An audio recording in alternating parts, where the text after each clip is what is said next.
We're almost there. We're almost there. Any second now. Any second. We'll make it. We'll make it. We're gonna make it.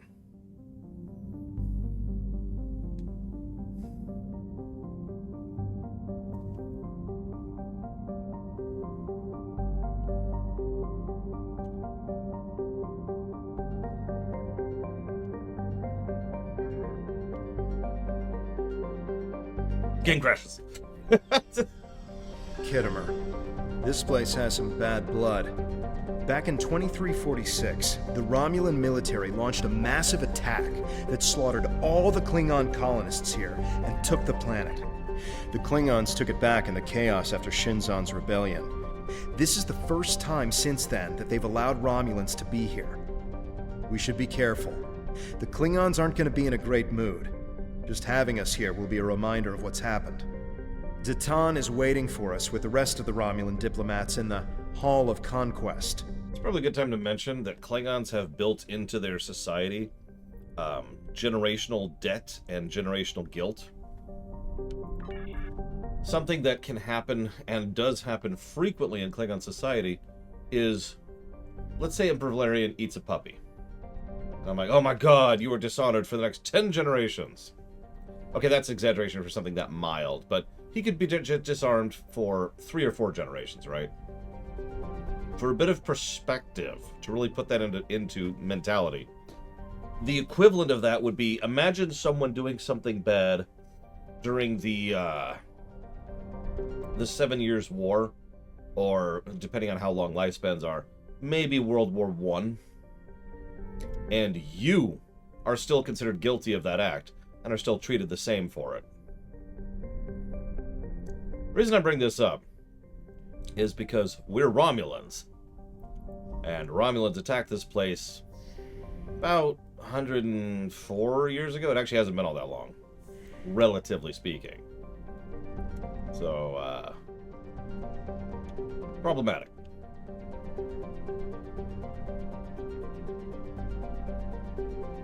Where are we even speaking to these weaklings? I mean, you know. Oh, speaking of which, actually, I have a mission for this. Hang on. Oh, I say, wipe out the Romulans for good. Wonder what it takes to be put in the Gallery of Honor. Mass murder. What? I love how there's just titanium ore just sitting there. Rotating even. Look at it. Look at it. Yeah, that's not terrifying. It's pretty stupid, Trihexia. I would agree with that. Hell, even generational debt is a thing. Let's hope one day the Klingons turn their attention to the Tal Shiar. Yeah.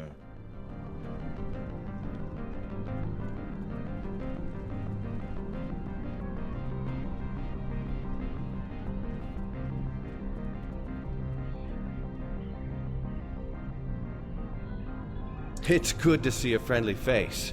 The air here is a bit tense right now. I need to stay here and prepare for Empress Seela's arrival, which I'm sure will not be pleasant. Could you speak with the Klingon and Federation delegations? See what they're thinking, get a feel for how the negotiations will go, and most importantly, try to convince them of our sincerity. Yvonne, what do you think? I think we should do whatever we can to stop the Tal Shiar. If that means making an alliance with Starfleet or the Klingons, fine with me. I would be worried about us getting dragged into their war, but I expect that they're both more interested in our cloaking designs than our people. I say we go with whoever is most willing and able to help us against the Tal Shiar. That's all that really matters.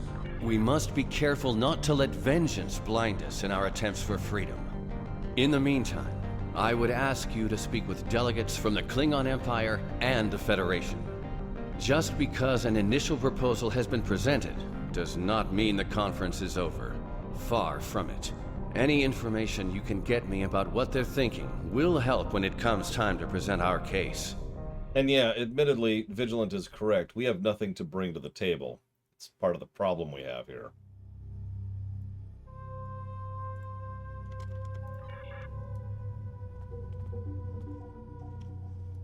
Now, that being said, we have a tremendous amount to bring to the table here. But that's one of the reasons why I don't honestly buy the Klingons going along with this, whereas I totally buy the Federation going along with this.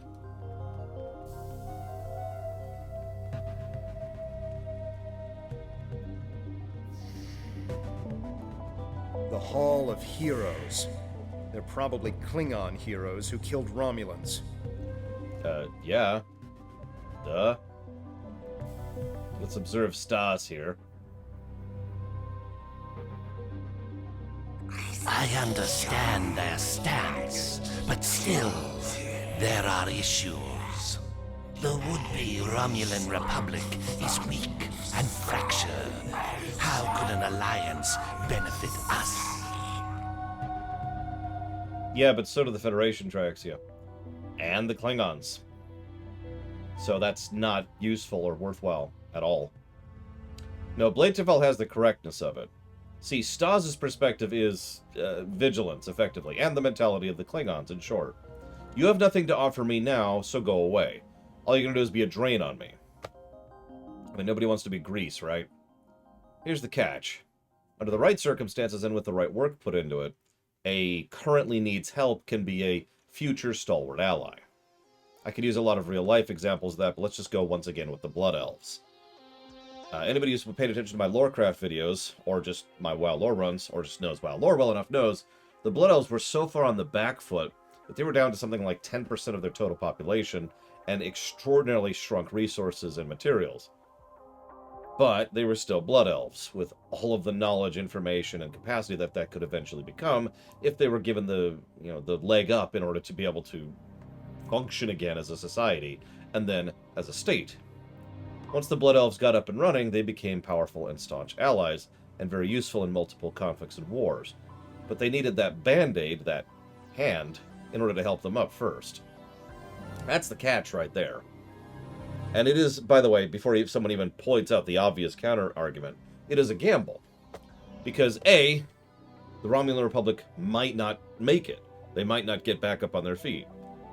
B, by simply choosing to help the Romulan Republic, you are deliberately choosing to go against the Tal Shiar, so that's fun. And C, you also have the possibility that, well, they might not stay loyal to you or friends with you after they make it. So, that's only in the show, Trihexia. There's tons of cloaking Federation ships in STO. I actually have a few of them myself. So you can see how this is a bit of a gamble, one way or another. Now, I still firmly side with the idea of the Federation here, aka, let's go ahead and give these people a leg up, and help them get back on their feet, and hopefully get some new allies for the future. But that's just my take, and again, that's not the correct take. Ah, one of the Tan's followers. Greetings. I am Ambassador Satas, representative for the Klingon Empire. I am curious, what exactly does your group have to offer the Klingons in an allegiance? The Tan is no warrior, and Klingon politics have little in common with Romulan machinations. Actually, they're more similar than you'd think, but we are survivors. We fight the Tal Shiar day and night. You do have a point. The fact that you've survived this long against the Tal Shiar says something about your people. However, it does not say whether or not you are in the right in this civil war of yours, or if this is just an elaborate Romulan plot. We shall see just how trustworthy you are in the days to come. That is a Gorn, correct. And no, Trihexia. You will see the truth of our words soon enough. Hi, Baron.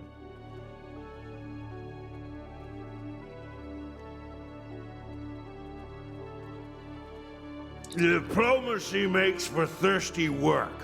The Federation ambassador can't hold his teeth together for more than a minute. The Vulcan just stares daggers at everyone. Half my delegation are a breath away from ripping into the Starfleeters like rampaging togs, and we're all stuck in here with you backstabbing greenbloods. Oh, did I offend you? Well, get used to it. We don't have a reason to trust you yet, and I don't know if we ever will. Maybe I could help you with your thirst. Notice how that is still Klingon standard society, by the way. Challenge, response. So he goes right up to our face and says, "You suck, and I hate you," and insults us, like actually uses a racial slur in the process. The point is, how do we respond to that? He probably doesn't even really mean that, because most Klingons don't actually mean the insults they fling. But he wanted to see what we did as a result to it.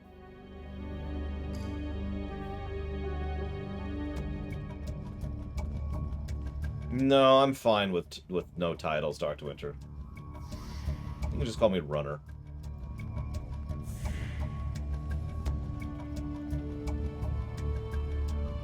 Have some blood wine. Ah, blood wine. At least you have some manners. Nice to know that you all aren't as ill-bred as the stories say. So I give the proper response. You watch your words, Klingon. No one talks to me like that. Ah, there's some strength in you. I like that. Perhaps you would be a valuable ally. But just because you know when to bring a Klingon a drink does not mean we are friends. I'm keeping an eye on you and your kind. And there we have probably the closest thing to the actual truth of what this particular Klingon thinks. He was measuring us. We actually did a good response. But he's still not sure if he actually can trust us, but he's not really against us. The Klingons don't seem too thrilled with the idea of being allies. Maybe we'll have better luck with the Federation. I would interact extremely well with the Klingons because I understand how they operate. If you pay attention in this show, most people who know how Klingons operate interact with them just fine. Picard, Riker, Worf, arguably Paris, Jadzia.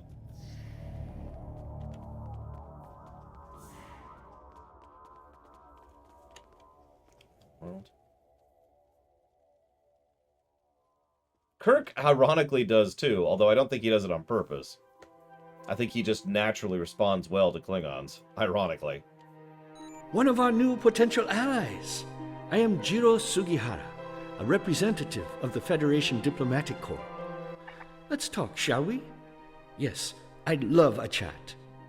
Now, please don't take the cool reactions of some of my colleagues as an indication of how the whole of the Federation feels. There is a history between our two governments. But I believe with some work, we can all come to a peaceful agreement. Don't you agree?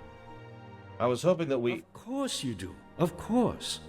Why else would you and other fine and forward-thinking Romulans, such as Datan, be present here at this conference?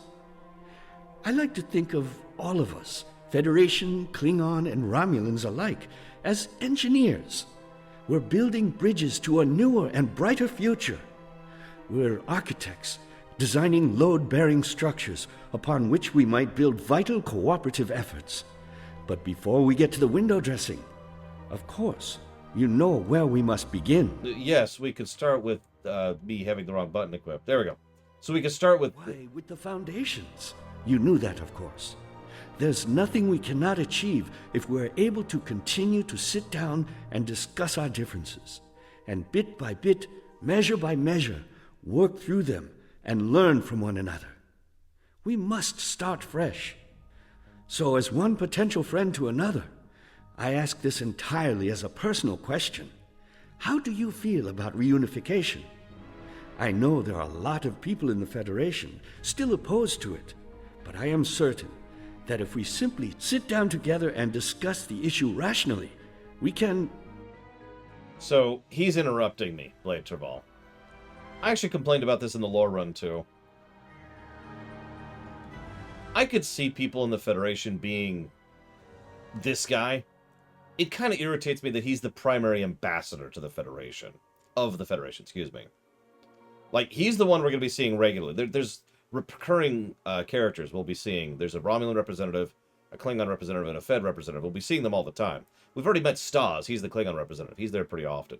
This is the Fed one. What? You'd think he'd have a degree of tact. Just a little bit, you know? There's nothing wrong with liking to talk, but that's not what his problem is. His problem is he's an asshole. So anyways, I will listen to the rest of your goddamn speech. We've all come to see that reunification is a wonderful idea, isn't it? Bringing long-lost brothers back together and mending hurts from so long ago. Really, that's what the Romulans and Vulcans are, don't you think? A family divided. It's a shame. I think of my daughter. She's a lovely girl. Takes after her mother in many respects. She's on Bajor now, but I love seeing her as much as possible. I couldn't imagine how dreadful being separated from her would be. But that's what Romulans and Vulcans must feel all the time. That's why I believe reunification should happen as soon as possible. Imagine all the wounds it would heal, the pain that would go away. That would only be the start. If Vulcans and Romulans could find peace, why not peace with the Klingons, the Hirogen? It would be a wake-up call to all races that peace, prosperity, and unity are all possible. Our Federation has its problems, but we've learned to live and work together. There's no reason we all can't do so. Yes. Excuse me, Ambassador.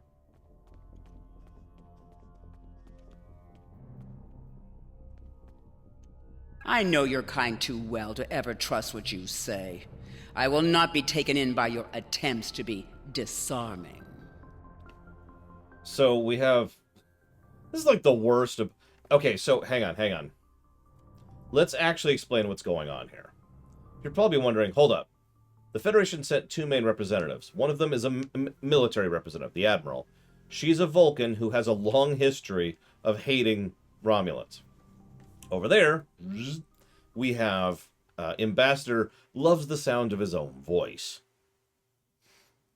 Now, why do this? Why send these two asshats? Believe it or not, the reason is completely out of character. It's so that the Klingons don't look that bad, and the Federation doesn't look that good. That's it. That's the reason. They want... Remember, this was way back when they were still trying to change up how they did the faction things, and they were trying to emulate World of Warcraft. So they really wanted to try to push the two-faction system. So they really were trying to make sure that Romulans, who a lot of people made Romulans when the Romulan expansion came out, they were trying to make sure some of them would pick Klingon. By the way, don't pick Klingon, it's a terrible decision. But they wanted the players who were new to be inclined that direction. So we have Stas, who's not all that bad, and then we've got Klingon tells you to your face, but he's at least decent. By contrast, over here we have Irritant and Asshole. Go figure. I'm sorry, my kind, the ones hunted and killed by the Tal Shiar? It has yet to be determined if anyone is being hunted. If that is the case, Starfleet will take the appropriate action within the bounds of the Prime Directive. Oh, so nothing. I have spent more than 3 decades defending the Federation from Romulan plots. I have seen all of the tricks, the deceptions, all of the treachery that is born of hubris. Romulans believe they are superior to all other species. That is incorrect. It will take a great deal of effort to deceive me. I suggest you do not try. I still don't agree with that, Trihexia, but that's okay. We can disagree. I'll just kill Huthor each time we disagree. He kind of carries all the disagreement burden.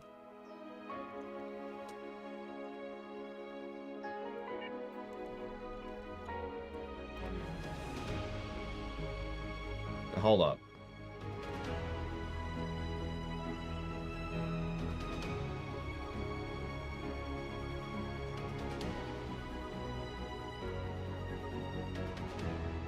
Huh. Okay, that's why. That's why. Sorry, I was trying to figure out, because we technically should know who she is at this point, to some extent or another. But it's because she's a Federation quest giver for quests we haven't done yet. I was actually thinking about that lately, Huthor. Literally during the lunch break. Like, I like continuity, and I do. Continuity adds investment, but there's... You ever watch Pitch Meeting? It's a YouTube show. It's really good. I highly recommend it. If you haven't watched Pitch Meeting, shame on you. Pitch Meeting has a regular gag, which boils down to this. So I'm telling you about this movie, and then Luke Skywalker shows up, and then the executive guy says, he's from the other movie! One of the things that I feel, it's actually related to continuity, one of the things that I feel that a lot of modern fiction in general does wrong is they misunderstand the value of good continuity, and instead just go for continuity. Now, I know you could argue that's not continuity, that's nostalgia, but it's, and in many ways, the two things kind of blend into each other. Hey, look, this character that you know and care about is back, or these events that were from this other thing have now had an impact on this new thing, and so forth and so on, right? Part of the problem there, and something that, yeah, exactly, this drifts into, let's call it what it actually is, fan service. And, as usual, there's nothing really wrong with fan service on the face of it. You have to do fan service well. Just like you have to do anything else well. By the way, the iterators sound hilarious, Uthor. Very Warhammer 30k. Probably Trihexia, but she also happens to be the senior admiral for this entire area, so it would make sense that she's the one on point here. I bring all this up because I was thinking about the game we're playing right now. If I might be so bold, I think what really appeals to me about this isn't the fact that it has continuity, it's the fact that it has good continuity. That it bothers to think about its story, to introduce characters early so we can get insight and inferences into them. To showcase what's happening so when we play through it the second time, it's like, oh, that's what was going on. Oh yeah, I need to write that down too, because we've actually already encountered some Babylon 5 effect. I haven't pointed it out because I'm trying to not spoil as I usually do for reviews. But we have already encountered Babylon 5 effect in this very run, as of now. And I think at the end of the day, what really appeals to me about that most of all is just the amount of effort and work and craft that goes into making that level of enjoyability.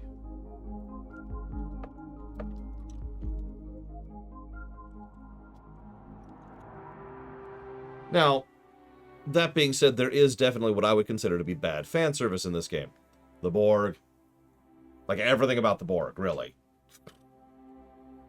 But then there's also a whole lot of good fan service.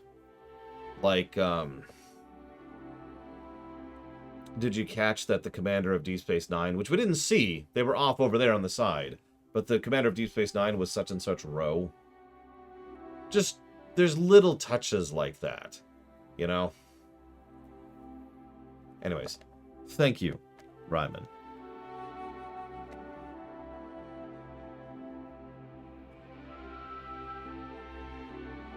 I do always appreciate that support. And if you happen to want to put it towards something that isn't Max Payne 3, let me know.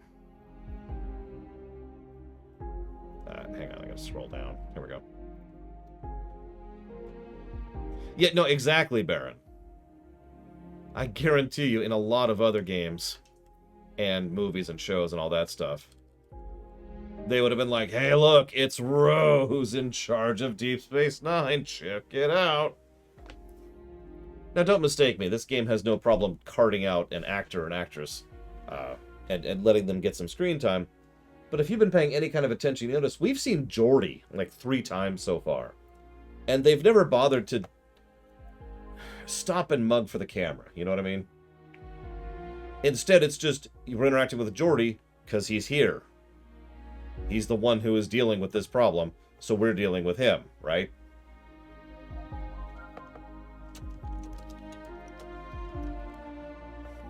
Anyways. Sorry, just getting off topic, but I really was thinking about that during the lunch break. Jolan True, what do you have to report? Both sides suck. We should join the Federation because the Klingons are stupid. There's doubt everywhere. We will have to be careful not to... This conference is a farce. Speaking of... You're not trying to found a settlement.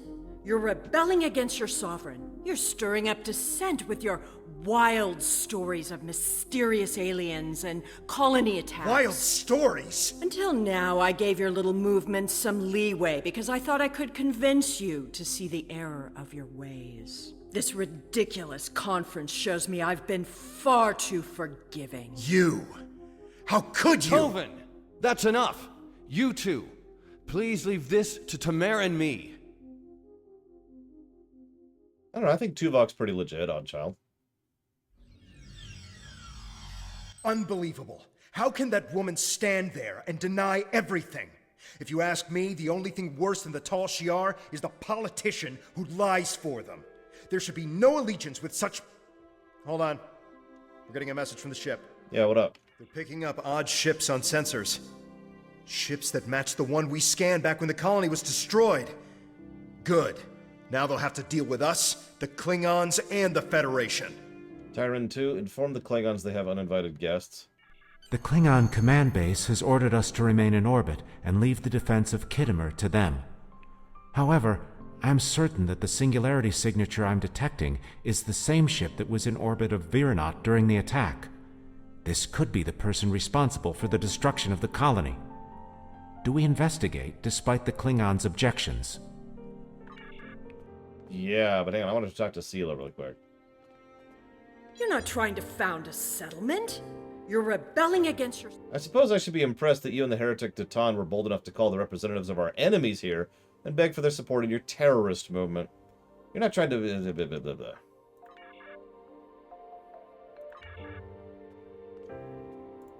Unbelievable. They're picking up...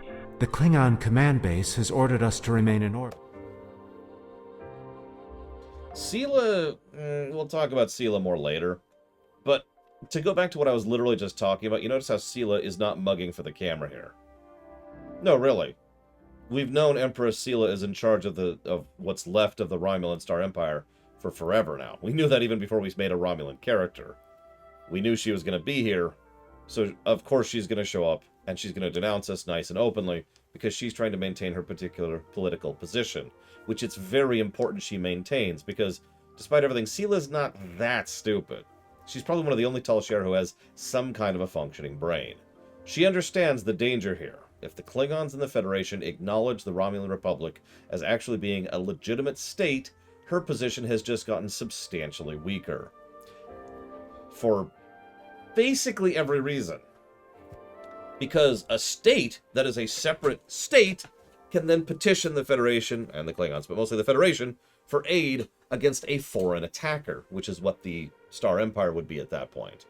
By contrast, if it remains a civil war, which you notice she keeps phrasing it like that, well, that's an internal member of the Empire, and now, well, now we've got some problems. The Federation's going to be more hands-off, like they have been. So, yeah, no, this makes absolutely perfect sense, and is a good use of Sela. I will say Denise Crosby, that is her, by the way, gets better as an actress. She starts off pretty bland, but if it's not obvious by the fact that I just accidentally spoiled that, she's going to be a pretty recurring character. I'm picking up multiple anomalies in the area, but the Klingons are still ignoring them. We should investigate them, and be prepared for whatever happens. Keep an eye out for Klingon ships. If any hostiles appear, they'll show up too. If we're lucky, they'll target the enemy and not us.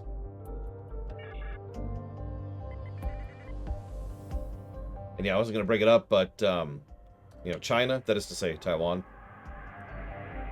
The Alachi were hiding the Tal Shiar ship. East China. I do like the cloaking sound effect. I love how none of my abilities are amplified. Well, then do your job.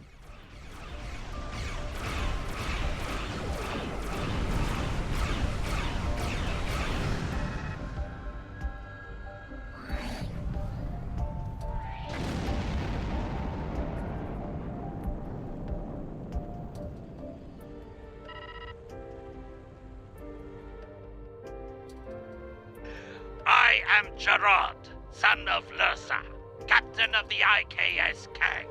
You have proven yourself in battle against one of these ships. I will ensure that you will survive to prove yourself again. I was the first to uncover the alien Undine within the Klingon Empire. Now, I shall be the first to combat this new alien threat.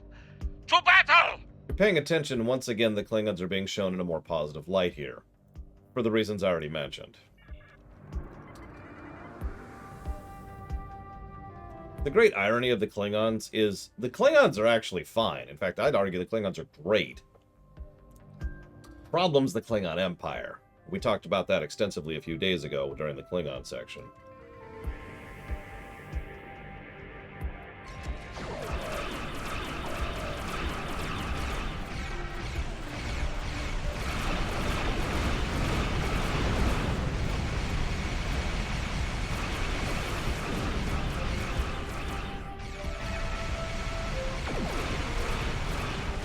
Well, that's interesting, Dr. Winter, because the answer is yes, but not on purpose, if that makes any sense. Let me put it to you this way. Let's say that back in the day during, I don't know, Burning Crusade, this is not true, but let's assume for a moment that a lot of the quests in the era for the new races were making you think, oh, you should really be Horde or you should really be Alliance. One of the two, right? And that's the correct choice. And let's say that about a year down the line, they kind of gave up on the two-faction thing and just decided to do one faction and kind of stopped supporting the other one. So if that... Dogs! This is Klingon space! So if that deserves a negative is something we could debate, but my point is it's not really like the devs are deliberately being duplicitous, it's just they wanted to balance the scales and they kind of failed at it.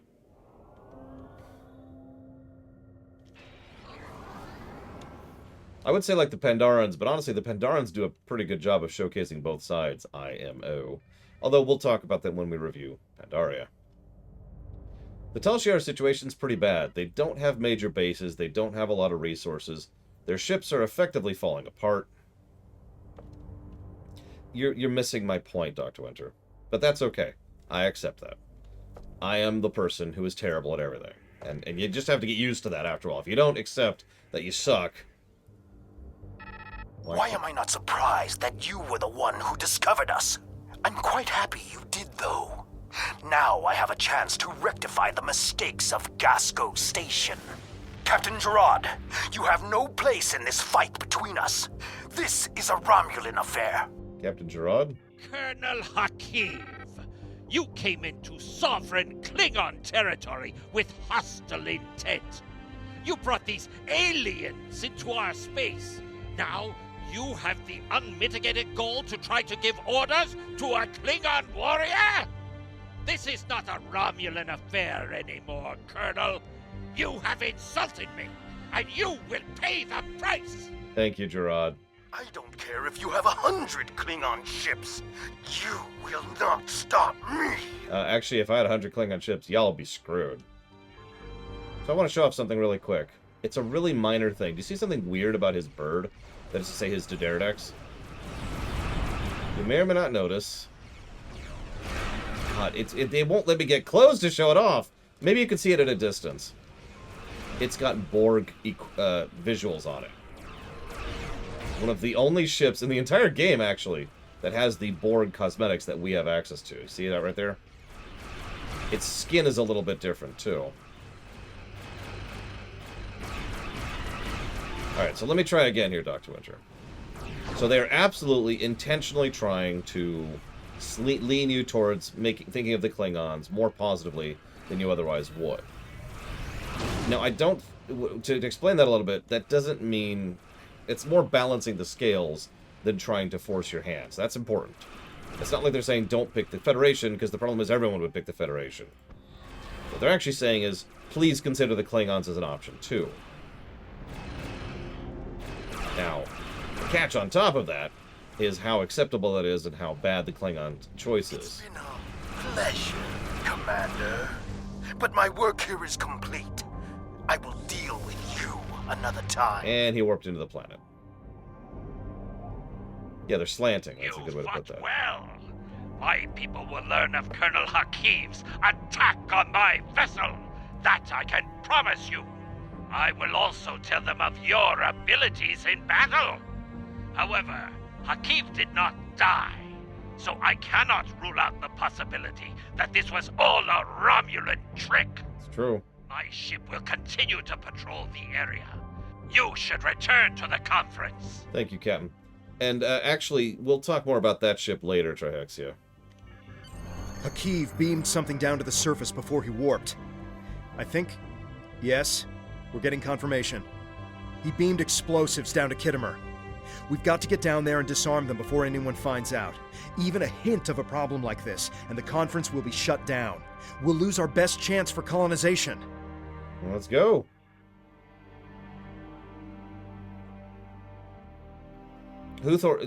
Speaking as someone who's been analyzing WoW for literally over a decade at this point, I agree that the Blizzard team doesn't actually slant towards Horde.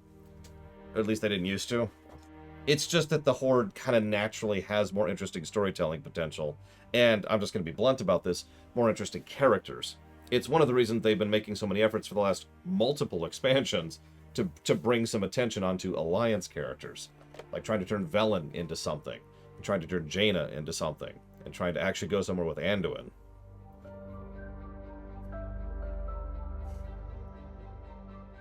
But here's the final piece of the equation. It could be very much argued that this would be a negative, probably to gameplay, I would think, of all things. Because this is trying to slant you towards, What is your status? Something worse. I'm in the Hall of Heroes now, and things are underway. Did you handle the situation with the Elachi? The question really boils down to how much worse is the Klingon stuff from the Fed side. That's the core question at hand there. And as much as I do think the Federation is better, because it is, I don't think it's a significant enough gap to qualify for a negative. We can argue that, of course. I'm going to make Flaghand over there answer the question. Oh, I already shot him. Sorry, my bad. Anyways, so someone beamed down some explosives. This is not good. It will be too easy for any disturbance to be blamed on us, and Hakiv knows it. I'll start searching the Hall of Heroes. Contact me once you've found all of the explosives on your end. I'll do my best to discreetly look for anything amiss over here. Make sure the Klingons do not find the bombs first. If they do, there's a good chance we'll be seeing one another soon, in a jail cell.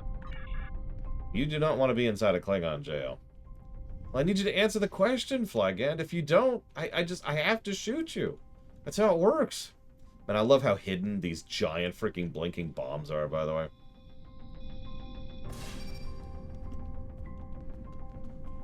Yeah, I've played all the way through the KDF stuff, because I leveled my Klingon to 65, so I'd have access to Klingon ships. That's the only reason. I honestly probably would have deleted my Klingon, if not for that. Sure, Yada, what do you got? If it's a Garfield joke, well, I need you to tell me something funny. Damn those sandwiches. Oh, hello. It's a Tal Shiar agent. The Tal Shiar had spies here the entire time. Duh? I mean, one Romulan looks like the other, am I right? Garfield hasn't been funny for 30 years. The question was, do you think the Klingon campaign experience is demonstrably worse than the Federation one? You know, that is terrifying, Yada. I'm not sure what I'm looking at here, unfortunately. I also kind of killed him, so, I got that going against me.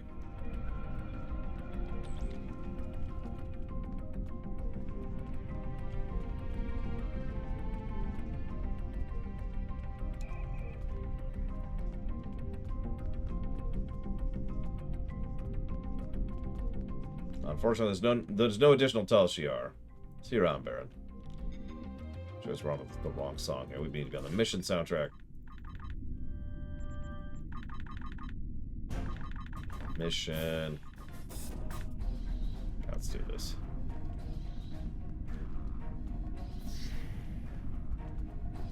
Listen, you're playing the Klingons, which means you're playing the Horde, which means you're playing the bad guys. Obviously, Kay. Duh. I see the belt and the light. Okay, I see it now. I see it.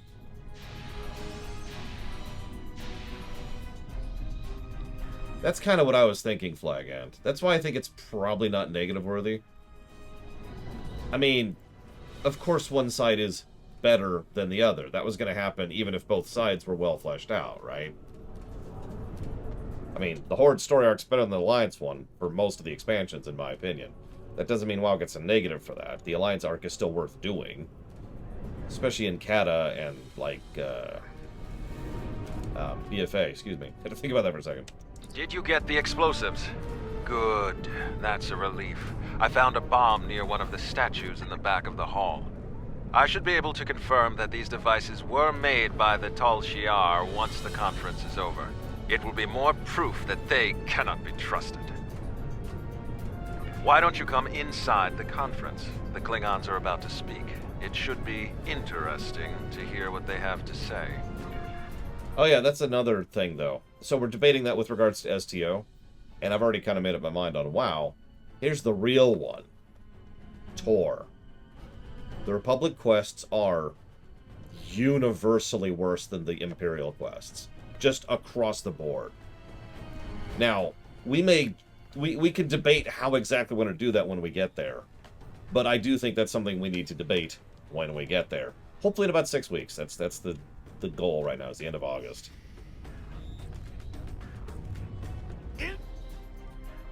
Think about how many times we've been fooled by Romulans. Sela already sent the Tal Shiar to attack us here. Who is to say Detan is not part of her plan? We must not allow this alliance to happen. Hakiv! Treacherous Greenblood! Stay back! What do you think you're doing? What? What are you? Remember this. I hate that line. He gave his life for me, for a Klingon. Now, again, notice that once again they're writing Klingons exactly correct. This is the reason why the Klingons are okay with working with the Romulans, more than anything else.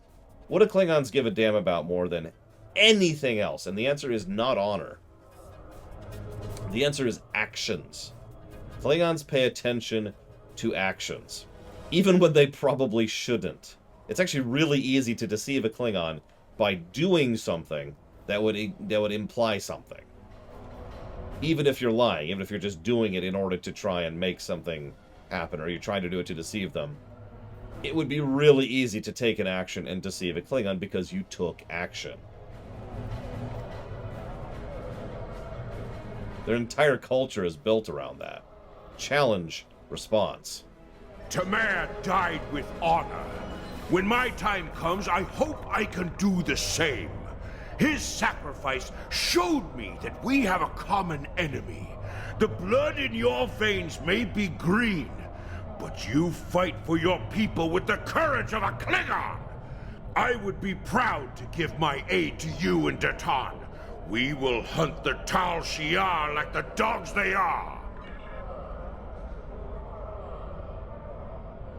I mean, he did have a few seconds to choose his last words, but I feel like, out of character, that line is completely unnecessary. Tamer's sacrifice will be remembered. I promise you that. Personally, I have never liked the Tal Shiar, but we of the Diplomatic Corps are always committed to trying to find peaceful solutions first. But we can help you in your fight to bring justice to the Tal Shiar if you accept our assistance.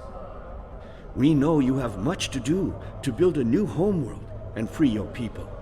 The Federation wants to be your ally in everything. And you notice, again, this is kind of balancing the scales a bit. The moment Ambassador Jackass here stops being in love with his own voice and just speaks what he actually means, you notice he speaks straight from the hip. Yeah, no, I mean, off the record, the Tal Shiar suck, so, yeah. Let's make this work. Oh, Hakiv is totally Failbadon. Tamer's death will not be in vain. Hey, Evo. Now we have the opportunity to secure our future. The Federation looks favorably upon our endeavors, but it will take time for them to commit. Now Tamer has shown the Klingons that there is honor and nobility among us. We may not have gotten what we wanted today, but I foresee a day where we will build a home and a life on New Romulus.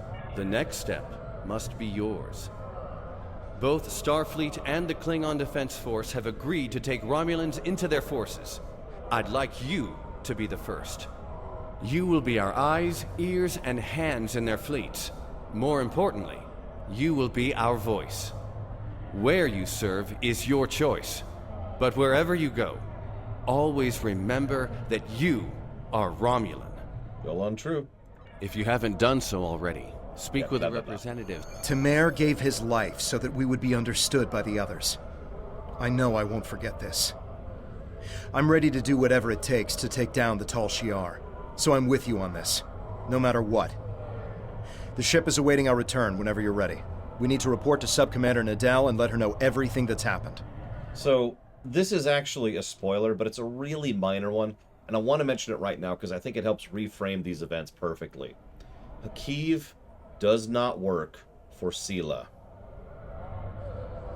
Now, if you're paying attention, you understand why that's a spoiler.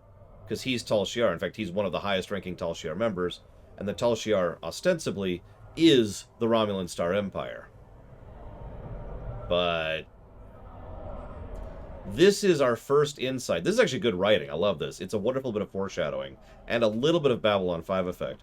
Because this is our first insight to the fact that Sela's position is nowhere near as stable as she presents it as.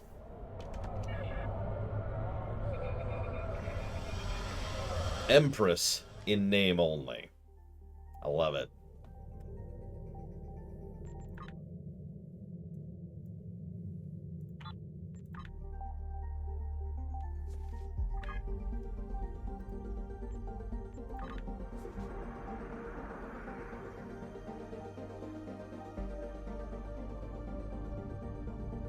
Hey, look, it's the Azure Nebula.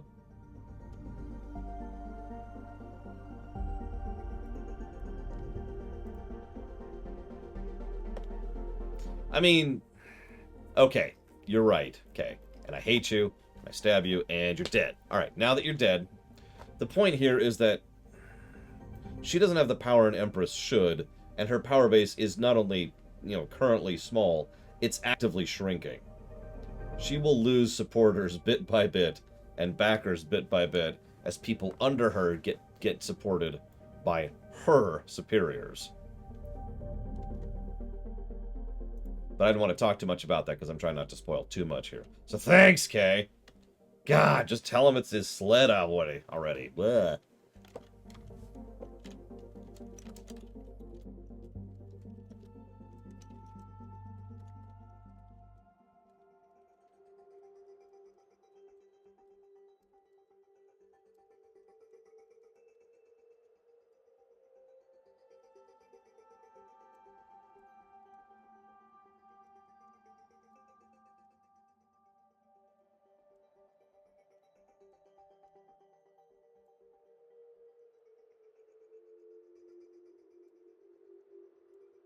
Now, if you'll excuse me, I need to go kill Kay. But I'm kind of busy, so I'm going to put out a bounty for Kay. I will give 3 donuts for Kay's death.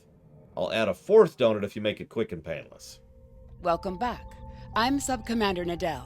Tamer's final actions impressed both the Klingons and the Federation. The time has come for you to decide who you will be allied with. Starfleet and the Klingons both have sent diplomats to stay here at the flotilla.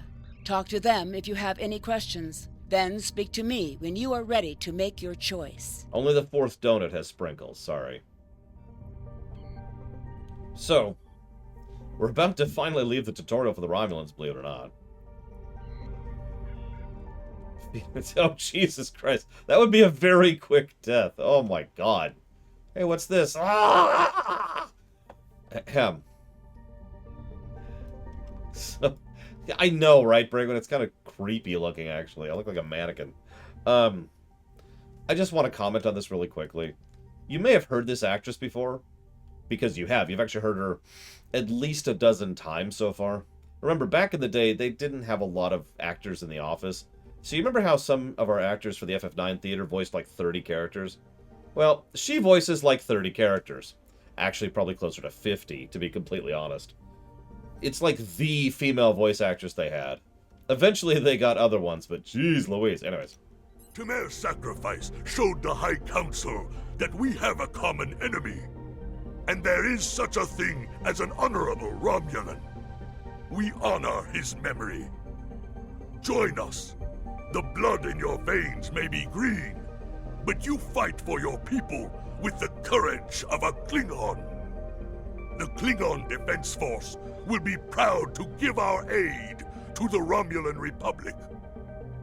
Together, we will hunt the Tal Shiar like the honorless dogs they are. I'm sorry. Does anybody else notice the flaw in my scalp? I didn't notice this until now. Like, there's a part there that's clearly supposed to be covered up by hair, but I went with the bald option, so... Like, it looks fine from this angle, but then you can see the seam. Like, I'm wearing a skin suit or something. Like, it's actually all the way back, too. Like it's got a zipper, almost. Anyways. Temer's sacrifice showed bravery and honor. We honor his act, and we will not forget it. The Prime Directive may tie our hands sometimes, but we recognize when reaching out will help the galaxy. You do? We are ready to recognize the Romulan Republic as a legitimate government, free of the Romulan Star Empire. We can help your people. If you'll accept us as your allies, we'll gladly aid you in your fight against the tyranny of the Tal Shiar. We know you have much to do to rebuild a new homeworld on New Romulus. Tell us what you need. We're ready to help you with construction and the relocation of any willing Romulans to their new home. So, even just listening to those two, the option's clear. Would you like to fight some? Or, would you like a bunch of construction and help and resources and food and infrastructure and, you know, everything a society needs? Decisions.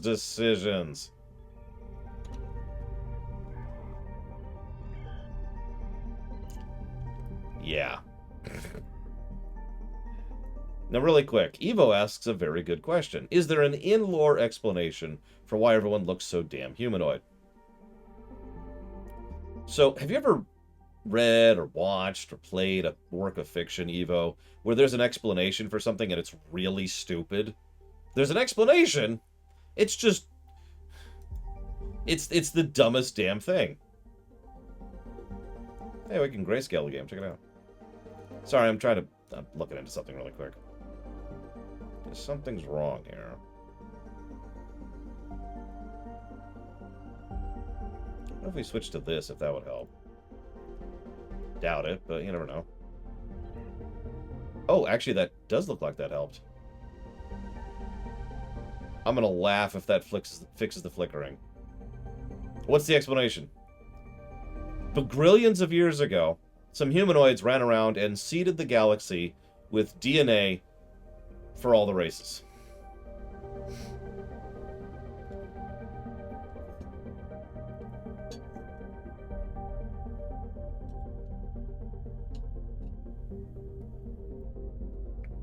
By the way, the more you know about Star Trek lore, the more that explanation falls apart. Dude, that sounds awesome, Dakota. When we get to Factoria, I mean, I don't usually do mods, but I totally need to try that out. Time is short. This final choice must... Time is short. What do you need of me? I choose pure evil. Wait, no, I'm going to choose Starfleet because I'm not a moron. Yes. Temer was a great man. He touched so many lives among the survivors, and I know he thought very highly of you. I can think of no better way to honor his commitment and sacrifice than by continuing to serve the Romulan people. On to business. The flotilla will be working on beginning settlement of Dewa 3, or what we're calling New Romulus. Good luck out there. And yes, it was from... Congratulations, Centurion. Yeah, that's cool. I just got a new bridge officer for joining the Federation. She's a Klingon.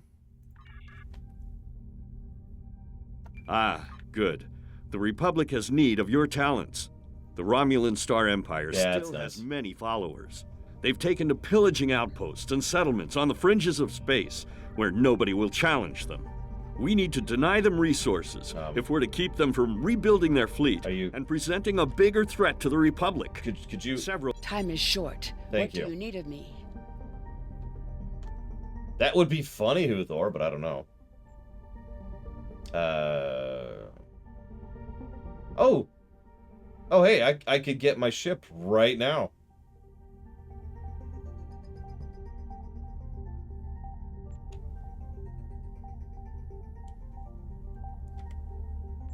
Oh, no, I actually completely agree with that, Evo. Let me put this into review terms. An absence of a negative, an absence of an explanation might be a negative, but a bad explanation is always a negative. I was hanging around New Kara, but hang on, let's just warp here. Ah, okay, hang on. Where's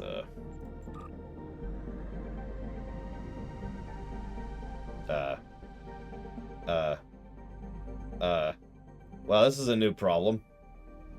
Are you seeing this? I'm going, if you can't tell, my engines are at full. Oh my god, I think I'm stuck in the star. I am. I've actually seen this happen before. I am. Ha! Okay, there we go. The unstuck worked. Thank God. Yep, nope, that happens every now and again. You might think, it's because your ship's so big. No. No, that just happens every now and again. No matter your ship size. So, that sucks. It's okay, I landed on a star many times back in Outer Wilds. And it worked out well every time.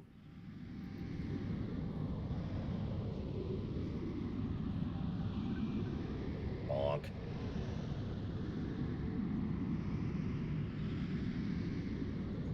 But anyways, here's the real explanation. Q woke up one day, I was like, you know what? I like humanoids. And then he went, and there you go, there was just humanoids. And we all know the out-of-universe reason.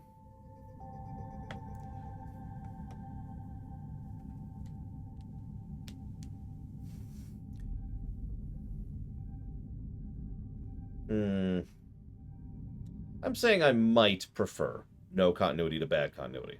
It's not a universal thing. Pay attention to my word choice. No continuity might be a negative, but bad continuity is a negative. No, that's the left hand yada. You gotta pay attention. Right hand creates, left hand destroys. Okay, that's a hell of a skin. Get it down, please. You win, Huthor! Now I expect you to join the writer's room.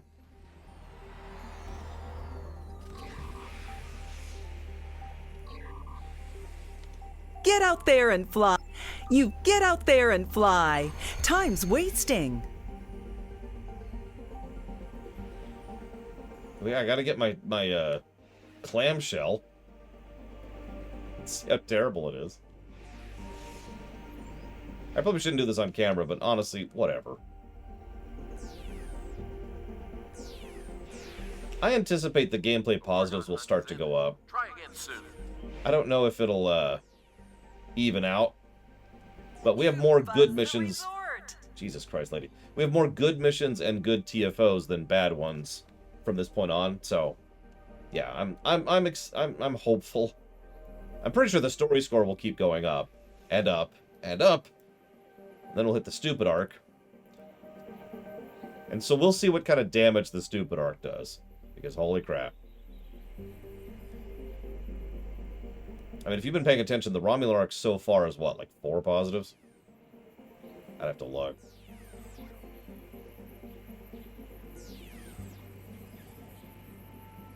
No, the really stupid arc.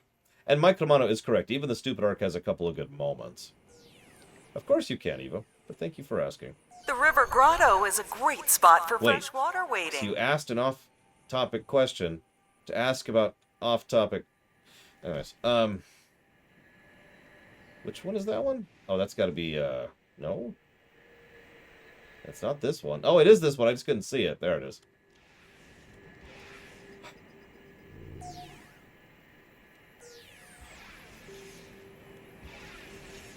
Yeah, but I don't always acknowledge it, and that's on me. Polar undamaged space. My only ship that does polar undamage is my bird. And I've been playing my Romulan. I also need to destroy Terran ships. Thing that volcano's and not active anymore. some other thing that we're just gonna hide over there. There we go. I agree, Admiral Murphy. It's one of the reasons I love this game. The highs are great. The lows, not so much. No, actually, I use Plasma, Phaser, and Polaron, and also Rainbow. I do actually have a Rainbow ship. I only have the Rainbow ship. I hope you had a fun. Get out there For, and fly. Time's wasting. Endeavors. And fun, I suppose. Events, events, events. Congratulations. Give me my ship. No, Huthor, but thank you for asking. Who wants to be the jellyfish?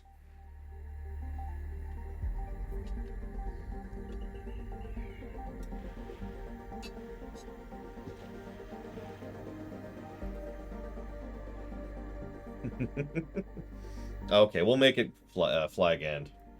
You've been pretty awesome. Wait, hang on. Rename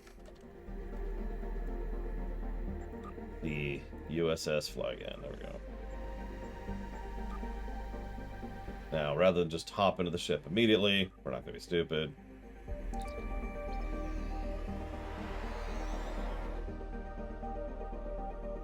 Yeah, no kidding, Admiral Murphy. I honestly think we're rather fortunate to have as much of STO as we do. For all the bad it has, and it absolutely does, I'm not trying to diminish that, the good, I think, outweighs it. And by that, I mean, I think the good really outweighs it. I suppose that sounds strange, but I've always thought that way. You have to acknowledge the bads, otherwise you're doing it a disservice. But it doesn't make a thing bad, it just means there is bad. It's like Huthor, right?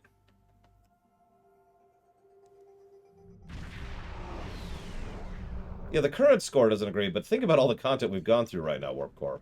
Honestly, the game up till now sucks. So, yeah, no, that current score kind of tracks.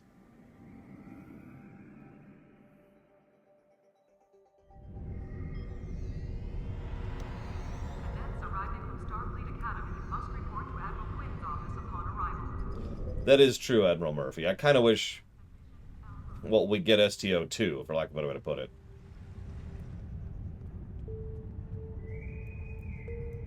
What is that outfit? This thing. This gray one. What is that? Is that temporal? I think it's temporal. I know that one. Alright, so let's switch over to the Flag End here.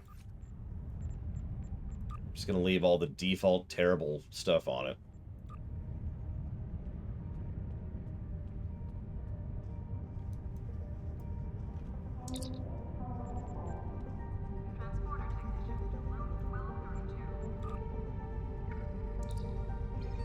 We are a decent ways through the game overall, Narset. Wrath of Kurland. I also think that sounds like a really cool idea to quite a bit. You never know, we might get something like that. There's a lot of indie random concept games floating around there. Oh my god, this thing! Oh my god, that's huge. Look at... Oh god, a bunch of people. Oh, like, of course, today's like the 20th day. So a lot of people have theirs today. Look at this thing! Look at how big this is compared to the scimitar. Do you see the scimitar right there? Okay, now you don't, but... God, like, this is just colossal.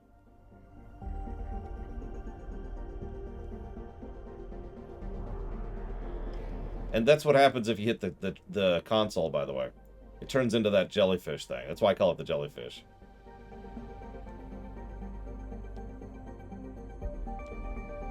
I love how half the ships over here are these freaking saucers. Oh god, I can't even maneuver.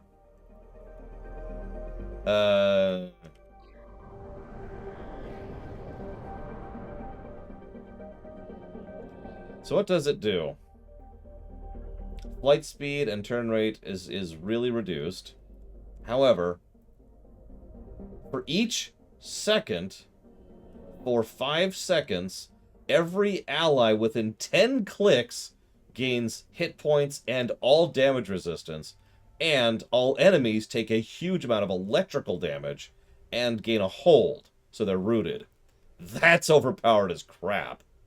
Unfortunately, that could probably only go on this ship, because I would totally pull that off and put it on another ship. Hang on, let me do that. Yep.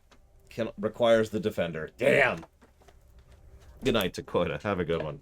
That's a damn shame, because I would totally use that on another ship. That is a really overpowered ability. Yeah, that would be busted as crap on my tank. Are you kidding me? Oof. Oh, that's funny looking. That person has impulse engines on, and those impulse engines are the size of starships. This is my new tank ship. God, its drift is awful. Here, hang on. Who wants to see a Ferengi jellyfish? Oh, yeah. There it is. Work! Work! Where's my beetle stuff? You know, this makes for a very lovely jellyfish. Borg? Yeah, sure, let's do Borg. Hang on, it's gonna be down. Down. There you go. There's the Borg. That's actually not all that impressive looking. There's Borg jellyfish.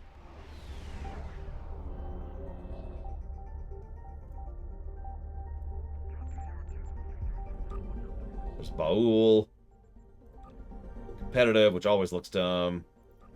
Delta Alliance, which always looks dumb. Discovery, which always looks like someone just smeared a bunch of oil on something. Just like Discovery.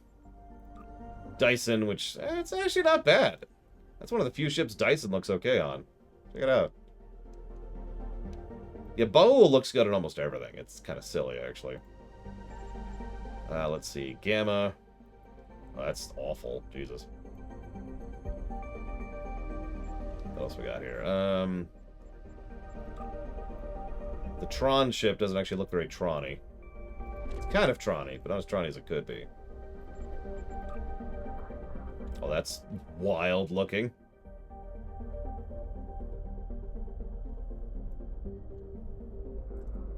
And yeah, Section 31 is, I believe, a variant on Baul. I could be wrong about that.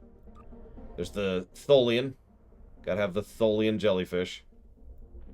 I do like the Tholian skin. It's actually one of my favorite skins, which is funny, considering how early they added it. There's Temporal. I don't even know what to make of that. And then we've got... what else we got here? Terran. That's pretty legit. I tend to like Terran as well. What else we got? Oh, yeah, here we go. Bajoran. Yep, nope, that looks like a Bajoran ship. Whoops. I think we all know that this is the best, though. This is just canon now. This is just what this ship looks like. God, look at this ridiculous thing. Yeah, you notice that it literally is like, we can't render some of this stuff. So we're just, and that's not even that far away. That's within, like, I could shoot that ship I can't see right now, for example. That's how close range that is. My favorite part about turning into the jellyfish, though, look how fast we are. If it's not obvious, we are moving forwards right now. You can kind of tell, if you pay attention to the ship on the right there, that I'm passing. This is what we call the speed of slug, right here. Look at that.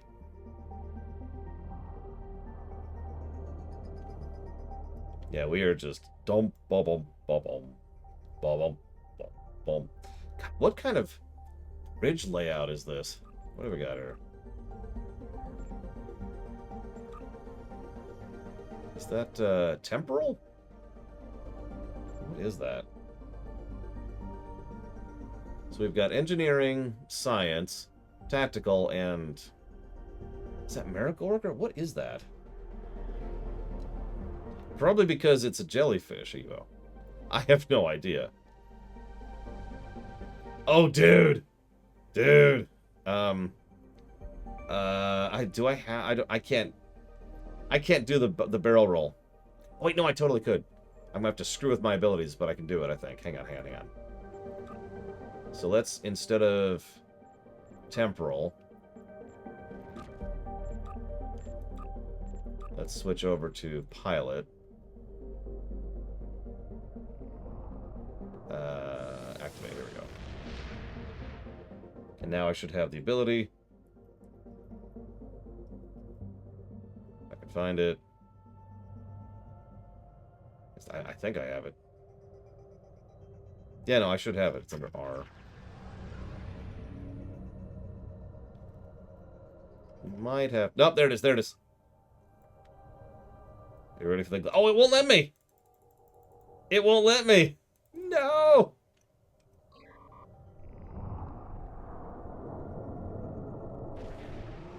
But I can do it this way. Yeah! Woohoo!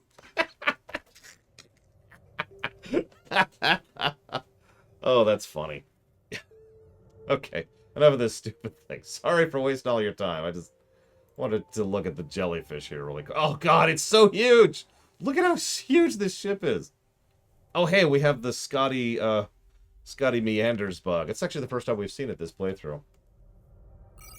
Every now and again, Scotty just doesn't feel like going to warp. So he just kind of meanders. Wait, I'm gonna have to change ships back, aren't I? That's a good point. Maybe I shouldn't. Whatever, let's change characters. Unfortunately not Blade Tribal. Yeah, there's, you know, every now and then you're like, Scotty, give me warp drive. And you just kind of meander out at really slow speeds instead. So let's get back on our Romulan.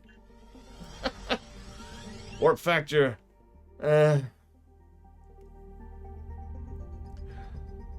Okay, so...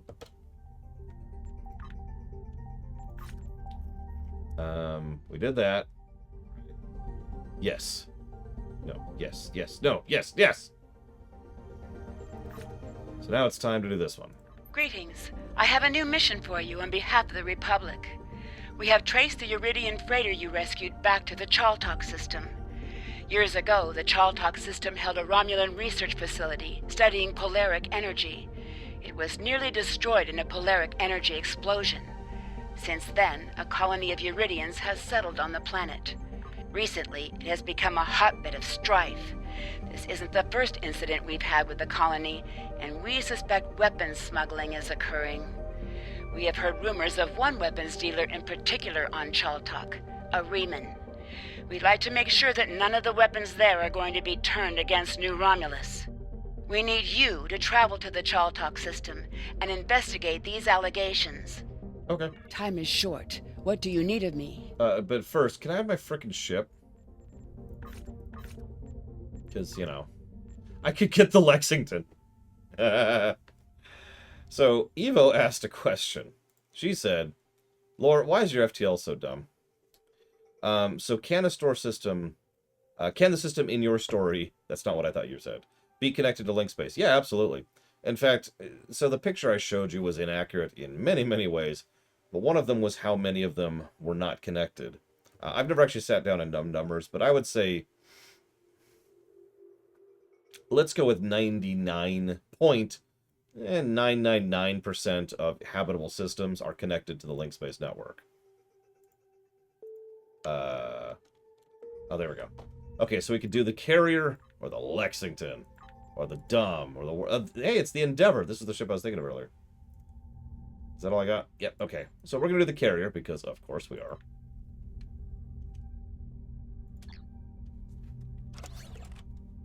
Can I have my ship, please?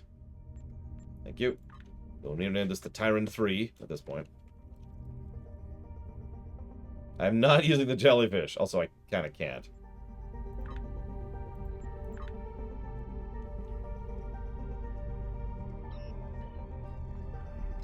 Oh, no, there's a bajillion systems out there, Evo. Absolutely.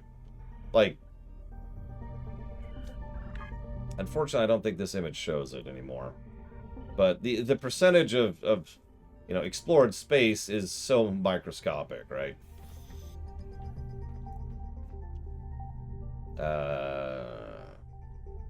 Is this where I am? Hang on. Yep, nope, this is where I am. Give me a second. Just want to make sure of something.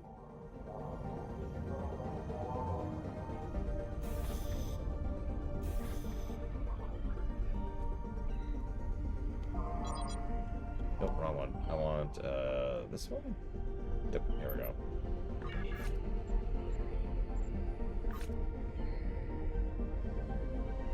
Actually, we might be okay, as is. Well, now we're doing Polaron damage, so that's nice. Alright, I'm ready to serve the Romulan Republic. Oh, well, I guess I could. Oh, God. I am not using the jellyfish for this. I'm using an overpowered ship so the missions go by quicker. That's kind of the point of that.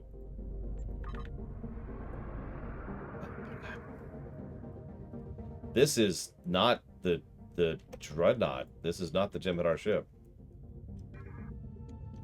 Okay, hold up.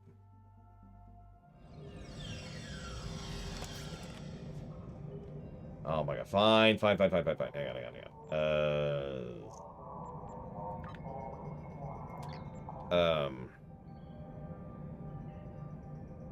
There it is.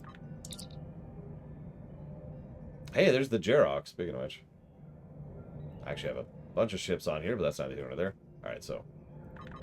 Yes, please. I don't like changing it in space because the odds of the game breaking if I change ships in space are pretty high. I, in fact, strongly recommend anybody out there who doesn't want everything to go to change not in space, or anywhere else for that matter. Flag in 2.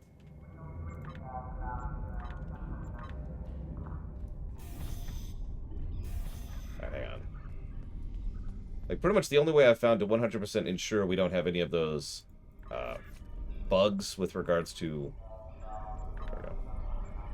Yes. With regards to losing your abilities or losing your traits or losing your bar is to change it at this very window, at the Manage Starship screen. This works. If you do it anywhere else, it might work. If you do it in sector space, it will almost assuredly break. Don't change in sector space. That's not a good idea. Okay. Hang on, so let's swap in some of our infinite weapons here. Which just means scaling. Get all the infinite weapons in here. There we go. Perfect. I don't have anything here, do I? Nope. Okay. Off we go.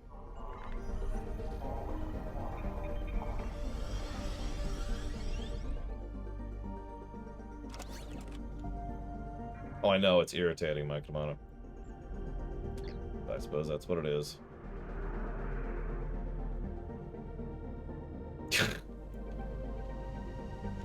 We're 5.78. Alright. Behold the speed. I actually like the warp trail. That's kind of cool. But now that we're out of the tutorial, we can hit this button. So let's hit this button, shall we?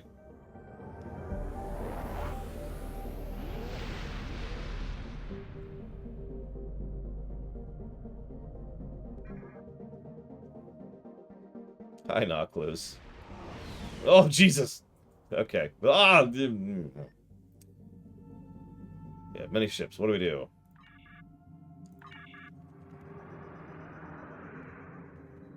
Are we moving? Oh my god, I can't tell.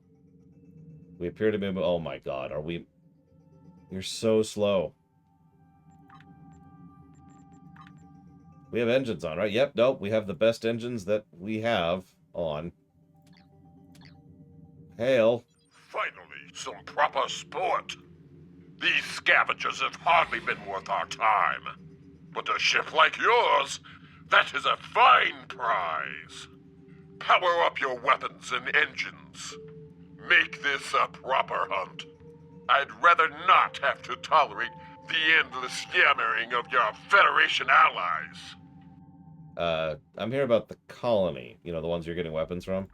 Why would we need the worthless weapons of our cowardly prey? Your Federation masters have sent you on a fool's errand. Okay, that's cool. So we can still end this peacefully. Listen to the prey prattle on about peace. How like your Federation masters you have become. You will find the peace you seek in death. Let the hunt begin. Okay, I mean, if that's really what you want, let me just get a little bit closer to you here. No reason, I'm just getting nice and close. Dum-de-dum-de-dum. That should be close enough.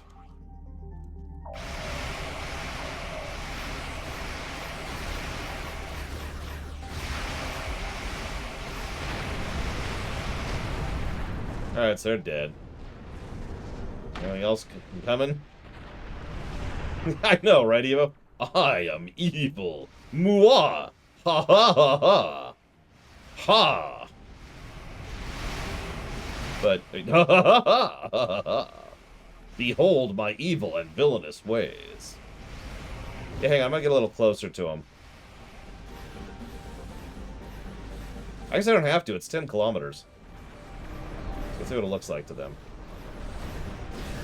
Whoa! Whoa! Oh my goodness. Okay, that's a thing that happened. Jesus! 2-minute cooldown, of course. Oh, hang on, let me just warp reality there for a millisecond. Where's that? There it is.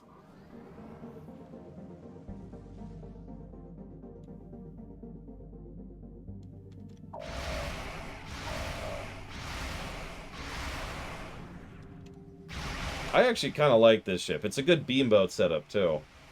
4 and 4. And a huge number of tactical, or excuse me, engineering consoles. So this could be good for a tanky setup.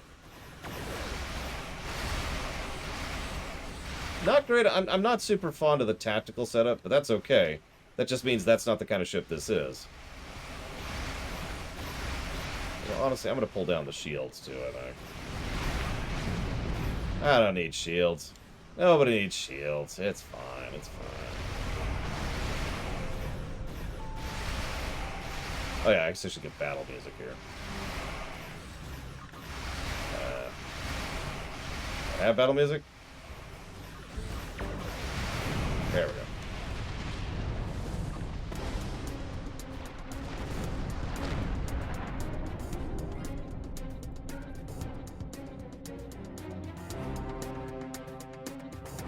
Yeah, you see this thing's hull? We don't need shields.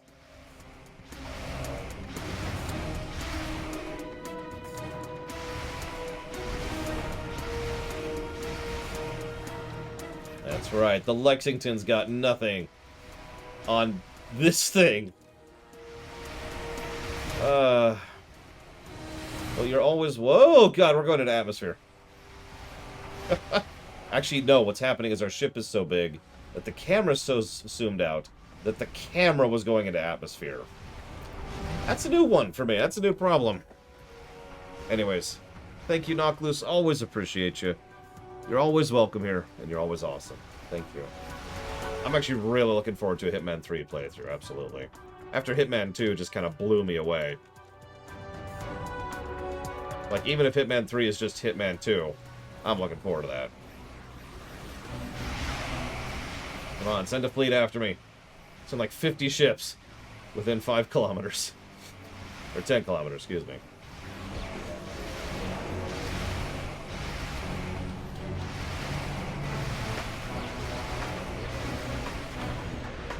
God, this thing's a boat. Look at this thing.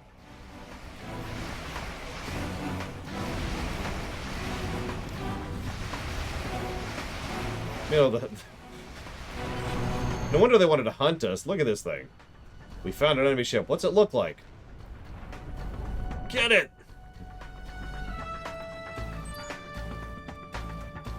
Alright, we've picked up an area near the colony site, and the surface is being blocked from our scans. Let's go beam down.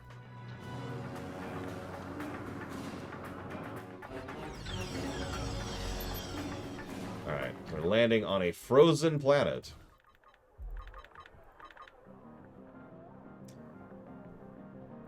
Centurion, we need to get a better read on the colony now that they're on the ground.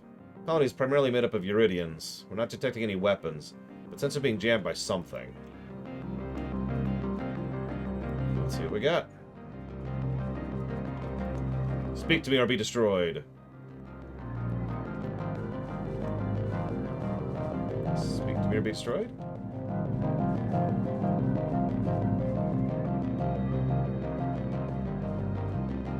My science officer should be Satra.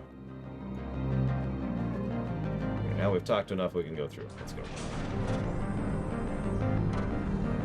Alright. Hello, Riemann dog. Ah, another refugee of Romulus. Welcome. I am the leader of this small band. You may call me Lortrix. I assume you were behind destroying those Erogen ships around the planet. We're all very thankful for that. The Erogen have been bothering us for quite some time. I would hate to think what would have happened if you didn't arrive when you did. Yeah, I'm sure. So what'd you do here on this colony? We mainly supply merchant ships with various minerals, and we have a small ore refining operation. It's not much, but it keeps us alive. The Erogen have been harassing us for quite some time, unfortunately. They want to use our facility to manufacture weapons. You and I both know what will come of that. And no one here wants to get involved in someone else's war. You understand, don't you? Of course. The colony seems pretty safe. That is a relief. Look, why don't I show you around our colony, just to relieve any lingering doubts? I would love to establish a better relationship with you and the Romulan Republic. I hoped our location would allow us to remain neutral, but it doesn't seem like that is possible anymore, does it? Talking to my chief engineer would be a good place for you to start. Talking to my chief engineer would be a good place for you to start. Talking to my chief engineer would be a good place for you to start. And yes, Hades is next. That's probably going to be next week, almost assuredly. Depends on what kind of peace we make. Hello. I'm the chief engineer around here. This colony is barely holding together. At night I can hear the creaks and sparks of instruments as they crack in the cold. We need supplies. Good quality Federation supplies. Our replicator is barely working, and the heat systems are spotty at best. All of our energy goes toward keeping our mining equipment up to date. Still, I would much rather be here than out there in the war, and I do hope you're here to ensure it stays that way. I am. Don't worry. Question. You wouldn't happen to have met a woman named Rina Kev, would you? It's okay. You don't have to keep asking. I appreciate your help on Gasco and the Suliban Helix, but Rina is gone. I need to accept that and move on. How far have we gone only to find no sign of her? It'd be better if I just learned to live with the loss, instead of chasing a foolish dream. Let's keep moving. The overwhelming majority of it is voice acted. Some of the older stuff isn't, but we're mostly through that stuff by now, Knock Loose. So we finished like the old, terrible content. Now we're in the transition to good content, and after we finish this, we'll be officially in the good content. I'll keep searching, Tovan, don't you worry.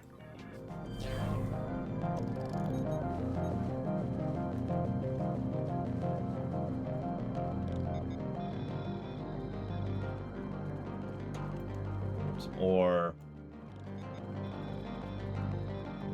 Some food. Nom, nom, nom. Some thunder crashes. Wait a second. Something suspicious is going on over there. Oh, well. Let's go talk to the snow pile.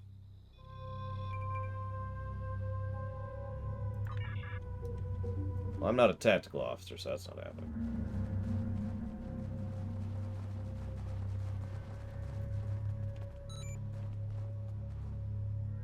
That's a science officer, which means this would be my engineering thing. Quick question. You have the option to join Starfleet and go through either the tactical, engineering, or science trees of career advancement. What do you pick? And Why, if applicable? What do you want? I'm not bothering anyone, I swear. I'll kill you! I'm sorry. Look, they told me to send a message when you were done scanning the cargo. I don't know anything. I don't know why they told me that. All I know is that I see people using the consoles nearby. That's it. We'll see. Remember, we have a jellyfish in orbit. We're not afraid to use it. There are 3 options in Starfleet. Sort of. It's complicated.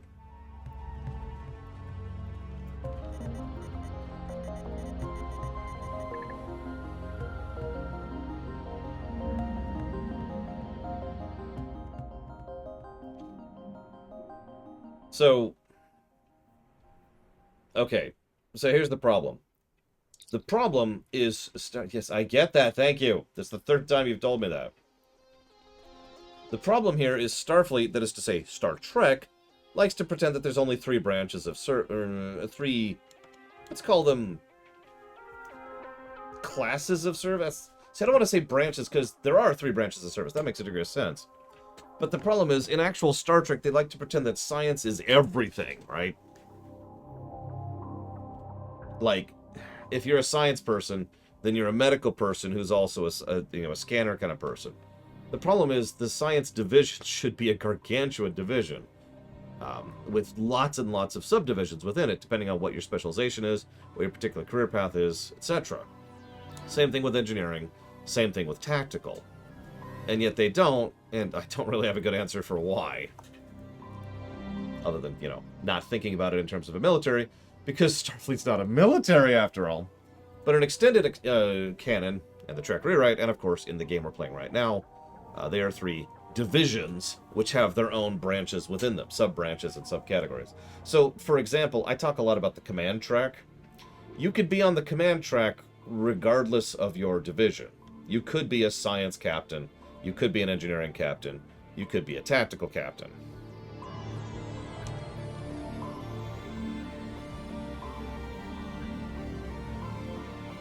Starfleet.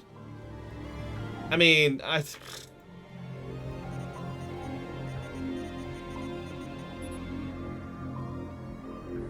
colony buildings in the area that are generating gamma radiation. And they're also apparently residential rooms that are generating gamma radiation. So that's where the Incredible Hulk lives, obviously.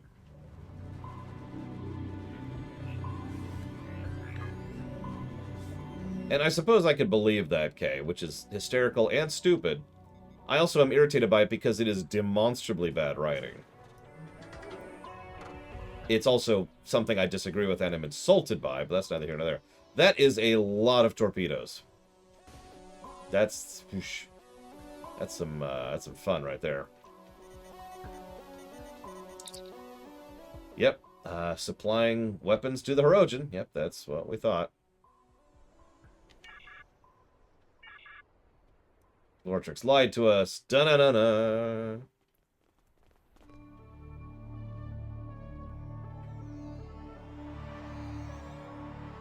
We have them trapped in the warehouse. Excellent. Activate the transport inhibitors to stop them from beaming out. Very well. Do you have any further orders? Just stay out of our way while we subdue the prey. Sure. Oh no, we can't beam out. What do we do?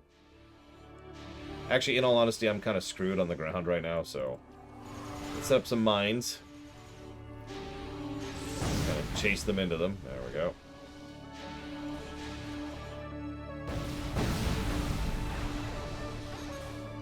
You know what? Just had a thought.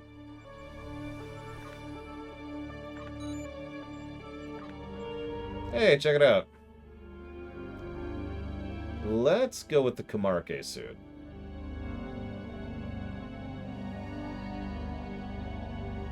Yeah. I don't get to use the Camarque suit all that often because I use the Red Angel suit.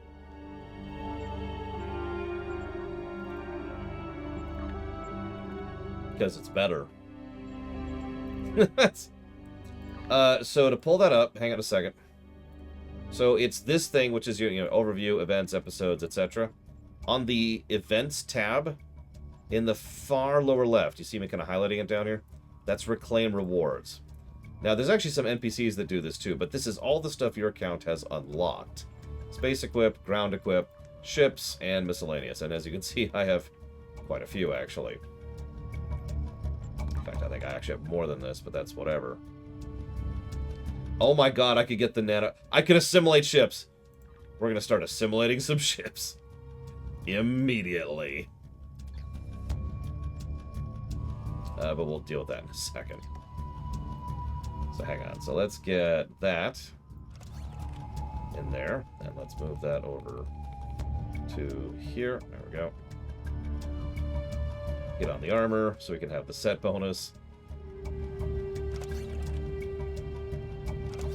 There we go. So, I hope you like this because this is hysterical. Oh, and also, while we're here, let's get this on the Flygand. Go. Yeah, I just became Palpatine. Sorry. In fact, it's even better than that because, I actually have a couple of additional abilities.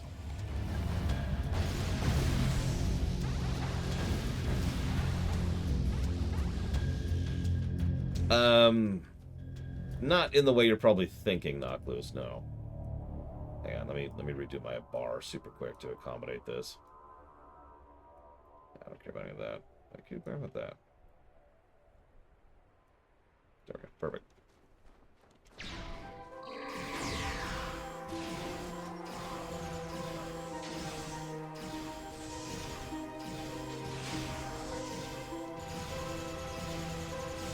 Is it the StarCraft thing, Luthor? Because that would be hysterical.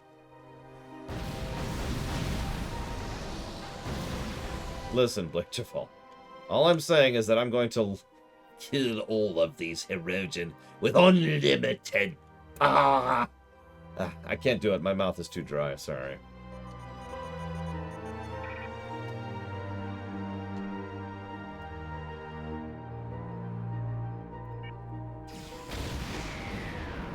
Oh my god, that is hysterical, Luthor. So that's, there's an older RTS that allowed you to do that. I'm trying to remember which one it is. I guess it doesn't matter. That is funny, though. I guess, actually, Brood War let you do that, now that I think about it.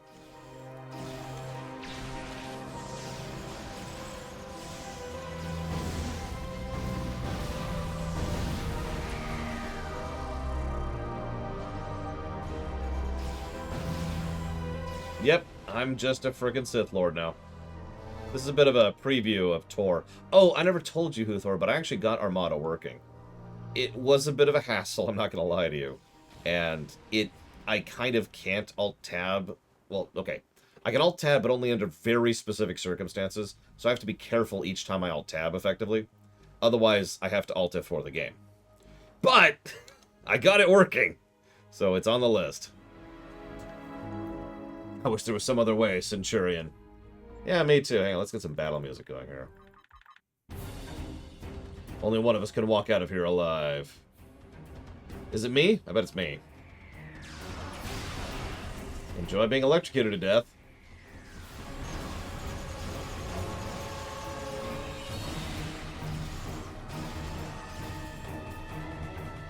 And he's dead.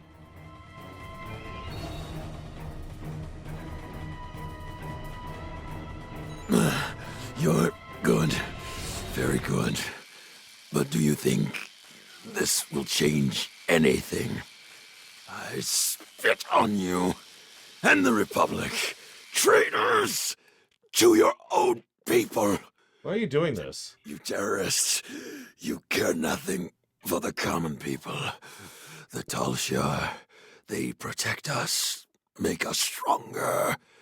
You either choose a side, or you die. Surrounded by the dogs of war. Supported by no one. Even in death, I stand by my choice. Leave me to die. Okay, I'm just gonna be real about this.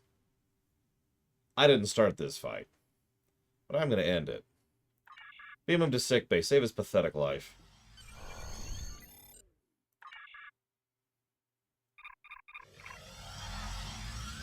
Yes, the Tal Shiar are the only ones who care about ordinary, everyday people. Oh, there's an oncoming fleet coming. What do? We scan for magnesite ore on accident. Yeah, I didn't mean to do that. There we go. Only Hakiv can bring peace and stability to my new empire.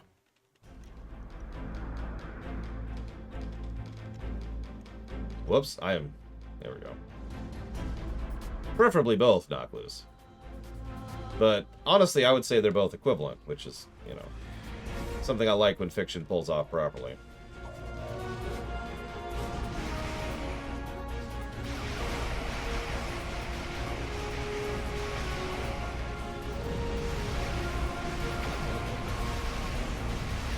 Peace, freedom, justice, and security to my new empire. This is the USS San Sorry, Antonio, empire. We're ready to assist you with anything you need. Hey, the Federation's helping. I'm in shock, honestly.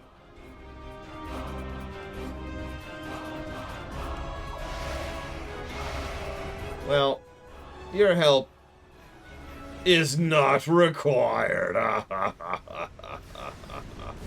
Notice we're buffing the Antonio just for being here. God, that's silly. They're dead, if you didn't catch that. They're just dead.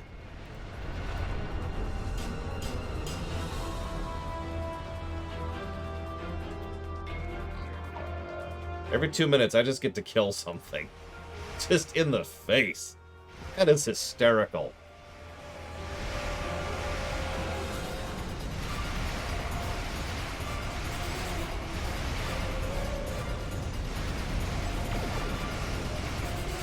Oh, right.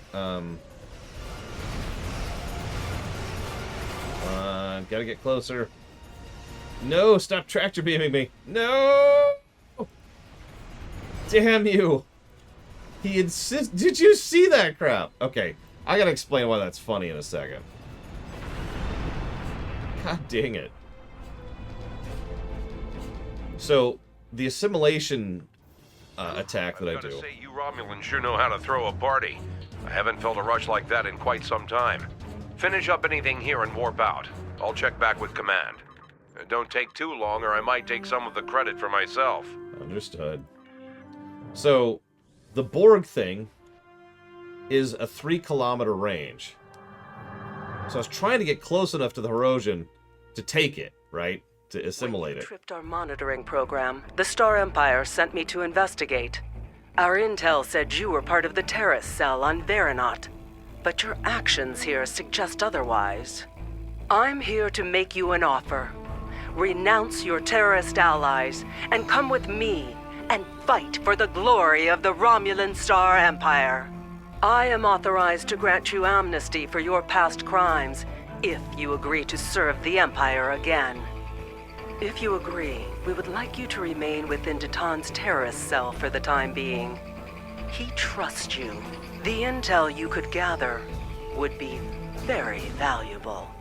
The Empire rewards its loyal children well, but it also punishes its enemies. Consider your decision carefully. Let me just think about that for a second here.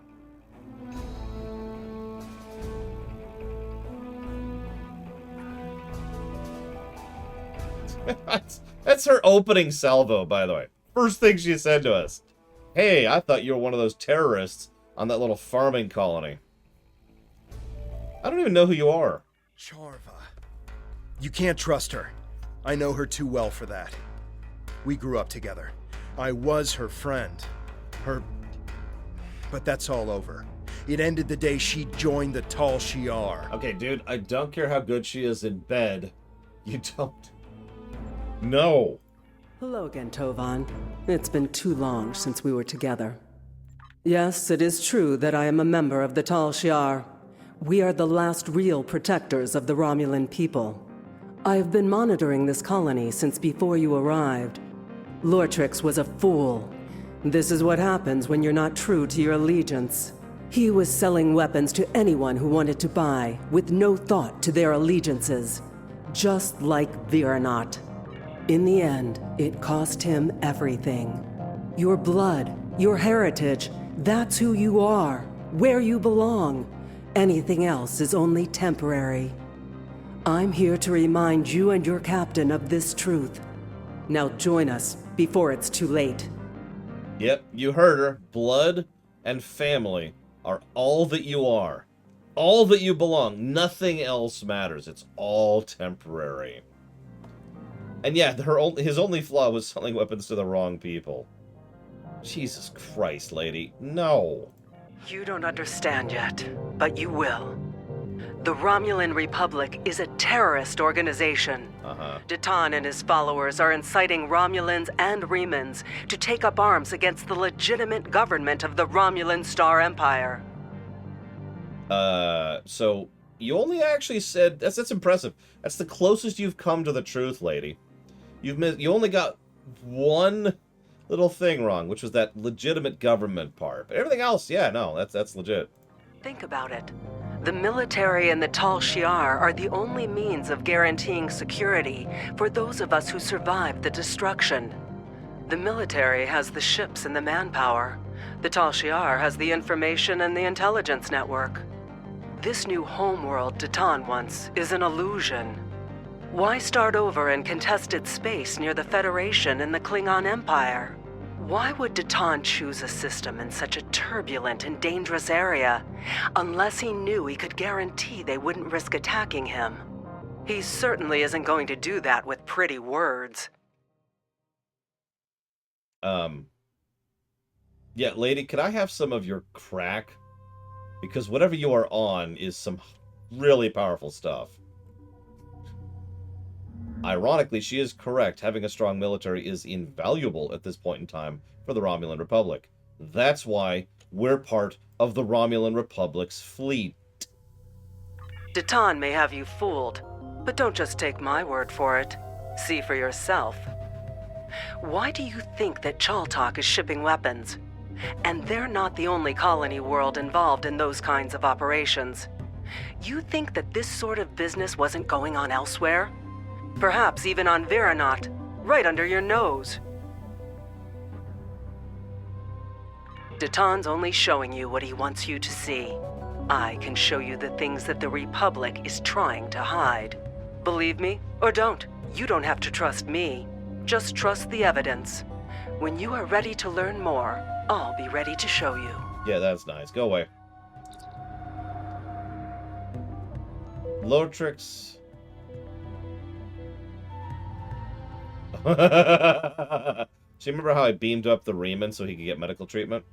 Well, he attacked the medical team who were trying to treat him because they were the enemy. So he's dead. There's a lot I have to say about Charva.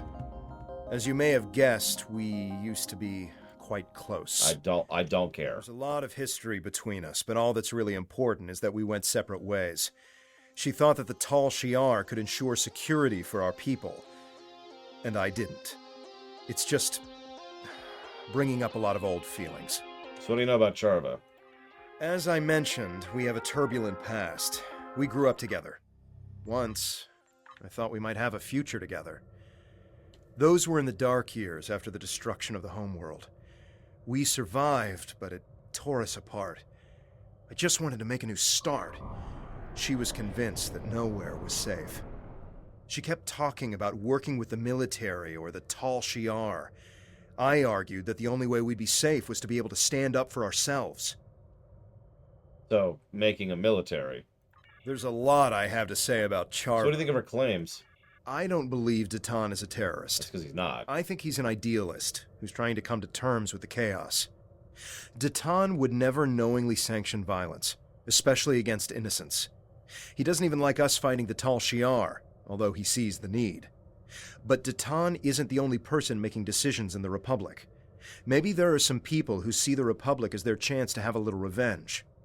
I don't know. I think Charva is wrong about Datan and the Republic. But that doesn't mean it's outside the bounds of possibility that someone has taken things too far, or has a secret program that Datan doesn't know about. If she knows something that we don't, we should try to find out what it is. There's a lot I have... So, do you think we can trust her? Well, Charva's not a bad person. At least she wasn't. But she is misguided, She's turned a blind eye to the excesses of the Tal Shiar, and she probably doesn't even know about most of them. The Tal Shiar are masters of propaganda, after all. I think that anything she tells us is going to be something that the Tal Shiar wants us to hear.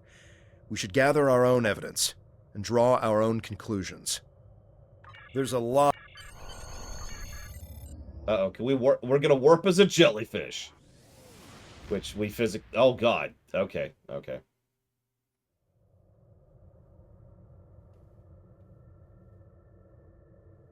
Your findings are distressing. I'll pass this along to Republic Command. As for Charva, I think the best course of action right now is to wait for her next move. If she's really desperate to make her case, she'll contact you again. If she does, keep me informed. Nadell out. Time is short. What do you need of me?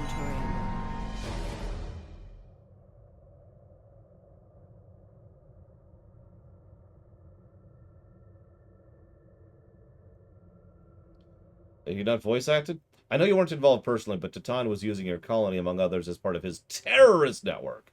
I've seen Tal Shiar documents saying Vernat was a prime site for weapons development. That was probably why it was attacked. Nope. You're still grieving over the loss of your home, the deaths of your friends. I know what that's like. So you need to go back and get the proof to know the true nature of the man you're working for. Sure. That depends on more details than that, Knockloose. Like, unfortunately, that's just a little too little to go off of.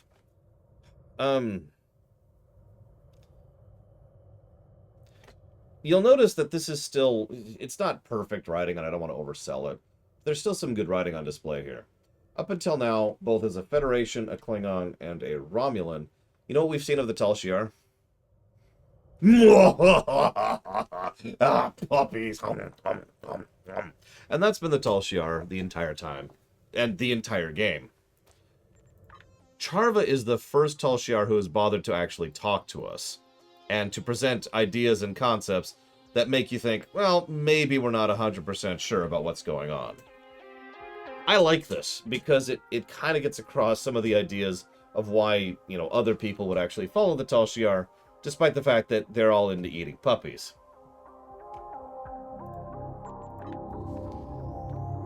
It's easy to see why someone who's hungry and desperate might join an organization that does what the Tal Shiar does.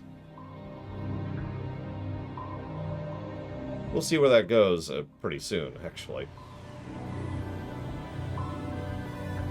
It looks like we're not the only ones visiting. All this debris has attracted Nausicaan scavengers. Recommend that we clear the area of these pirates while searching for any traces of weapon signatures in the wreckage. I don't want any pirates disturbing the remains of the ships where our friends died.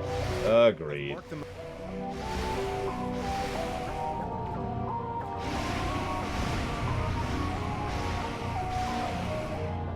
Yeah, like I said, it kind of depends on where they go with this. But first we go back to the colony, which we just left a few hours ago.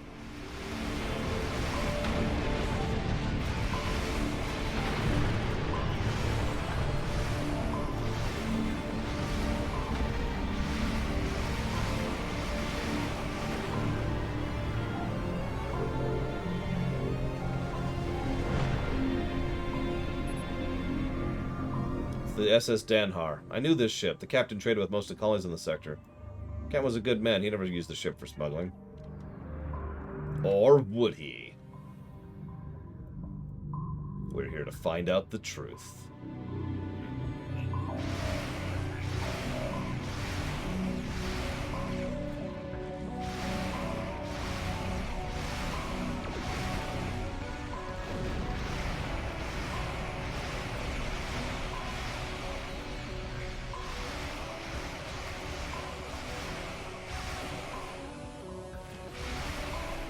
Don't mind me, I'm just a slug, apparently. There we go. He was actually tractor beaming us. It was just, good lord. Hi, Ben Wilmot. Listen, did you, like, not feel like... There we go.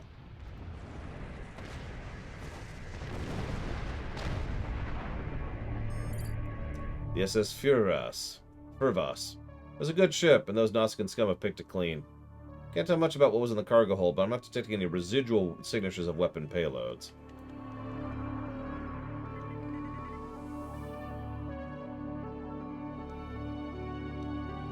Actually, yes, Trihexia. In fact, not only in real life, but in fiction, several organizations have done exactly that.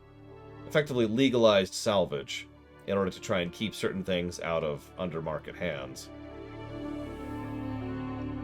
No, Benwell. In fact, Romulans do that all the time. So do a lot of the pirate stuff, like Orions or Noskins, like we just fought. And Romulans love to tractor beam you. And cause issues. This is the SS Pejos. It's a decommissioned military ship, but even so, no traces of the weapons in the cargo hold. Well, it's entirely here in the game, Ben Walmart, which is what I assumed you were talking about. If you mean in the show, I don't think they ever really use the tractor beam logically, because they don't use anything logically in the show. I mean, they have this giant ship of tons of weapons, and they use them to beam down to planets. Yeah, tractor mines, exactly. This is the SF Cray. It was carrying refugees away from the planet, but was destroyed trying to make its escape during the battle. Well, that's depressing.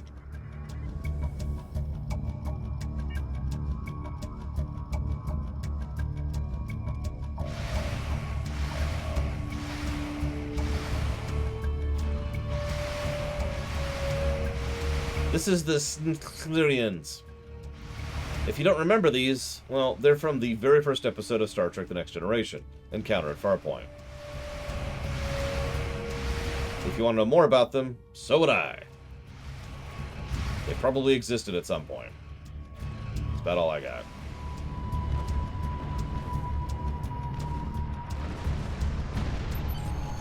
The SS Drom. Carrying supplies, none of which were weapons. We didn't find anything unusual on these ships, and I knew we wouldn't. I want to believe her, but she's not the person I know. She's tall Shi'ar. Still, I am picking up some strange energy readings from the surface of the planet. Perhaps we should continue our search there. Okay. But I can't be a jellyfish on the planet. Unless... On the planet, I'm a Sith Lord. So, yeah, this used to be our home. What the? You're one of them, aren't you? We've been looking all over this place for evidence of your terrorist plots, and here you are, showing up to dispose of the evidence we're here to find. I'm placing you under arrest. Resist, and I'll have to use force. I'm sorry. I hope you resist. Yeah, sure, I'll resist. Resist this. Or if... I'm sorry, I hit the wrong button. I hit the wrong button. There we go. Resist this. Be consumed by lightning.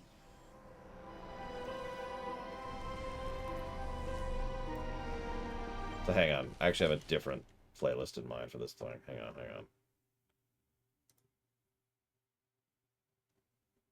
1 second. God, I'm so dry today.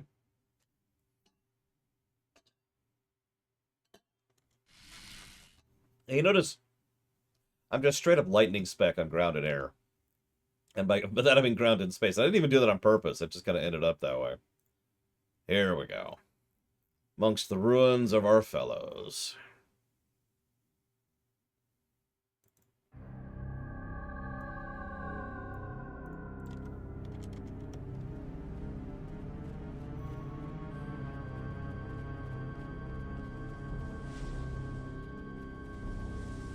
I only have one. Actually, I have like half of one. Oh, the Kellids are running rampant, probably because the town got wiped out. Well, you mean this thing right here? So what you do is you go to here, you go to Options, you go to Audio, and you change the media player to whatever it is you're controlling. And then Shazam, it's there, and you're good.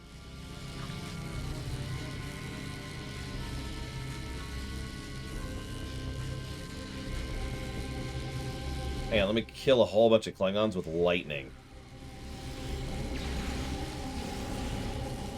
God, that is satisfying. Honestly, if not for the fact that the Red Angel suit is just ridiculous, I would use this all the time.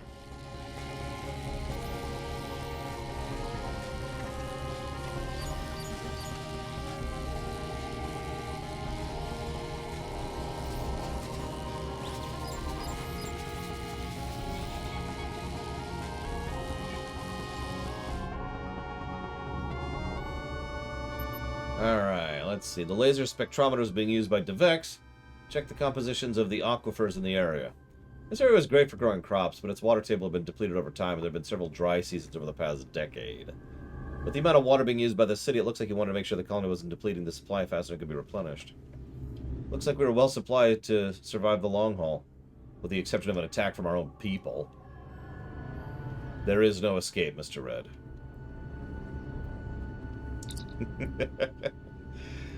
This bioscanner is being used by Devex to scan for impurities and biological contaminants in the water supply.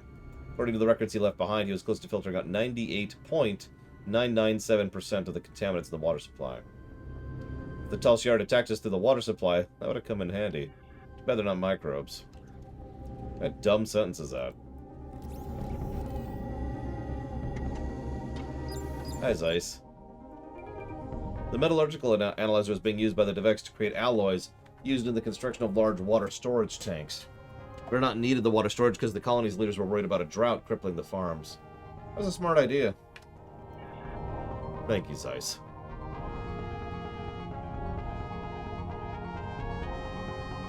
I will jot that down for Horizon 2. The etc. etc.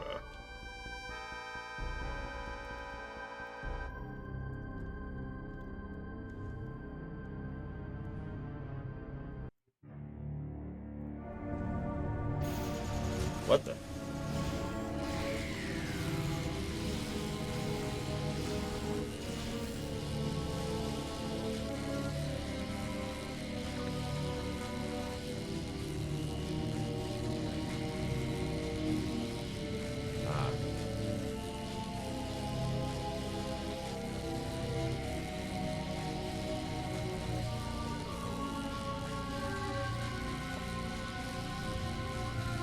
Do I have that? I don't think I do.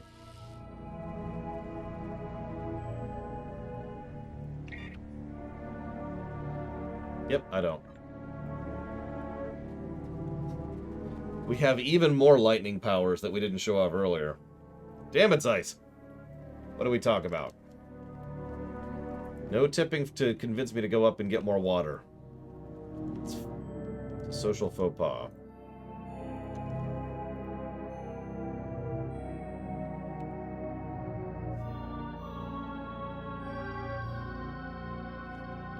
Thank you again, Zeiss. Very much so. Oh my god. No! We talked about this. Nope, that's it. That's it. That's it. I'm out. I'm out. I'm done.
Okay, fine. I brought a second thing of water, okay? Is that good enough? No, of course it isn't. That's why I brought a third thing of water.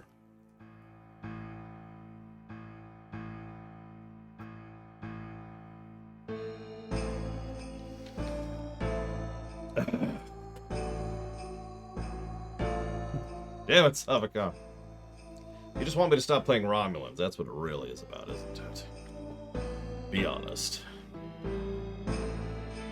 So hang on, let me put the rest of that Zeiss towards Horizon. So Savacom is donating towards King's Field 4. You're crazy. The rest of it's going towards Mother 3. Thank you again very much, Savacom.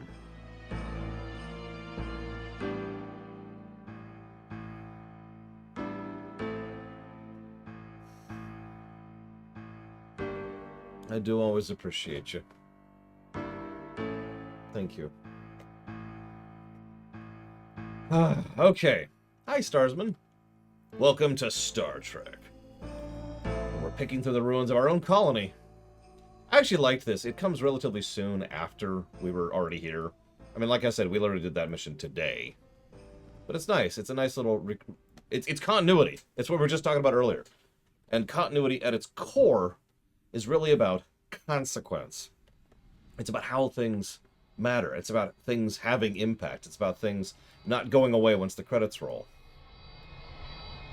And I love it.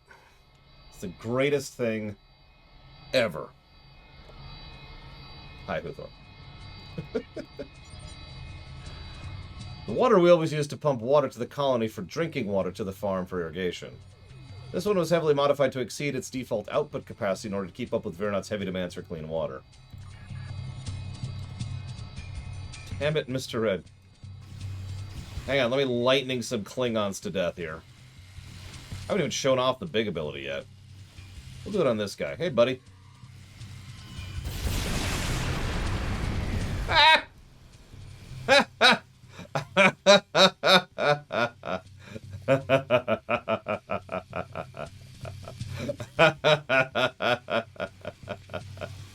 Oh, I would love something that other MMOs have done. I don't know how many other MMOs you've played, Flagend, but there's like a FF14 does this. WoW has touched on this a few times.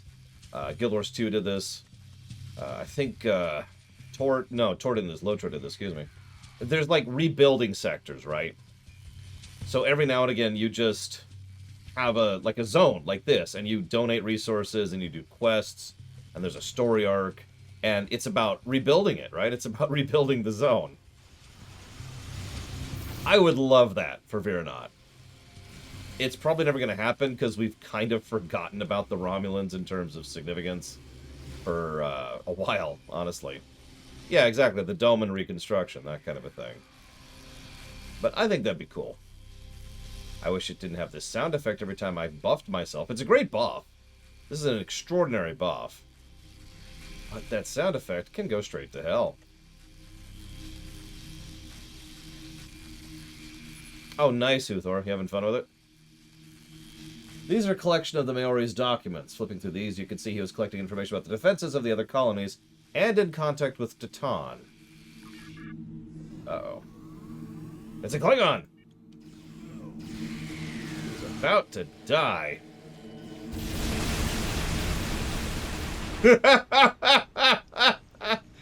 By the way, that has a 30-second cooldown. Not a 2-minute cooldown. A 30-second cooldown.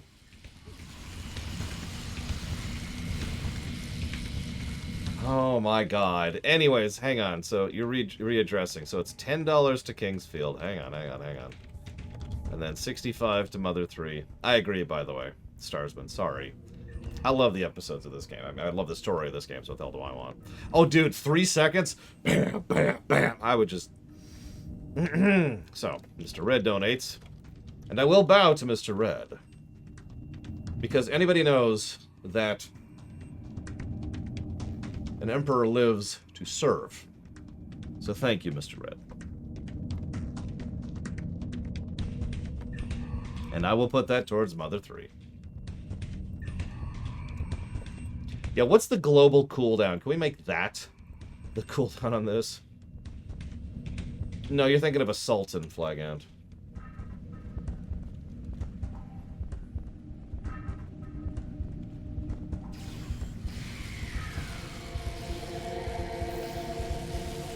I can't wait to do a battle where there's a bunch of mobs in one group, and I'm totally going to spark that ability right on their faces.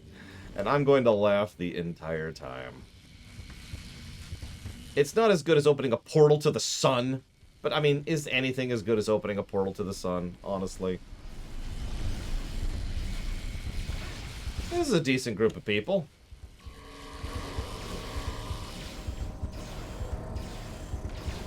Oh, hang on. Damn it, they're all dying before I could do it. Ah, well. Sadness.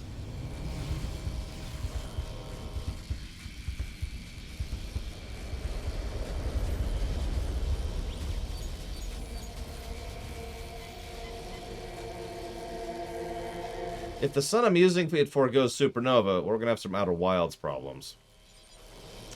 This is the only remaining intact windmill in the colony. Looks like most of the power output from the entire windmill network is being routed to the spacecraft landing area. It's an extensive ship repair facility. Your Maori may have been encouraging trade, developing relations with neighboring systems by offering them a place to repair their ships. Also probably made it a bigger target to the Tal Shiar. So thanks for that.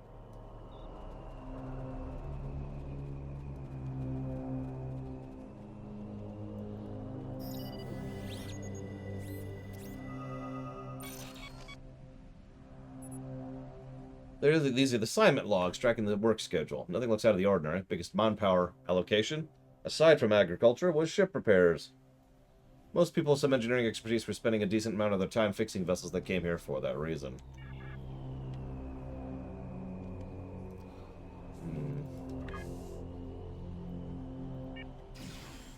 Oh, for Christ's sakes. Let me make my position very clear.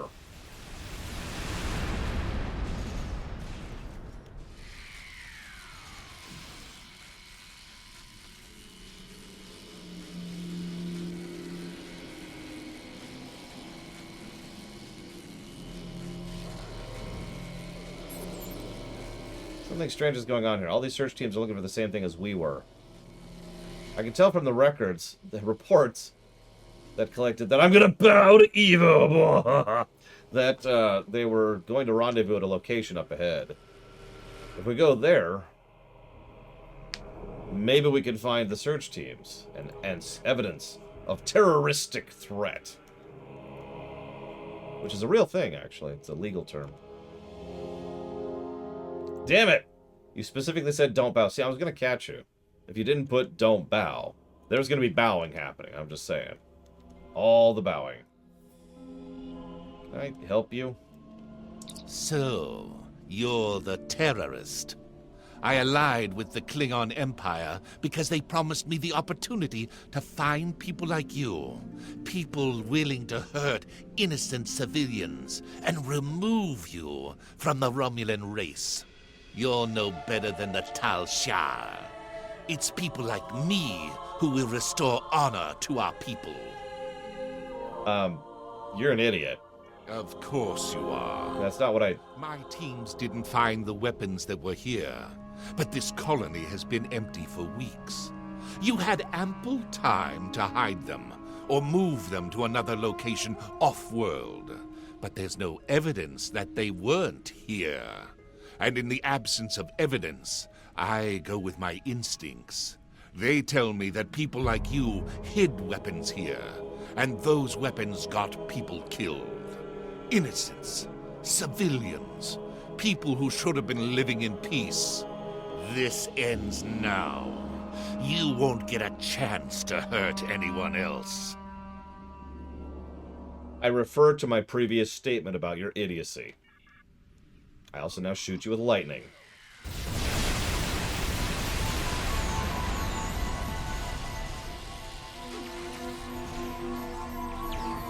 So enjoy being lightning to death, you moron. So what's that going towards? Tyranny! You got it. Give me a moment here, Evo. Must bow. And I have 3 things of water, so.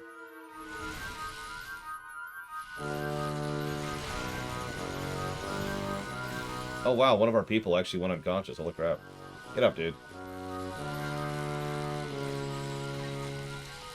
Targs! Our one weakness! Targs!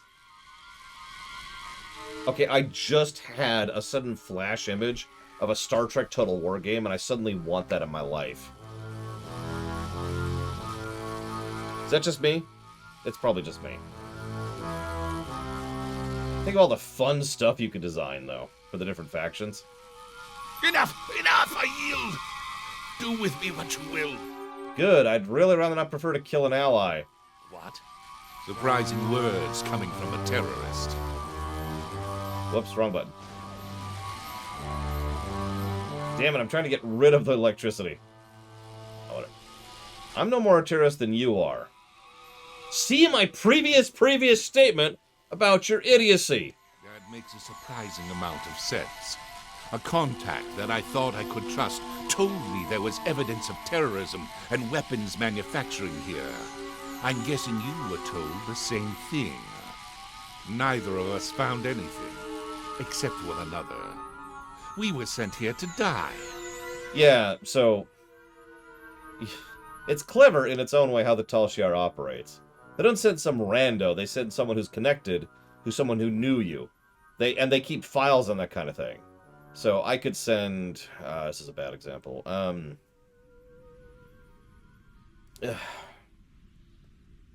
Valerian after me, I guess. And have Valerian try to convince me of something, because I might actually be willing to listen to him. As opposed to Bob, the 15th. I agree. Whoever set up this little charade is probably lying in wait to eliminate the survivor of our battle. Won't they be surprised when we join forces? I'll return to my ship immediately. Join me in orbit, and we can finish this. Did I kill all of your Klingon allies? No reason, I'm just curious. Yeah, King Bob the 15th. They're sleeping after all the third-degree burns I just gave them from the electricity. Should I mention it's not just electricity? It's actually specifically agony beams, because it's used by a Terran officer who invented it to cause agony at range.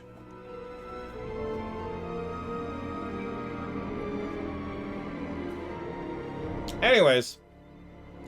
Oh yes, that's true. The agony was sent to stun.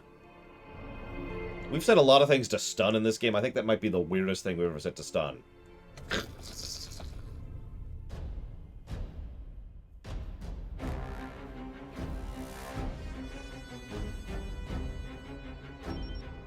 Captain, we've contacted Shavra. She's en route.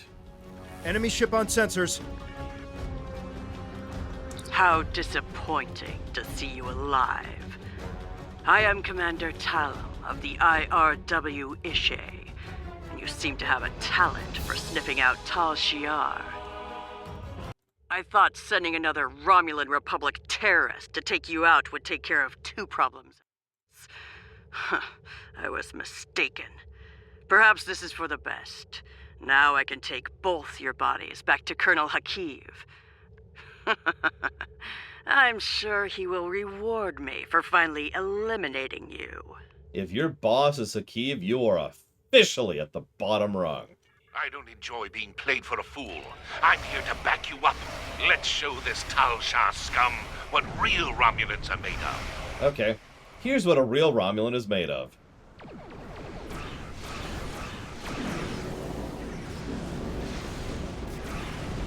And they're all dead.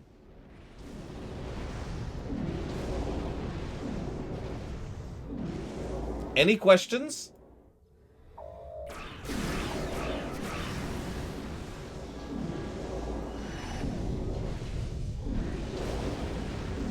I repeat, any questions? I am impressed by your martial prowess. You would have made an excellent warrior. I wish you had chosen to work with the Klingon Defense Force instead of Starfleet. Regardless, I am glad we can both serve the greater good of the Romulan Republic. You too. It's nice meeting you.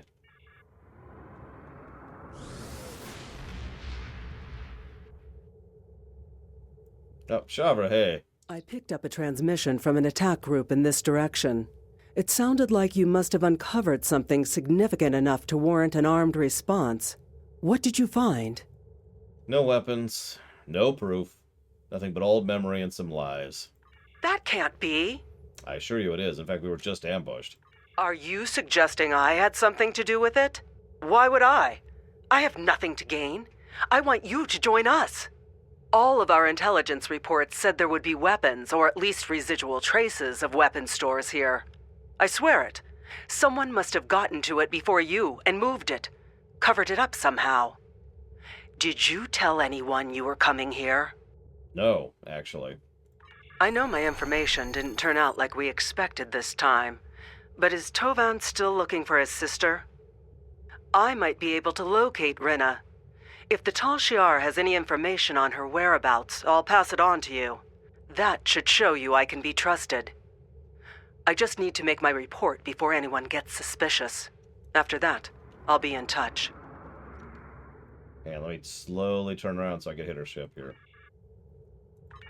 Oh, yeah, oh, God!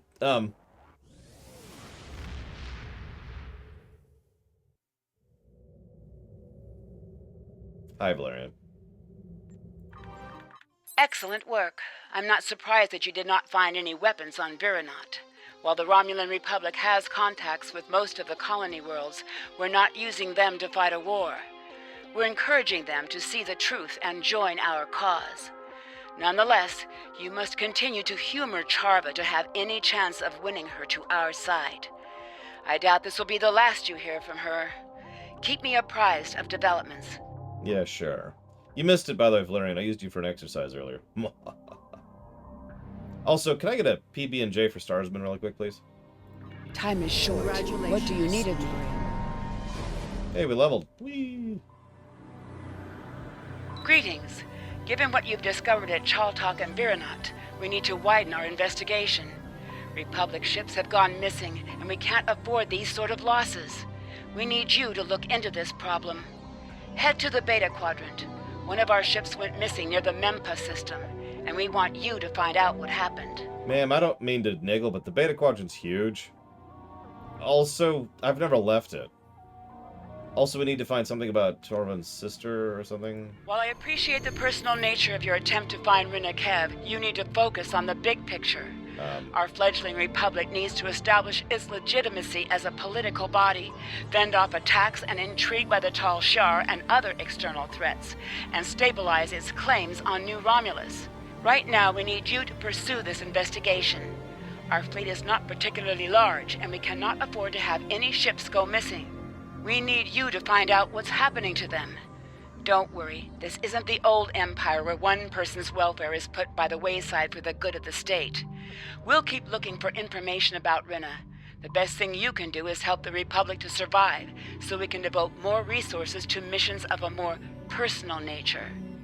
Yes, I don't mean to sound suspicious-y, but, Short. What do you need of that did not, comfort me at all. I don't know about you all. Listen, don't worry. Your call matters to us. Please stay on the line while we slowly get to it.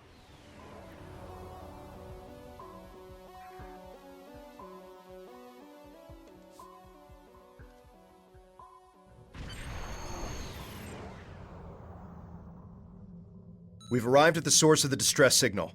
Scanning the area now. Any ships in the area? A Cardassian vessel. No life signs. The ship is badly damaged, but there's no clear relationship between the distortion and the ship. I ran a comparison to the anomalies we scanned previously in the Kittimer system. While they appear similar at first look, the spike in tetrions is different from what we've seen before. We need to get a closer scan. Sir, there's no sign of a Republic vessel in the area. Whatever happened here is unfortunate, but I recommend we continue our search elsewhere. It may look suspicious if we linger. Shut up and do your job. Now, let's go see what's going on with these poor Cardis.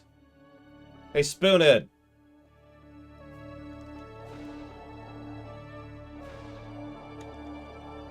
That's a weird bug.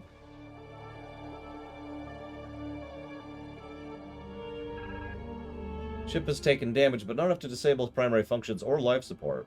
One hull breach, but an emergency force field is in place. Ship is deserted, but at this range I can't be certain. Significant interference from localized radiation.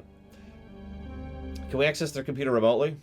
Cardassians use a recursive encryption algorithm to protect their data from unauthorized access. We'd have to be on their bridge to tap into their systems. This is in-game music right here, Evo. Although it's ironic because I'm playing ripped music in-game. I ripped the music out of the game, put it into a format where I can actually use it, and then I'm playing it with the in-game music player. We have no idea what happened to this ship. We could be putting ourselves at risk for the sake of curiosity. I recommend we leave and continue our search elsewhere. Your points are valid, but I don't agree. Let's go.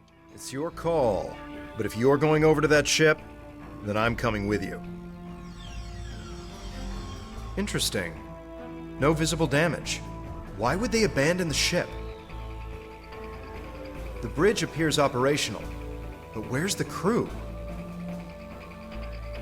We need to know what happened here. Scan for life signs. Check the security logs. I'm going to do the terrible walking animation over here. No other life signs detected. We're alone. Check the recent log activity. They didn't vanish without a trace. Here's something odd. There are no corpses on this ship. According to the logs, they were attacked. The ship description fits what we've seen of the Alachi. Several security logs were accessed recently. I think you're going to want to see this. You're going to want to take a look at this, Cliché. Ding! This security recording is from 3 days ago. That looks like a subspace Whatever rift. It explains why there aren't any corpses. Any more recordings? One more. Pulling it up now. Yeah, he's not supposed to walk.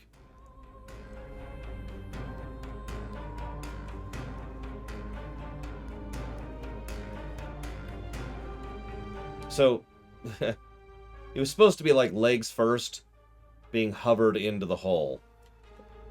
Which should sound a little bit familiar. Wait. That noise. Several ships are on approach and requesting status. Sir, they're Cardassian. Oh, great. Yeah, transport us back to the bridge immediately.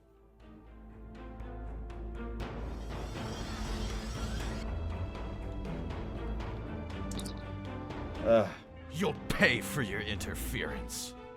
We carry an order of reprisal signed by Empress Sela, authorizing us to seize and detain Republic vessels. In other words, the great Cardassian military remnants have been diminished to privateers. Consider your situation. I suggest you view this as a generous mercy and save your crew. Yeah, I'm not surrendering to you, you moron. That is unfortunate. Your ship would be worth far more undamaged. This is your last chance. Feel free to use the escape pods if necessary. My actual dialogue, word for word, says, Cardassian fool. No wonder the Dominion abandoned you. Also known as ouch.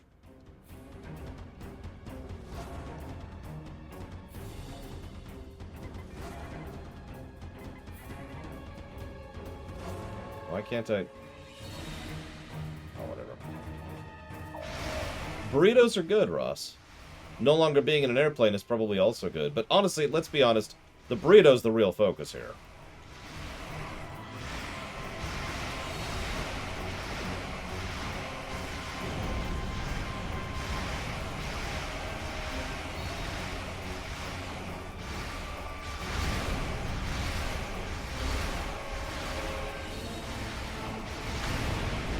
Burritos...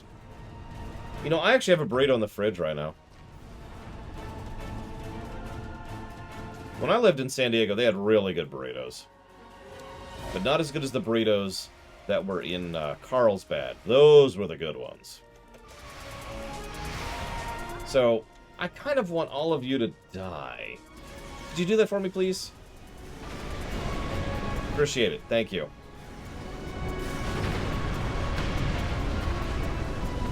That's a new bug. Like you do.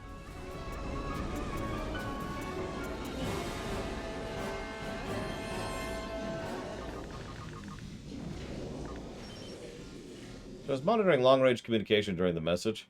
The Cardassian battleship sends a message to the Ada Eridani. Ada Eridani. I've been unable to pinpoint the exact destination, but I'll continue to monitor frequencies. Thank you. The Cardassians were unaware of what had happened to their missing vessel. It appears the Alachi attacked them while they were hunting for our ships. Bad luck. We should destroy the derelict. Let the True Way think that the Republic defeated all of their patrols. Agreed. Let's scuttle it. That's actually extremely stupid. That's a frickin' Keldon. We should keep that ship. Whoops, I didn't mean to...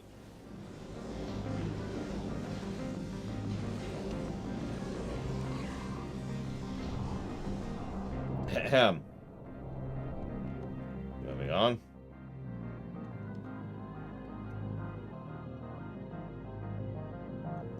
Anyways, we're low on ships in the Romulan Republic. We should probably take that. It's a ship literally there for the taking. And that's a Keldon, which is a better ship than a Galor. That's effectively say a medium to medium heavy cruiser.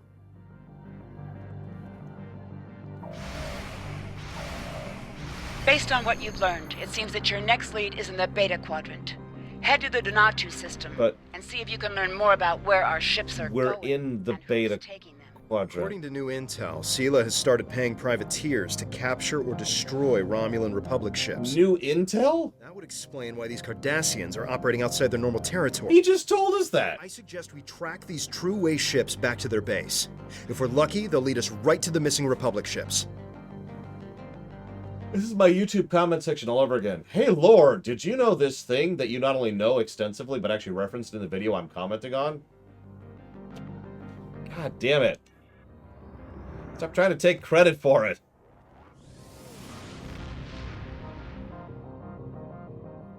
Also, who would put onions in burritos? Honestly.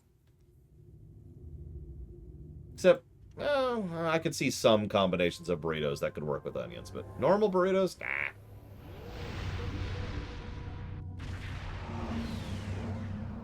Get some good grilled onions. That might work out. Oh, I forgot. Next time I hit sector space, remind me to check the bridge. There's a magnetic field surrounding a concentration of asteroids. What do you know of this system? It's, nothing. Got it.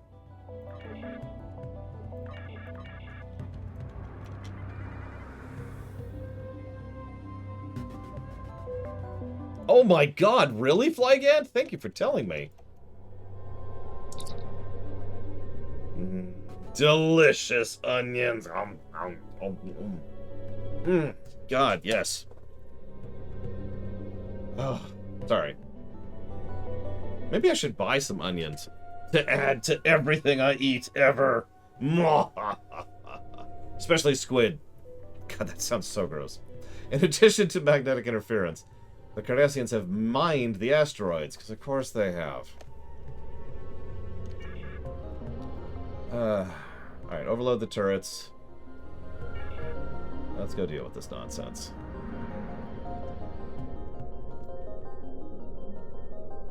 I mean, I've eaten onions raw, good onions, which are actually extraordinarily rare. In fact, the last time I had a good onion was in Hawaii. And that would have been about 29 years ago. Hold up. The hunters are made of worms?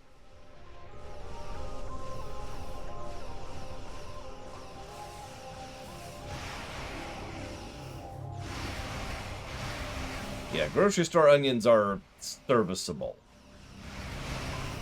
You get them for the crunch. You don't get them for the flavor. I love that mine that's hitting me from inside that asteroid. That's, funny, really, if you think about it.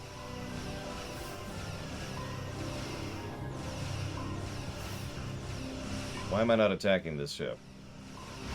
There we go. He's actually taking some decent damage here.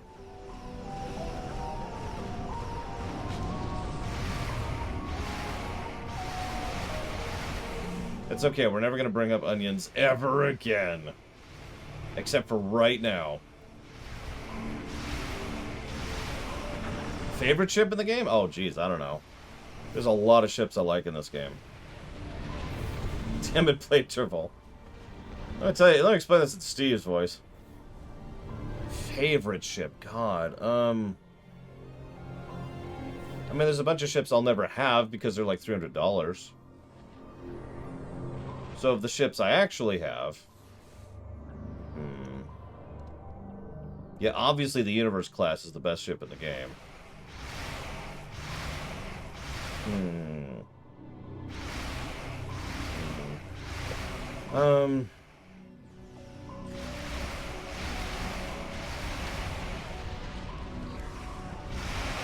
Oh, hey, all those ships are in range now. Want to see something funny? I'm gonna give you a magic trick. I'm gonna make all those Cardassian ships disappear. They are all dead.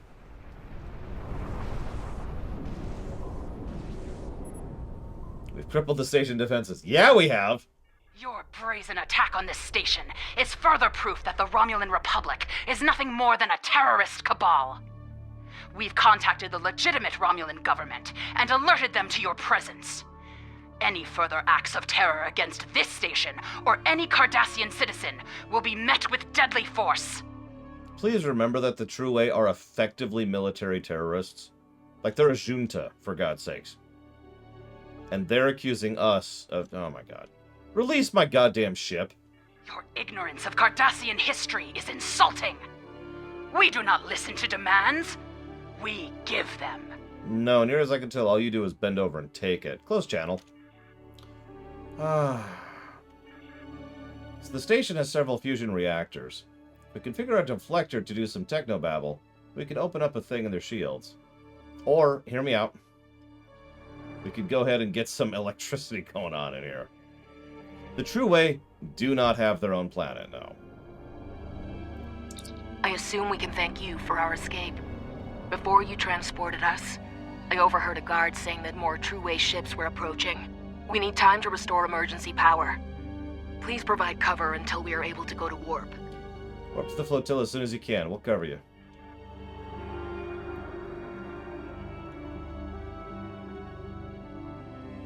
We'll just kind of hang out here for a minute.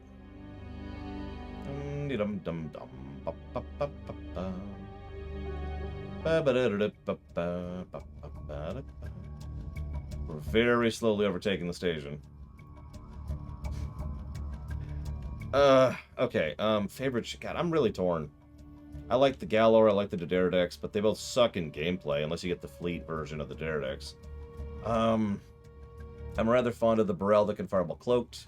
Obviously, there's the Lexington, which is fantastic. There's the Juggernaut, which I love the ship, even though it looks ridiculous.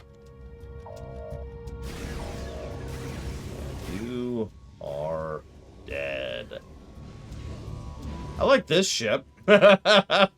It's probably not actually all that feasible at endgame, but it's very funny while leveling. You cannot play a Borg cube or sphere or probe, or honestly any Borg ship, really. So, no. Where's the Romulan ship? Where are we at? Where are we at?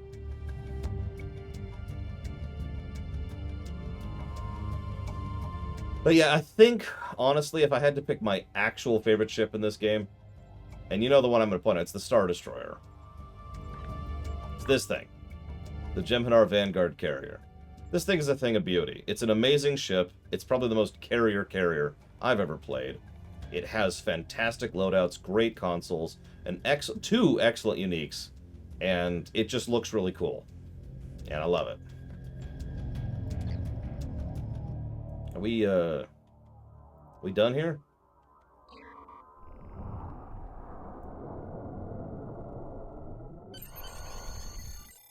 Okay, the Romulans warped away. Good. Let's get out of here. Would I want to live on a Jem'Hadar ship? No! Remember, Jem'Hadar ships don't have things like chairs Never mind niceties and comfort. Excellent. I hope that your new starship has performed to your satisfaction. Oh, yeah. Now that we know about Seela's attempts to capture our ships, we'll order our commanders to exercise additional caution in territory near True-Way space, or with other groups that might try their hand at privateering. I have received some new intelligence from our allies that may be of use to us. Expect to hear from me shortly. Okay. There we go. Time is short. What do you need of me?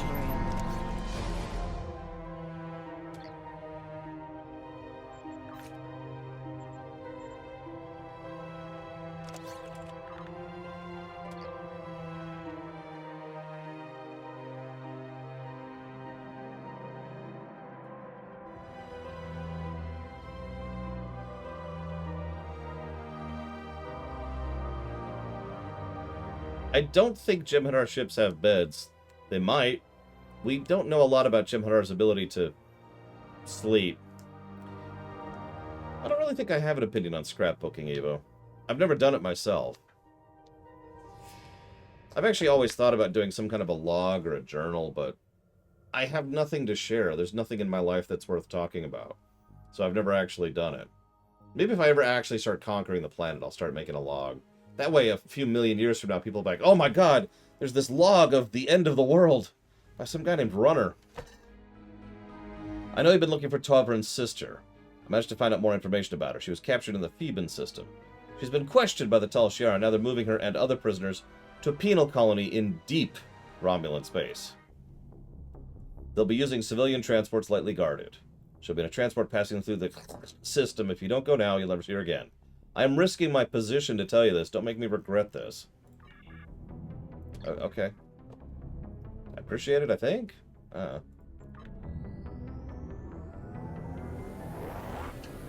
If scrapbooks look nice?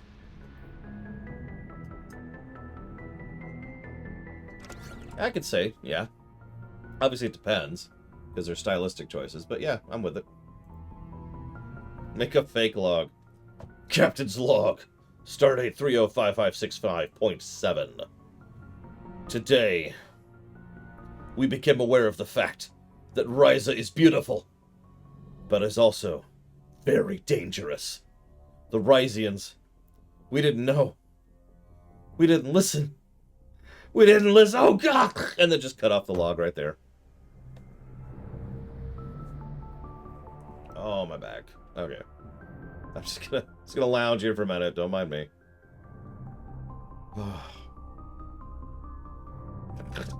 Dear diary, Flygand kept standing around. It's playing the accordion for me. I'm not sure what's going on with that. It's very strange. I also discovered that electrocuting people to death is really fun. We've located the transports that are carrying the prisoners, and Charva's intel isn't exactly accurate. She told us they were going to be Tal Shiar ships, but they're Cardassian. Do you think they could be disguised? And lightly guarded? They have combat-ready escorts. We'll need to defeat the escorts and disable the transport vessels. Then we can board and start looking for my sister. I still think she could be on board, even though the escorts are Cardassian ships instead of Tal Shiar. Alright, cool. Let's get in range of everything really quick. Sir, it might kill my sister. That's a risk I'm willing to take. That's close enough. Have fun! God damn, that's absolutely insane. What are we gonna do, Huthor? God, that is absolutely ludicrous. I love it so much.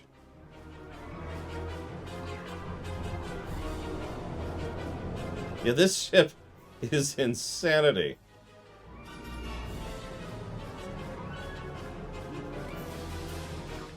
Okay, that battle music, we didn't even need that. Yeah, you may fire when ready.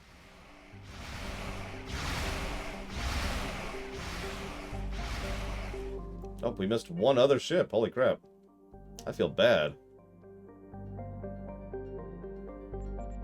Honestly, just sell, like, this stuff. Just get rid of all of it. Get this crap out of my inventory. Thank you.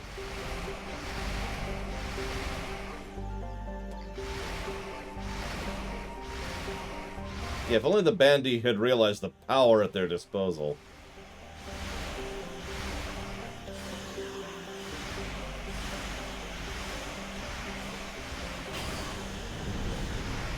Oh my god, what was that? Nothing. Oh, I'm sure I could optimize the crap out of this ship. But that would take research and time and work, and I'd like boring you with that. Damn, I think I'm going to take too long to kill him now. I mean, that's probably exactly what's happening, okay? Nope, we assimilated them. We just assimilated the Cardassians, on top of everything else we're doing here.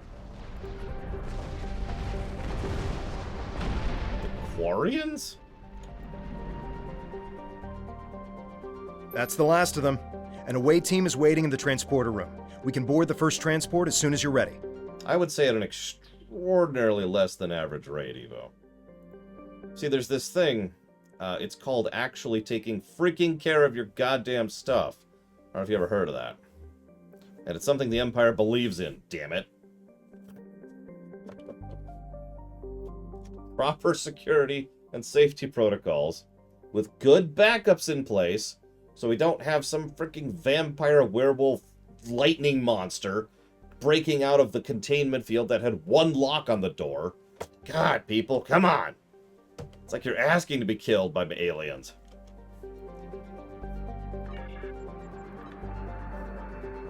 I know, right? Taking care of things. Who'd have thunk? Accidents can still happen, because freak accidents are freak accidents.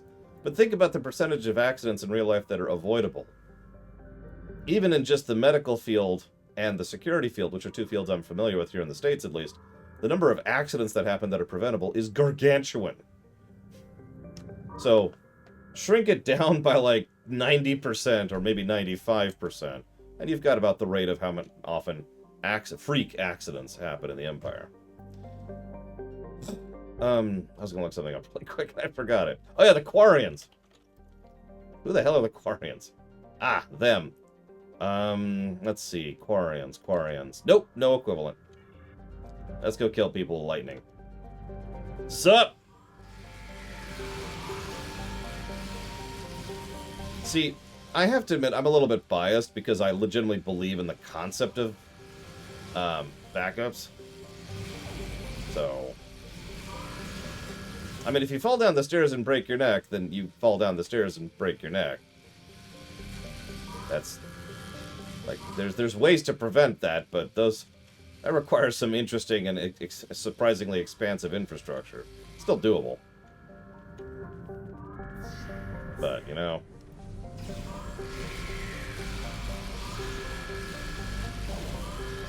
Yes, Quaria Prime.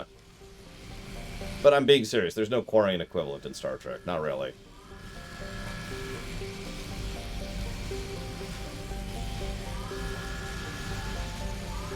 Quarinia. I like it.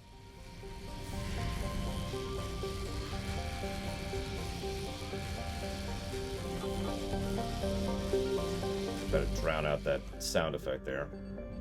The only thing I don't like about this set is the...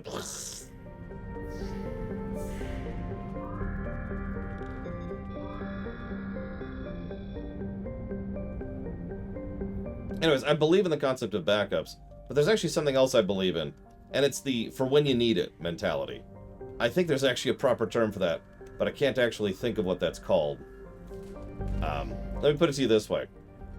Let's say that you have a policy to deal with something. It takes time, it takes money, it takes effort, and it takes care to do it. And it's for an emergency, and you never need it. 10 years of your job, you never actually implement that policy. My mentality, the way I tend to think, is that that's absolutely valuable and should still be done, should still be upkept, and should still be practiced. Because the one time you need it is why you do it the other 99 times you don't. You have all those policies and all those security checks and all those safety checks, everything you need to do, all the backups, because when you need it there. You need it right then, ready to go, in the emergency. And there's a lot of jobs and a lot of functions in real-life society that fall into that.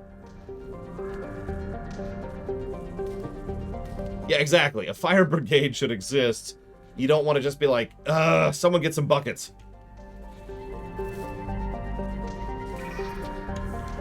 Die, monsters. See, these people should have had some anti-lightning gear, but they didn't think about that. Could have grounded their bridge. Would have saved them a lot of death. But instead, this is happening.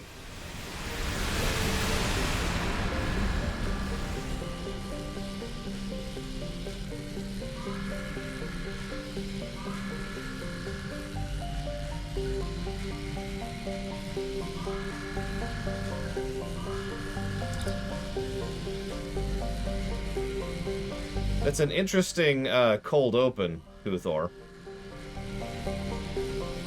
Perhaps the Tal Shiar knew the Cardassians took this convoy and sent us here to fight them. No matter who survived, us or the True Way, either way, the Tal Shiar wins. Yeah, duh. The Tal Shiar led us into a trap. Again. I'm tired of being lied to. Being tricked. The self-destruct on this ship is still active. Let's set it before we beam over to the next one and look for Rena there. All we should leave behind is a cloud of debris, and then the Tal Shiar and the True Way will know the cost of crossing the Romulan Republic. Or a Republic which is just getting itself going, which is going to need a huge influx of material and supplies and tools and personnel. Maybe we should take the freighters that were... Jesus Christ, dude. Fine. Computer, insert stum destruct, please.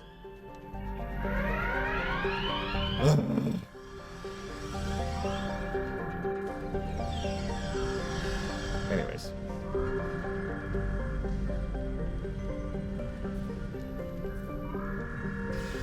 I admit I've never really thought about it other than the obvious safety protocols thing, Evo. Like, you mentioned drowning. Well, ideally, you're out swimming, someone or something is tracking or taking care of you. You know, the lifeguard equivalent. Obviously, they're not always going to save you, but the chances of them saving you are not exactly small, so... I'm going to still say it's less likely, or less common than it happens in real life. But it's still for the same reason. Not random chance is lower, just there's more things in place to catch things when they happen, if that makes sense. I also really want to know why you ask. Because this is a really strange question. Your ship is to be part of the convoy sent to the Pi Canis sector. Pi Canis. Your orders are to ambush any Romulan ships you can overwhelm easily and acquire their cloaking technology. There isn't any data on prisoners here. It's just cargo and soldiers. I don't understand why Charva would send us here. Was she trying to get us killed? Are you an idiot? Like, I like you, dude, but you are not smart. Her superiors are lying to her to manipulate us, because they know we'll listen to her. She's legitimate. That's why she's so convincing, because she's not lying to us. You idiot.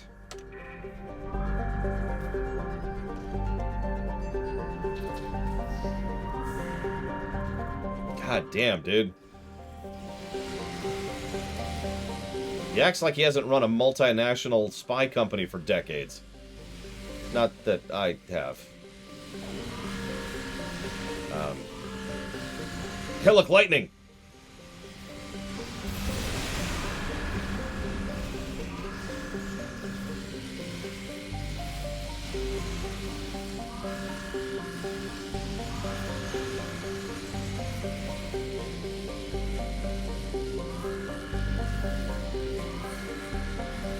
I told you! I don't care how good she is in bed.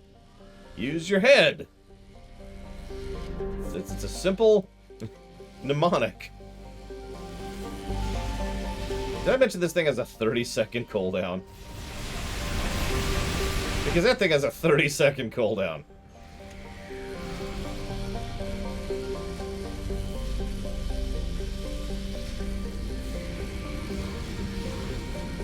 Here. Be engulfed in lightning. God, I love this so much. I'm gonna rapidly overload the warp core, because I can do that.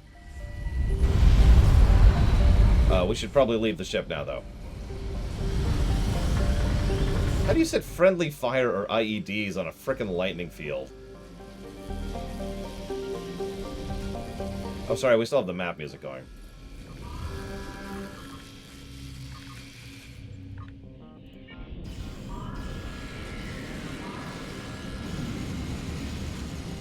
Sorry, warp core. Sorry. It was the only way. God, how many dozens of Cardassians are we murdering here? Effectively 4 the Tal Shiar. Although, in fairness, these are true ways, so they kinda deserve to die, but still.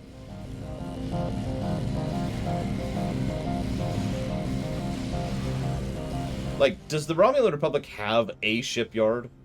Any. Just one shipyard anywhere.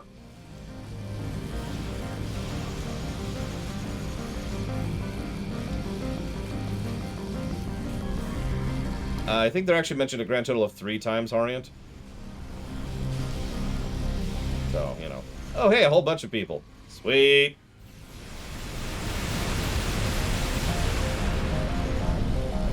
I can't believe anything lived through that. That's impressive, dude. Like, I'm not even joking. That's actually impressive. Wooden ships. God damn it, Outer Wilds. First, I never could stop playing Elden Ring, and now it's I can never stop playing Outer Wilds. Ugh. You know, I'm pretty sure any Republic ships are being built in ESD or Utopia Planitia, or sorry, yeah, no, Utopia Planitia. I'm right.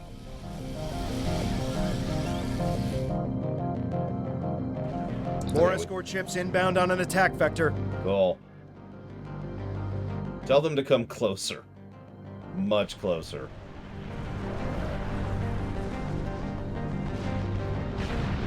So I'm going to give you one chance to surrender.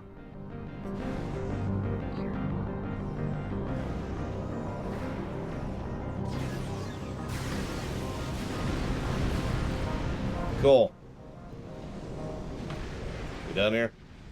I provided the convoy's coordinates as a gesture of good faith. I remember how close Tovan was to his sister. Rinna was my friend, too. Although she's committed crimes against the Romulan Star Empire, I'm willing to give her and you another chance. How could you lie to us again? Lead us into another trap. And you use Rinna to do it. That's low, even for the Tal Shiar. She wasn't on those transports. It was all a setup, a deception intended to get us killed, and I'm not falling for it again.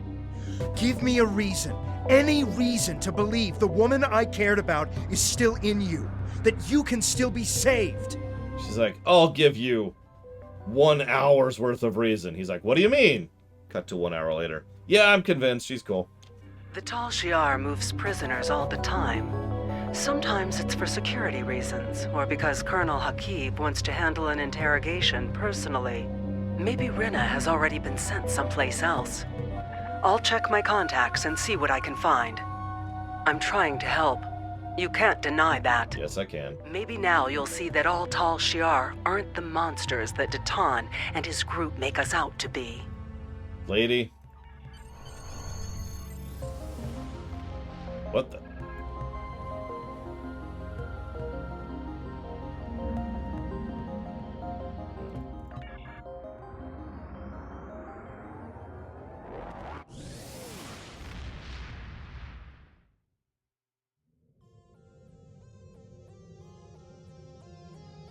Yeah, do I need to get you to a room? We put word out that Tovan's sister is I've got still space. missing. Look at the size of my I'll ship. let you know if we hear anything.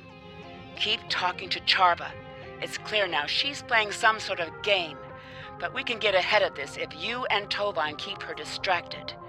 Anything that will give us an upper hand with the Tal Shiar will help our cause. Right. Time is short. What do you need of me?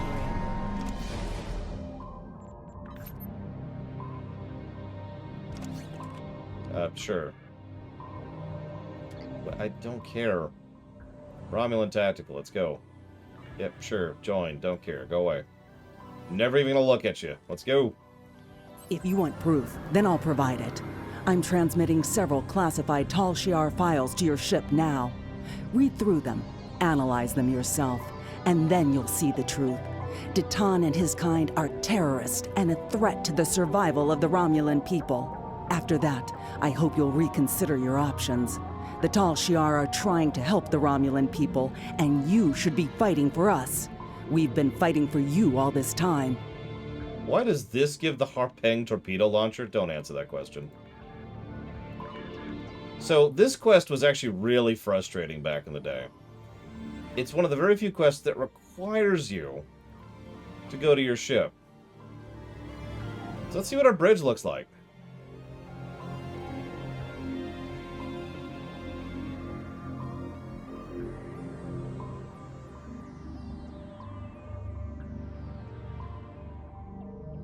That's a good question, Justin.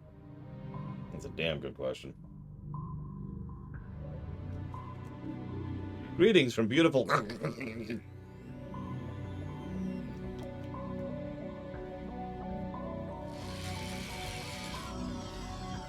Yep, generic bridge. Meh.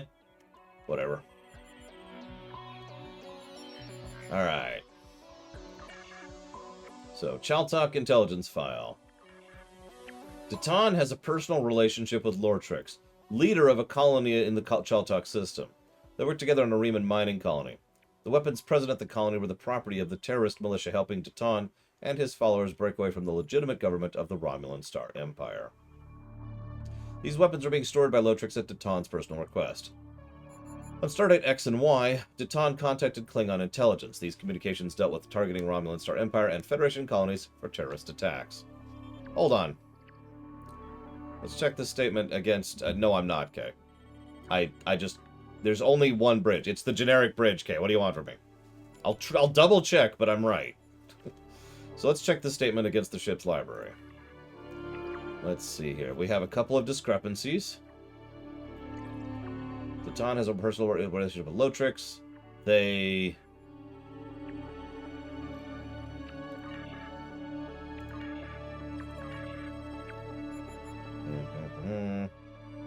This is actually kind of an annoying quest because you have to cross-reference stuff.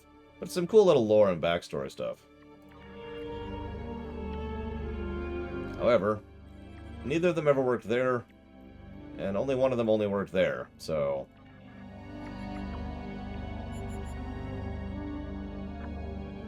visited. Nope, hang on.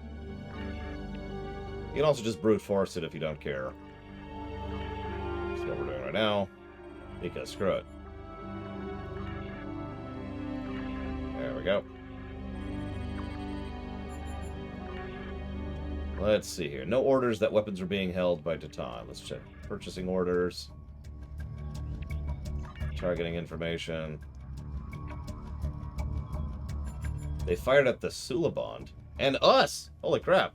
And a Ferengi freighter named the Latinum Lady. Grain stolen, medical supplies in the black market. Ship in the stolen record. You have stolen an honor that was due to me.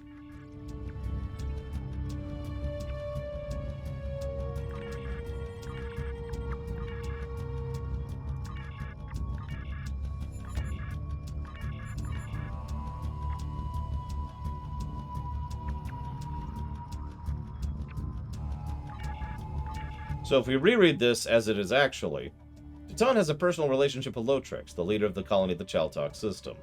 They negotiated a settlement on the Riemann Minor colony. The weapons present at the colony were the property of the terrorist militia helping Titan and his followers break away from the legitimate government of the Romulan Star Empire. These weapons were being aimed at Romulan militia targets by Lortrix and at Titan's personal request.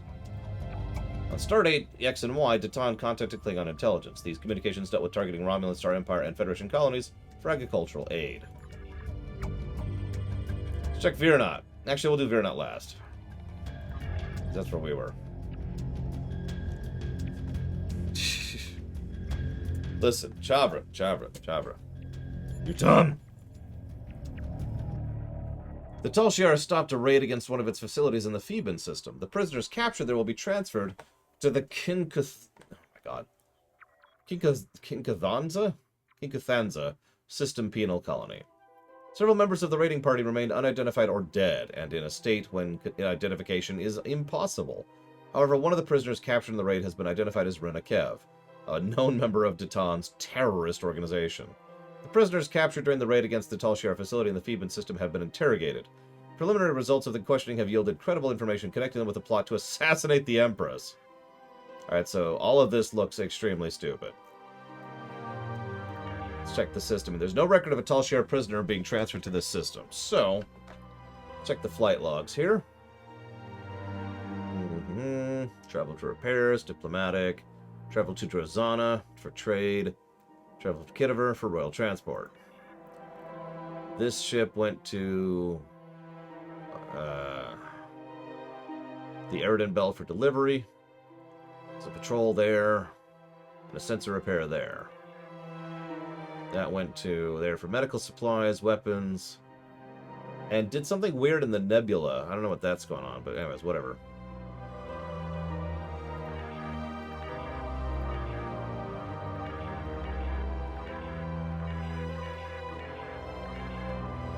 Let's see.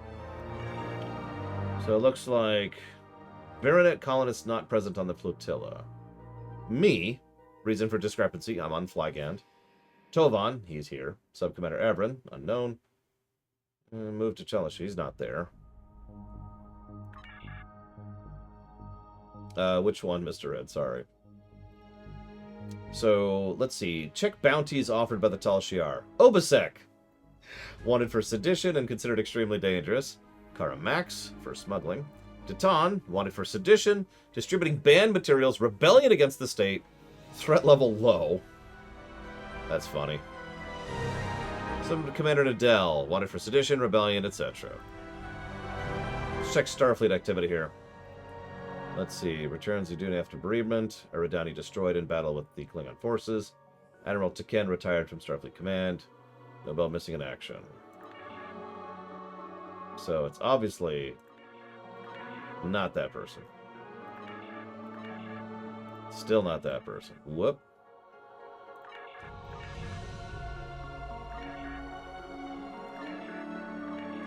So the Tal Shiar stopped the raid of one of its facilities in the Theban system. The prisoners interrogated.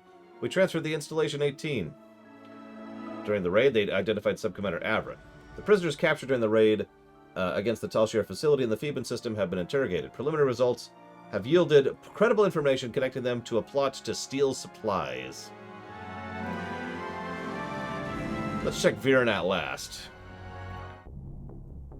Datan smuggled a large number of crates into Virenat by routing them through unmonitored systems. The crates were determined to be carrying weapons meant to be used by the inhabitants of Virenat. Datan's terrorist organization, the Romulan Republic, assisted with the construction of the Virenat colony. During construction, this organization concealed hidden compartments and rooms into many of the colony's structures to facilitate smuggling and illegal weapon sales. Inside the repair facility, there was machinery linked to biological weapons manufacturing. Datan and the Romulan Republic have also allocated significant resources to accumulate intelligence on the Klingon Empire. Most of this information is related to Klingon Empire colony locations and defenses. Yeah, sure. With no outside influence, who I think it would end up top between the Romulans, between Datan, the Tal Shiar, or Sela. So that no outside influence thing is a really important proviso, and I know you know why. Honestly, even ignoring all of the disadvantages, I still think Datan would crawl to the top of that pile. The Tal Shiar were hemorrhaging like crazy, and in terms of personnel and in terms of resources, and without their backers, they got nothing going for them. Sela only has the backing of the Loyalists, which is a very small group, and the Tal Shiar. That's going nowhere fast. Datan at least has people who are legitimately loyal to him and are willing to work with him, and a fleet that's willing to try and make things work. Even without the Federation standing, he at least has a chance to do something. Oh. Let's see here. Let's check medical supplies. Anesthetizine, Metropan, Melanax, nothing really there. So here's what we were selling from Virenat. 250 pounds of raw honey, 2 tons of osel, purchased by Quark Enterprise, a vat of Yagan nectar, A ton of Vilmarine. Oh, she's purchased by the... Excuse me, requisitioned by the Romulan military. Let's see, that ship was leaving. Purchased from Quark Enterprises. Delivering medical supplies. Picking up ships for a colony. Sensors detect increase in warp core efficiency when vessel left system.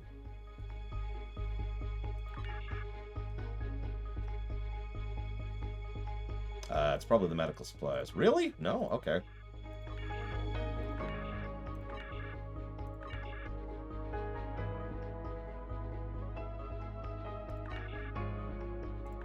There we go.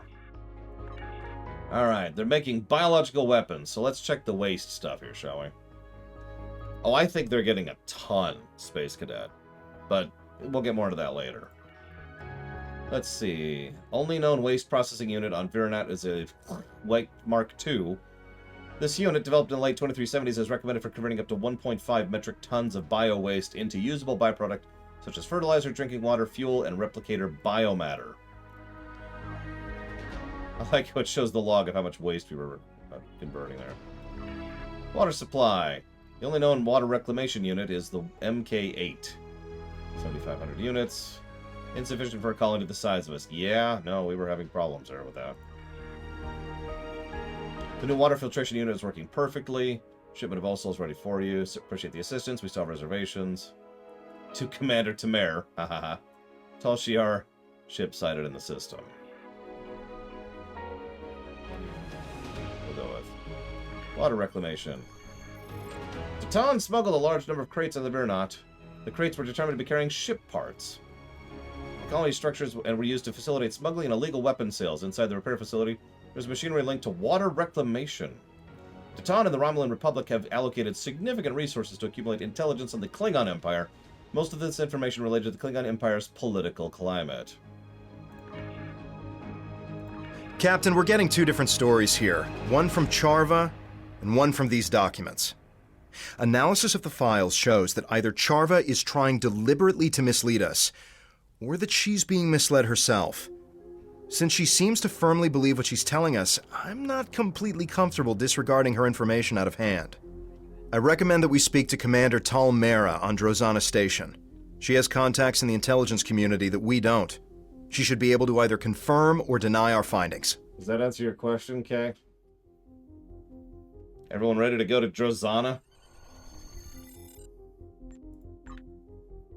Hey, let me get back to my command chair, which is right over there.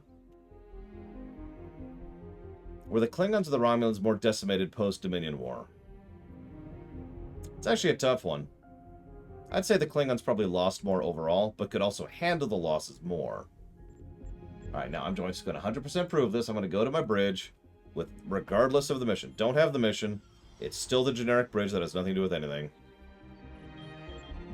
Moving on.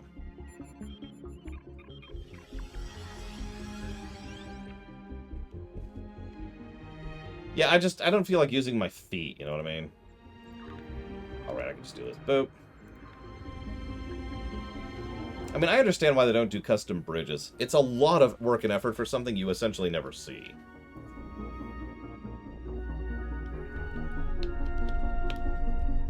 Like, there's a logic to that. It's a production thing, right?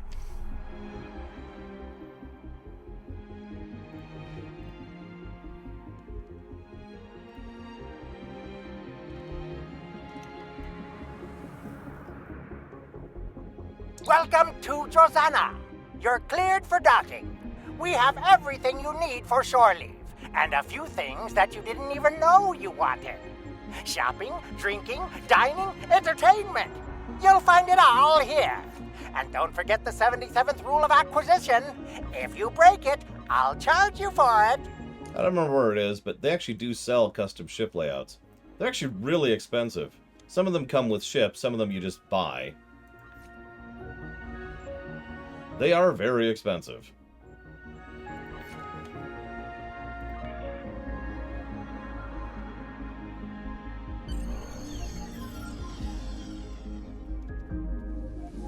Oh, I know how I could do that. Hang on, is this... Nope. I need the other one. Is that other one in here? Looks like it is not. Whatever. Probably not, Savacom.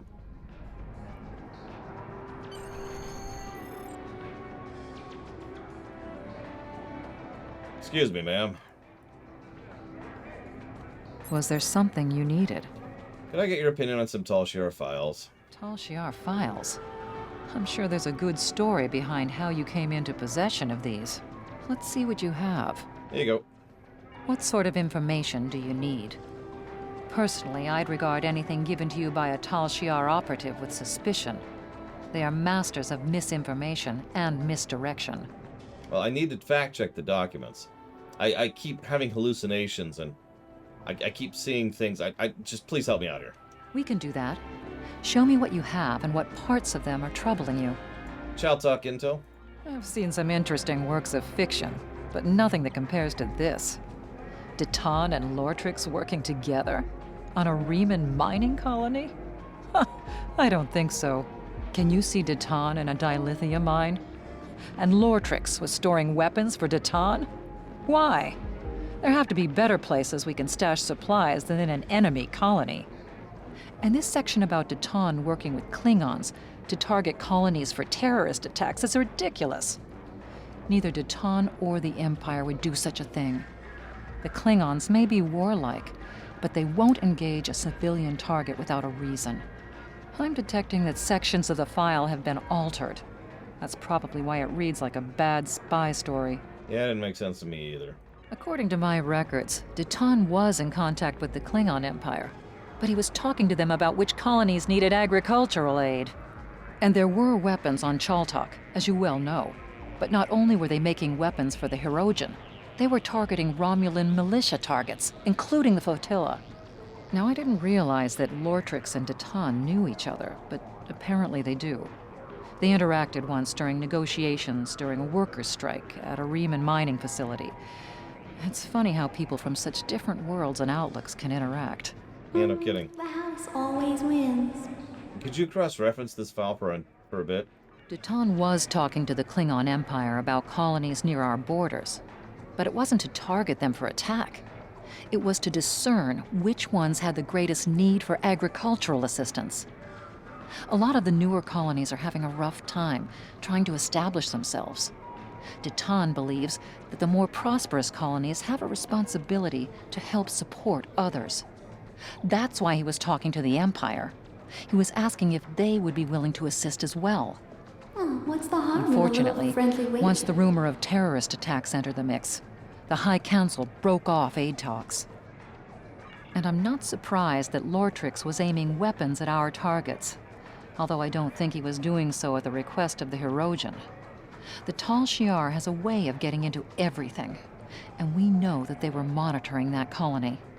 A Tal Shiar operative could have manipulated Lortrix into aiming some of the weapons at Romulan Republic targets.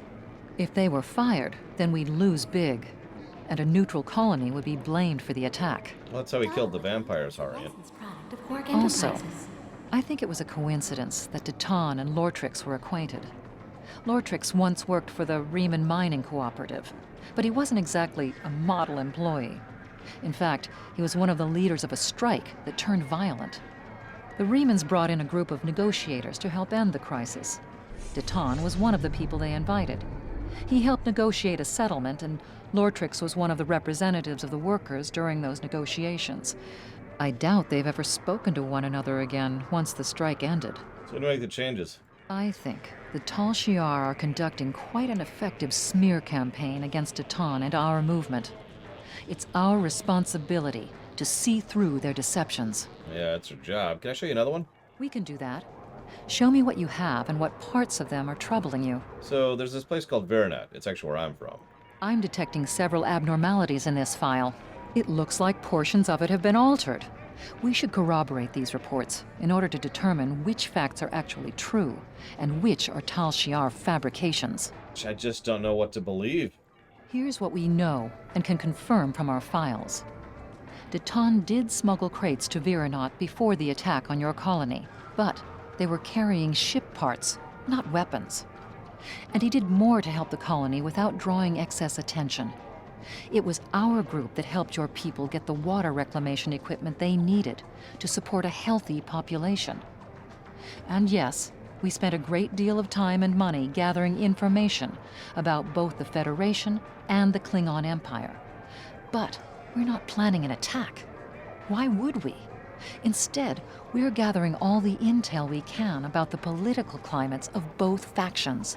I should mention, by the way, one of the cute little tidbits here, and this is where the story starts to get clever, if you're paying attention.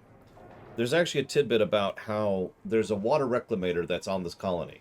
It can push out 7,500 liters per cycle, right? And then there's a list of how many liters it's putting out per cycle. It's like 11,000, 15,000, 13,000, etc. That's it. It just puts the discrepancy there and lets you notice it if you want to. Because, and she confirms this audibly, but what we could pull from that is that they were actually helping us to, or had given us one that was improved or whatever. So it was actually doing the kind of water we needed because we required more water reclamation for the size of the colony we were, right? Just little stuff like that. There's going to be a lot of those. I'm going to try to point them out as we go.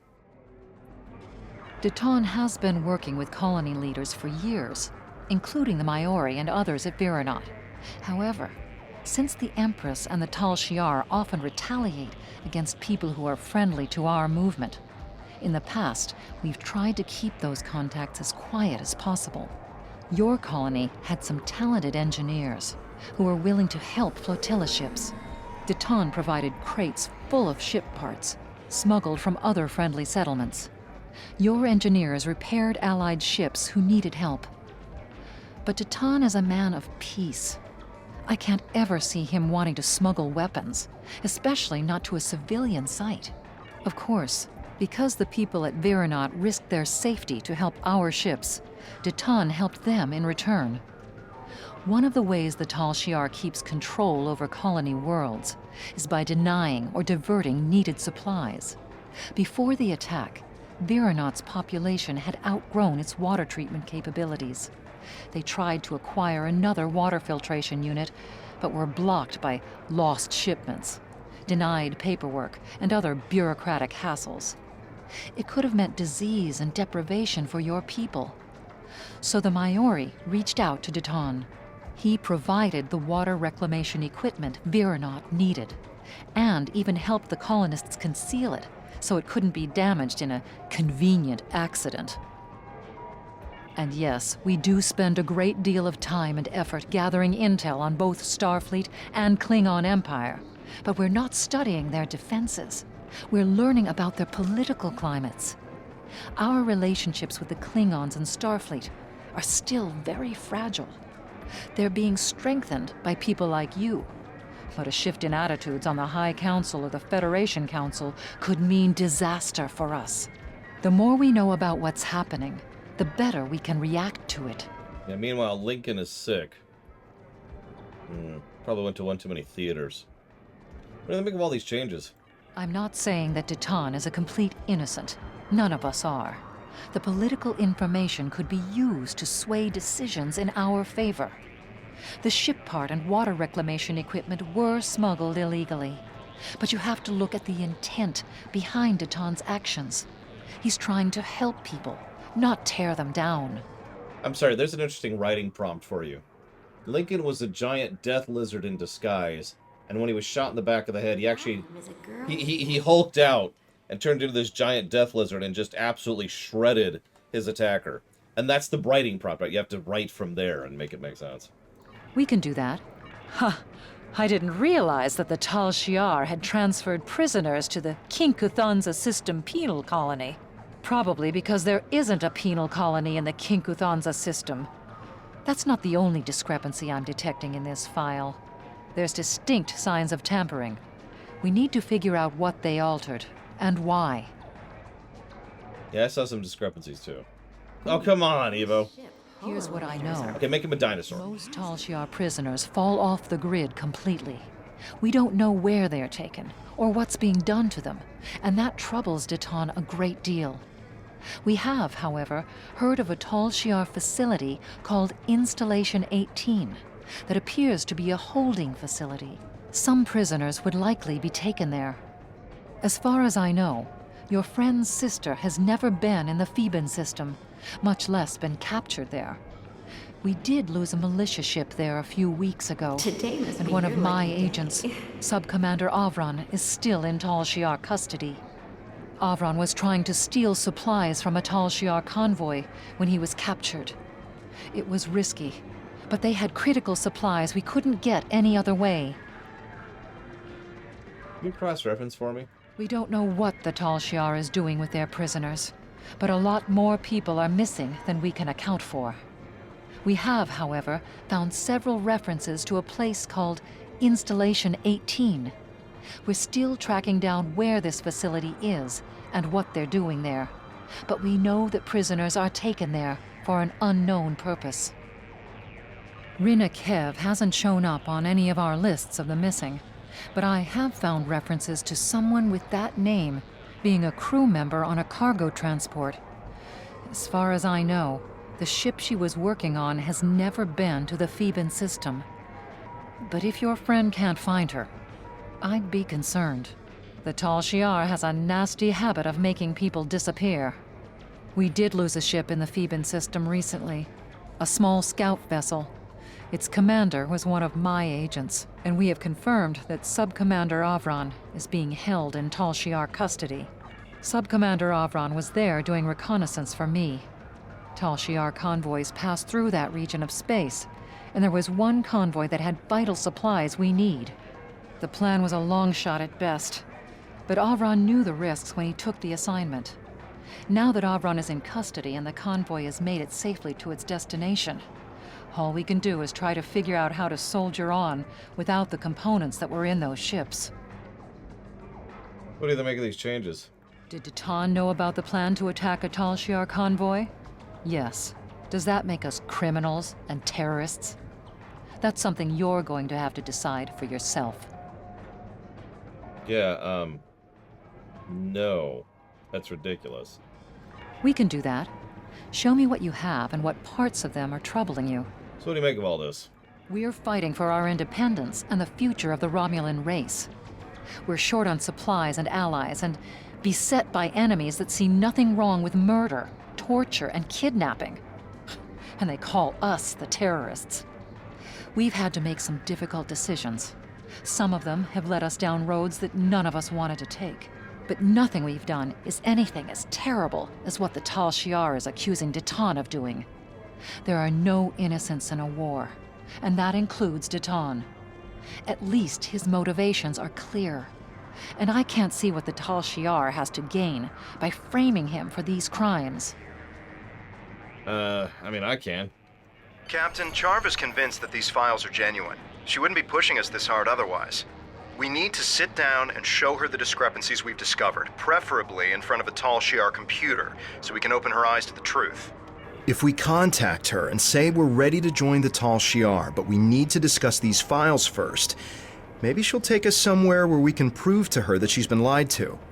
There's a subspace communications hub in the lounge on Drozana Station's observation level that we can use to contact Charva. Well, let's go. We are on Drozana, after all. Good evening. I wasn't expecting to hear from you so soon. Are you ready to join the Tal Shiar? He's ready to join you. I'm ready to join the Tal Shiar.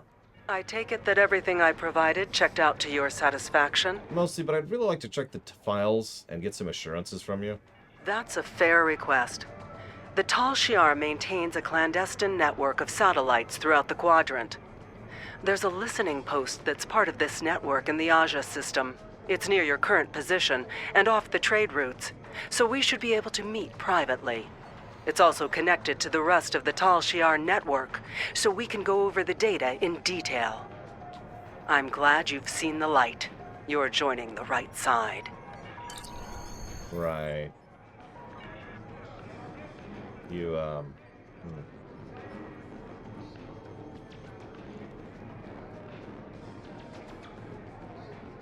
Was there something you needed? Yeah, do you know anything about the Aja system? It's remote and has little strategic value. If you're planning some shore leave after this is over, I'd suggest you go to Ryza instead. Yeah, but the Aja system. I can tell you, you're probably flying into a trap. Ready to get The lucky? Tal Shiar invests a great deal of time and effort to spin a web of lies. They don't look favorably on people who try to expose them for what they are. If you're going to go, at least take some backup. Could you do that for me? That won't be too difficult. You've made a lot of friends. Yeah, cool. Send out a subspace burst if you need some assistance in the Aza system. They'll be waiting for your signal. If you're running roadblocks, talk to Captain Harvson. He's been pretty cool. Buy another drink. Maybe it'll bring you good luck. Yeah, don't worry. Oh god! Quick! Run! Run! Lincoln's got us! I think he got a bite out of us, too. Whew.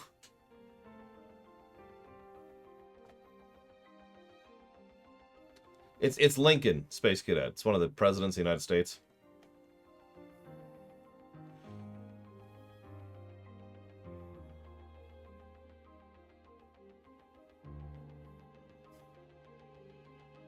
I don't know what you know about your history. I don't even know what country you're from, but here in the States, we venerate the greatest president in the history of this union. I could go so many directions with that joke. I could go so many directions with that joke.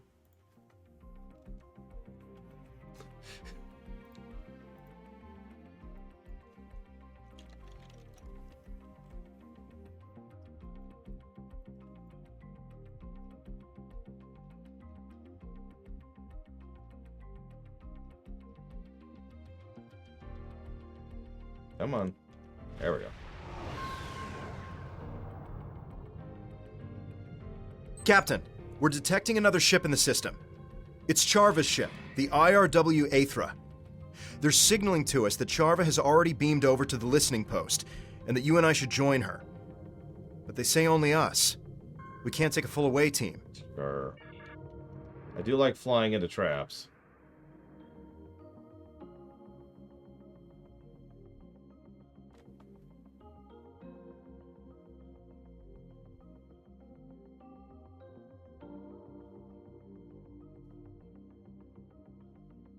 It's okay. If they fly me into a trap, I've got lightning.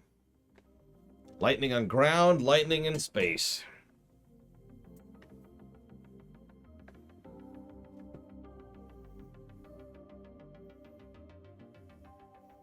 I mean, Borg cubes are gigantic, so yeah.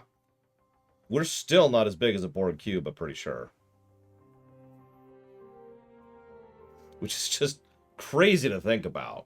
For all how ridiculously huge the ships are we have access to, Borg cubes are still bigger. I hope we're able to make Charva see reason. She doesn't seem willing to accept that Tal Shiar is at the root of many of the problems of the Romulan people. It's not going to be easy to convince her.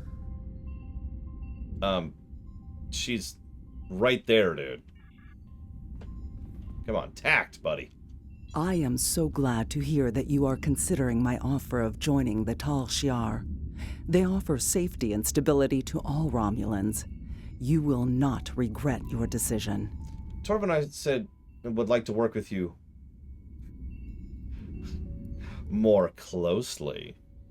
But first, let's go over some of this data. I cannot blame you for wanting to do your due diligence. Seeing as you are about to join our ranks, I do not think the Tal Shiar would mind if we took a look at some of the intelligence files used to generate the reports I gave you. Just do not tell any of my superiors that we did this. You do not have clearance yet. 2,000 years ago, Triaxia.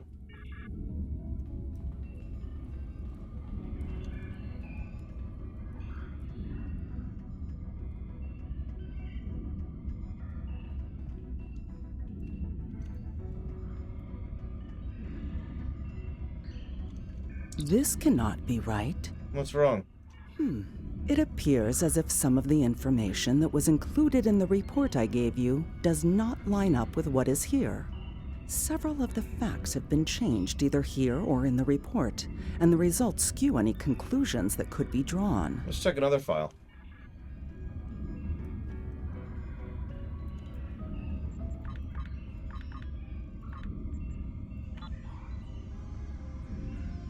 Yeah, I'm shocked. Shocked, I say. But I thought... What's wrong? You thought you were a voice actress? Well, you were wrong. These recordings don't line up with the report either. What's going on here? Who could have tampered with this evidence? Gosh, I have no idea. Who could have possibly... You... Smack! It's okay, it's her first betrayal. You get used to it after a while. Section 31. Easy answer, Ross. Has this file been tampered with? What do you mean? This is the same story as the others. This evidence doesn't match the report I shared with you. You knew about this, didn't you? That's why you had me look at these files. Did you alter this data to make me look bad? Are you trying to sabotage my career with the Tal Shiar? Lady, I didn't change nothing.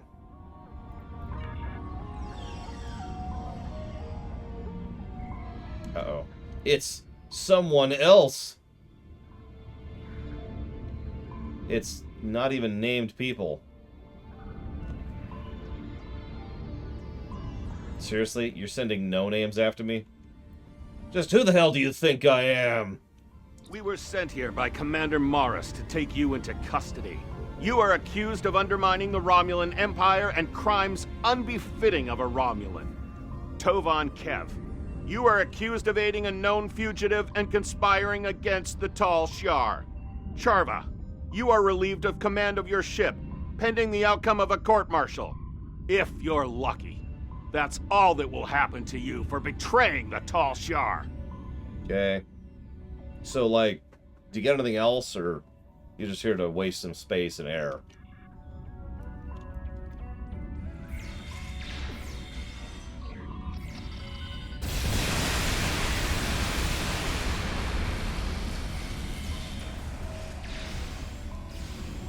Like, I'm just wondering, really.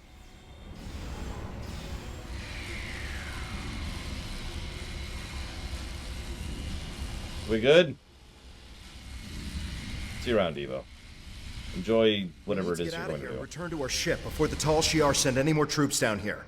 Charva, you should come with us. You won't be safe with the Tal Shiar. Yeah, seriously. 3 to beam up.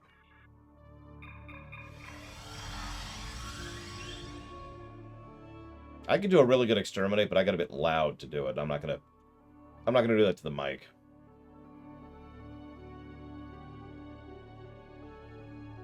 Or my throat.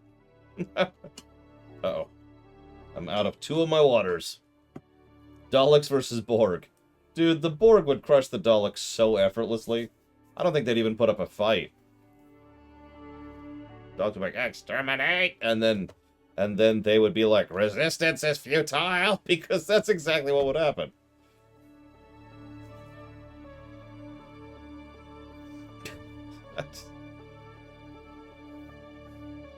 Yes, all versus Borg questions are silly. I do agree with that. I've been informed by my Tal Shiar superiors that you and Charva are now to be considered enemies of the state. My orders are to apprehend you, alive if possible, but dead will work almost as well. Surrender, and I will be merciful to your crew. Resist, and let their deaths be on your head. Are you serious with this nonsense? The actual dialogue says, you'll need more than just that one ship to take me down.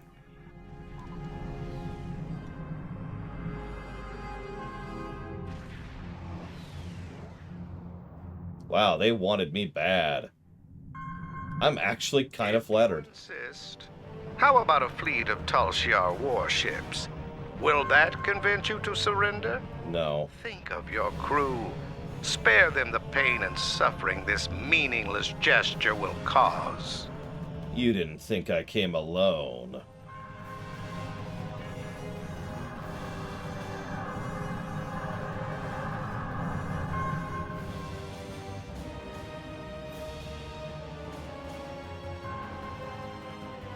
Yes, that's 7 defiance on my side, by the way. Oh, hey, look, they're like all in range. All of them are in range. Oh my god. Oh my god.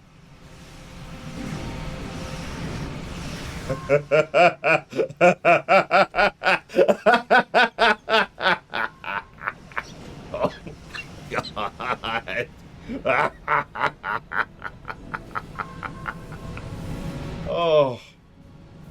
They're dead. They're all dead.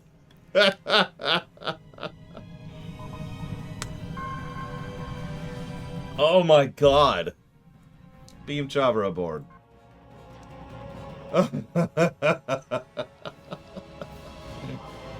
They were all in rage. What do you want from me?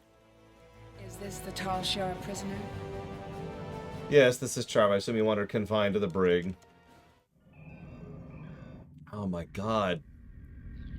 Haha. I'll leave you to it. Thanks. Sorry it's come to this, Charva. I hope you can see that the Tal Shiar aren't what you thought they were. No. They're doing what they can for our people. I was the one who failed to live up to their expectations. And you were the one who steered me wrong. Just like Datan has done to you. You're an idiot. Let's go, Tovan. So yeah, that's just how much she was drinking the Kool-Aid.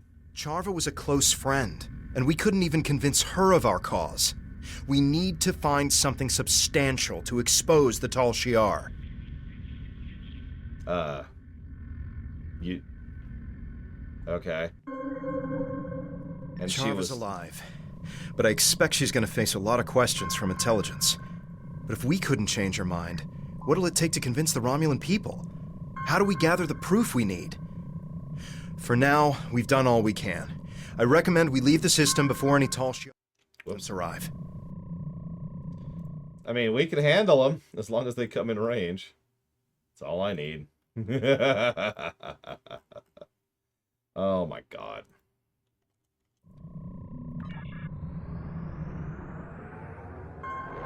So what do we think of Chavra? Like, review-wise. And her amazing stupidity. Drinking that Kool-Aid. Glug, glug, glug. Oh, god damn it. So this happens occasionally.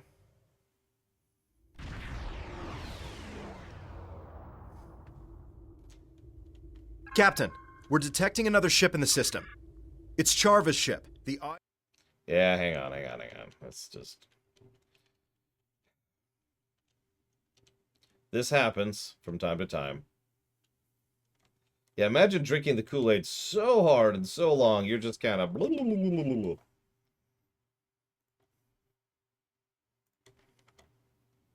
Oh, come on, these should load quickly. I was just here.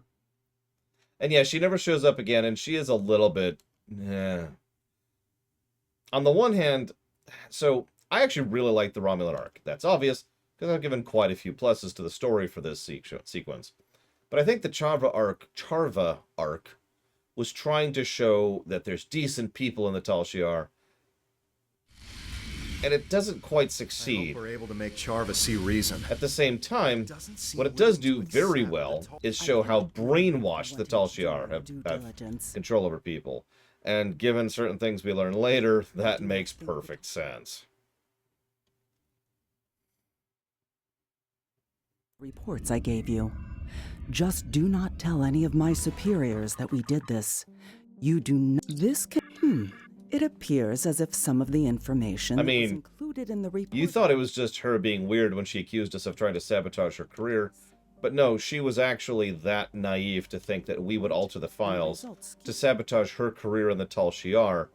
After all, that way, we would be able to take her position in the Tal Shiar. And who wouldn't want to be in the Tal Shiar? They're the only option for the Romulan military. Duh.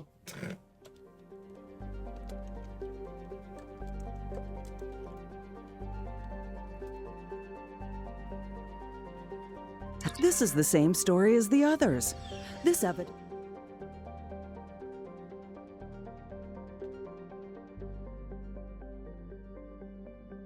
Did you alter this data to make me look bad? Yes. Are you trying to sabotage my career with the Tal Shiar? Yes. We were sent here by Commander Morris to take you into custody.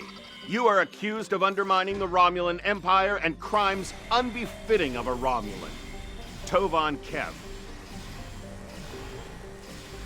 Okay, so, take two.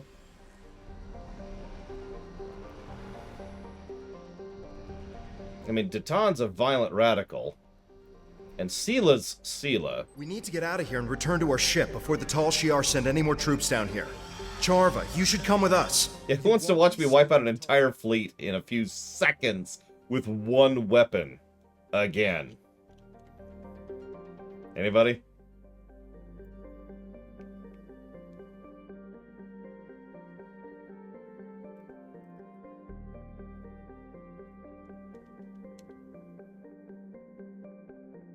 Hang on. We need good music to kill them with. Give me a sec.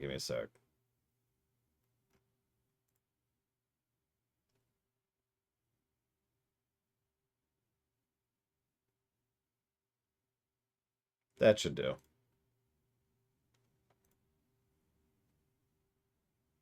Loading. Please keep moving, loading. I've been informed by my Tal Shiar superiors that you and Charva are now to be considered. By the way, you can skip cutscenes. If you and... For those of you wondering. I just haven't done it yet for obvious reasons. And...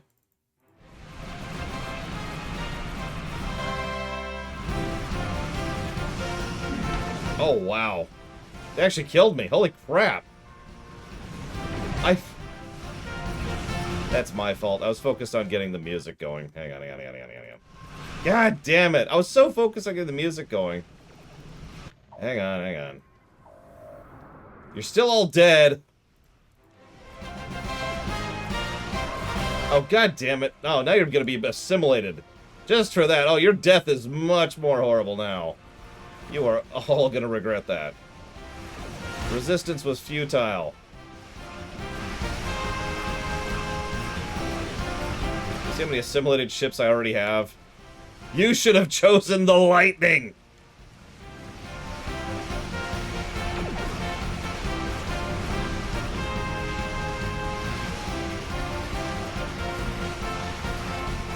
Now I feel robbed.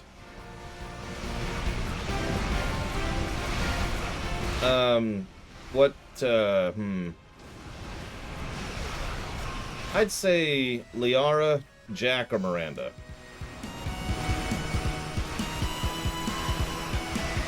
God damn it.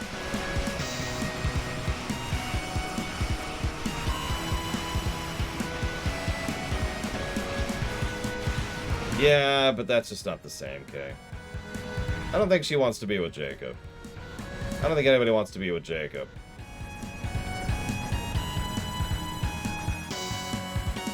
Romulan fleet's like, huh?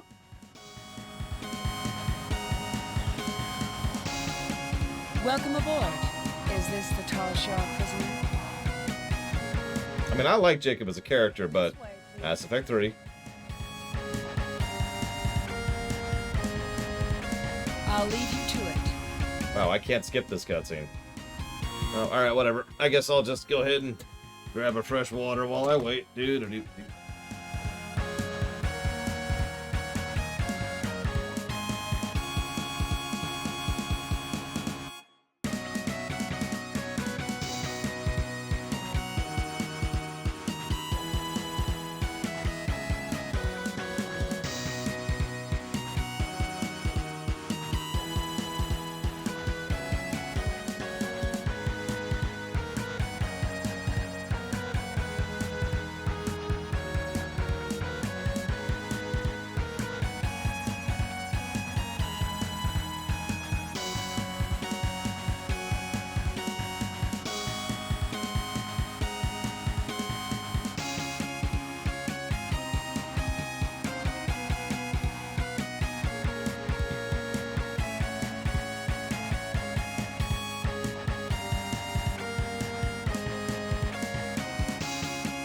Wait, who's Jacob?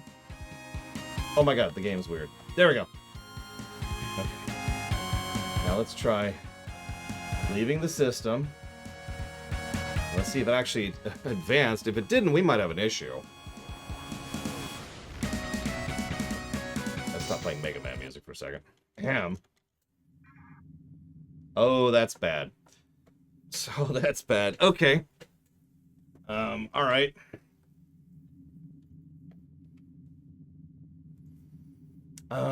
Okay.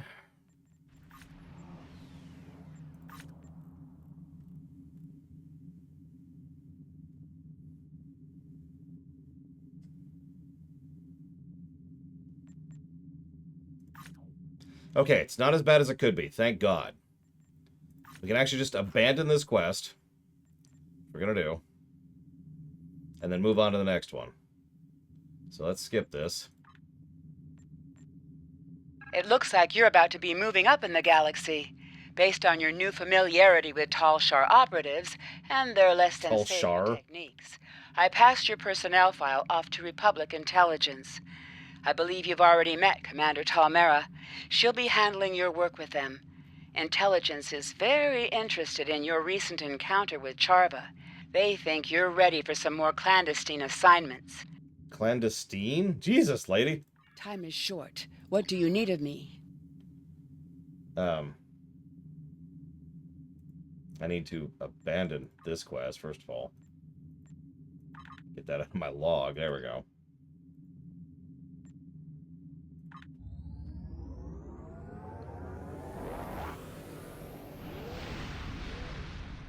The Tall Empire. Wait.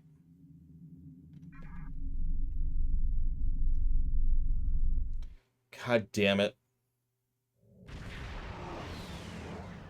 This is your fault, Kay. Welcome to Josana. Everything you need for shore leave, and a few things that you didn't even know you wanted. Shopping, drinking, dining, entertainment. You'll find it all here. And don't forget the 77th rule of acquisition. If you break it, I'll charge you for it. Was there something you needed? Yeah, I was already to report to you. I've been reviewing your personnel files. You've had quite the interesting career, haven't you? I mean, yeah, I'm flying a jellyfish. Tell me about the time you've spent with Charva, and what you learned about the Tal Shiar. They're manipulative and deceitful in light of their own operatives because they're an intelligence agency. Duh. If you're willing, we can use the information you learned from Charva, as well as intel we've gathered in other operations, to help you infiltrate the Tal Shiar. You'd learn their secrets from the inside. Okay. I've been informed through some covert channels that someone wants to talk to you. Next to the Dabo table, you will find a Ferengi looking around nervously. Approach him and say, "Think this wheel is rigged?" If he responds with, "Only if it still has factory settings," you'll know you've found the right person. Good luck, and let me know if I can help.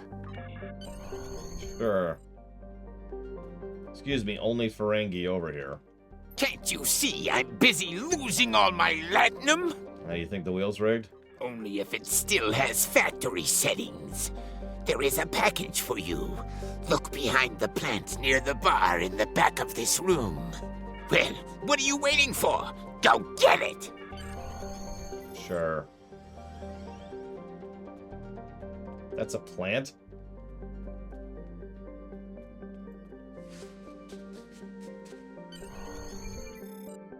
I am Franklin Drake, and I represent an organization with goals in line with yours. You have proven yourself useful so far, but there is so much more you could do. If you speak with my associate in the lounge area of Drozana Station, you will be patched directly through to me. Do not keep me waiting. Well, it's good to see Drake again, at least. That's cool. I hear he's still wanted by the Klingons. Maybe we could get a bounty for turning him in. Place this device in your ear and act as though you're speaking with me. Patching you through to Drake now. We've been working on getting someone inside the Tal Shiar. Before we start filling you in on our plans, tell me why you want to do this. For the good of the Romulan people. I've heard you were at Veranot. Nasty business. Easy to build a vendetta from something like that. A person in your situation might have some pent-up rage, emotions that could overwhelm you in a critical moment. I don't have time to waste on someone with a grudge. As terrible as Veranot was, it's simply the most recent example of what they've been doing. I want to expose those crimes to the entire galaxy. Good enough. This information may prove useful to the Romulan Republic. I'm willing to pass it along in the hope of having the favor repaid in the future. We'll be ready to act when you are. Thanks, I think. The information is valid, and our allies seem eager to assist. Still, I worry about what type of favor they will ask of us in the future. Nevertheless, we're going to use this opportunity to try to insert you into the Tal Shiar. You'll pose as someone who wants to join them, gain their trust, and then use that to infiltrate their operations. To help sell your story, our allies in Starfleet have agreed to launch a staged attack on a known Tal Shiar base. You'll use this attack to get inside their organization. Take these patterns for replicating Tal Shiar uniforms. You might want to dress the part. Was there something you needed? You've proven that you're willing to do whatever it takes to get the job done. That is an important quality in someone that is about to sneak into the very heart of the Tal Shiar disguised as one of their own. I have sensitive information that is not safe to transmit over subspace. Please rendezvous with me on Drozana Station in the Beta Quadrant. As a reminder, she's right there. Was there something you needed? Like, literally, this is her. You're going to need a cool head to pull this off. Was there some... You've proven yourself to be capable in a difficult situation. And that's not praise I give lightly. The business with Charva was a bit messy, but you didn't get caught in her lies. That shows you have a clear head. If you're ready, we can launch our operation to infiltrate the Tal Shiar and bring back its secrets. You've already caught the attention of people in the Tal Shiar. Now we need to convince them that you're ready to switch sides. In their minds, you're already a traitor. It won't be hard for them to believe that you're ready to betray Deton as well. What do you need me to do? Take this isolinear chip. It has your new identity, background, and credentials. It also outlines our plan for this first operation and includes the plans for some special tools you may need. In short, you're going to warn the Tal Shiar base in the Unroth system of a pending Federation attack and assist them in fighting off the Force. In the confusion, you'll have an opportunity to plant some of the data packets on the chip in the Tal Shiar network. The information on them will help sell your story. Good luck. Thanks.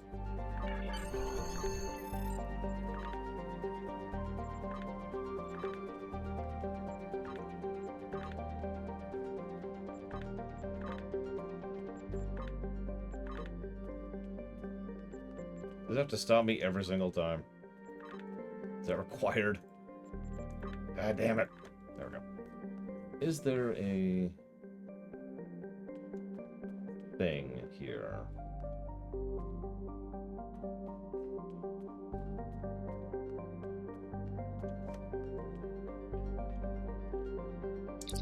There is. Perfect. So we need to modify. We need to infiltrate the Tal Shiar, so we need to pretend we're evil, okay? So hang on.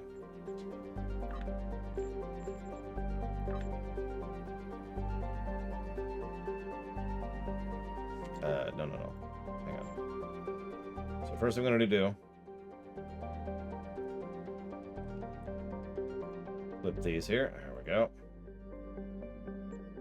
And then... flip these. There we go. We are now pure evil. You know what? Hold on. I think we need something else. Give me a second here.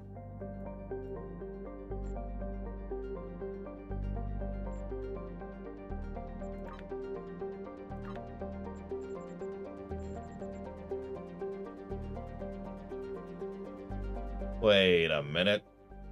Damn it! Well...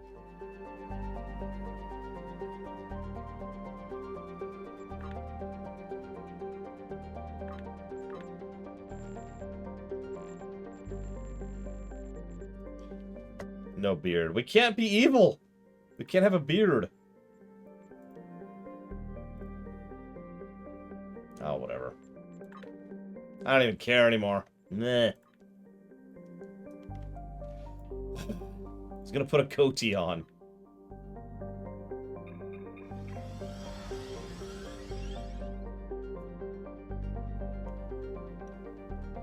I thought I would have the option there, but whatever. Okay, so this is a dangerous mission.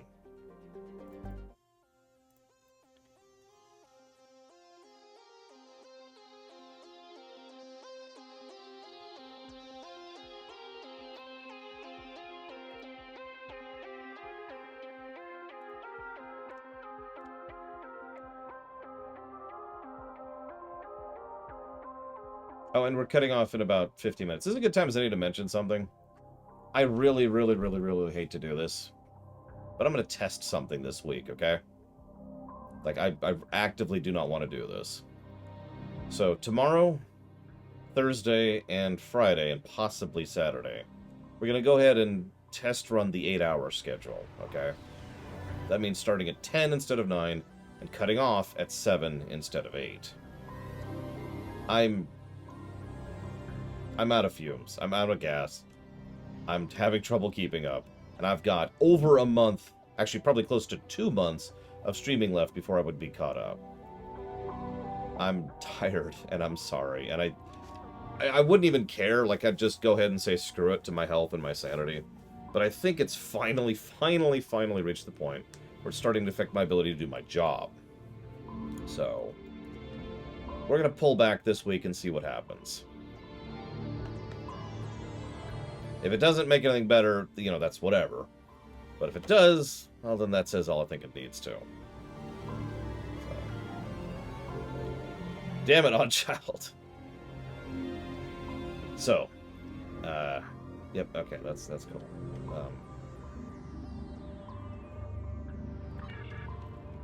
So let's go get our infiltration on, shall we?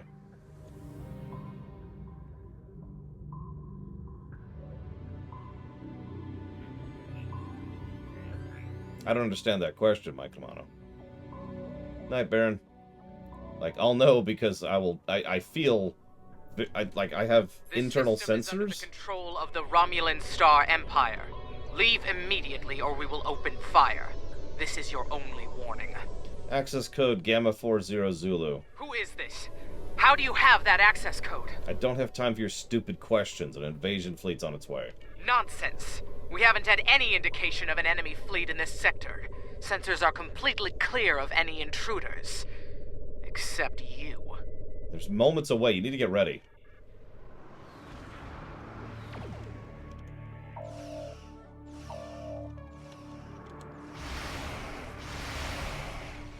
I don't agree with that, Mike Mono.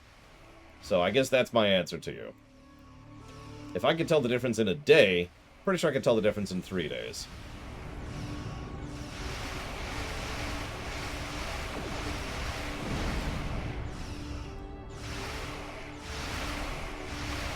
Because we aren't using the death ray on the Federation ships here.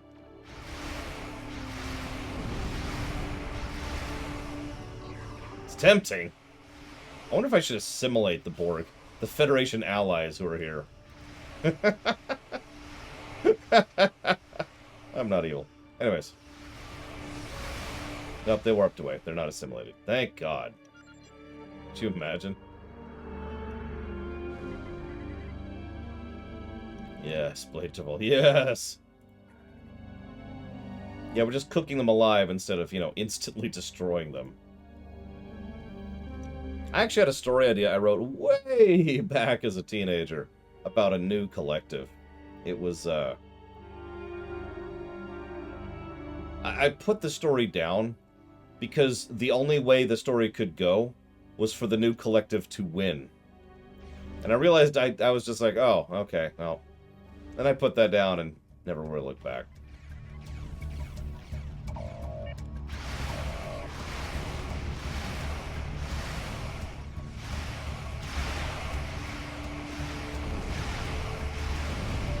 Listen, you've got two choices, Kay.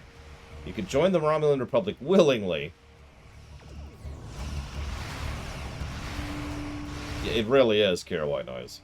It's why I spent so much time debating what to do with the Borg in the rewrite. Like, well... Dude.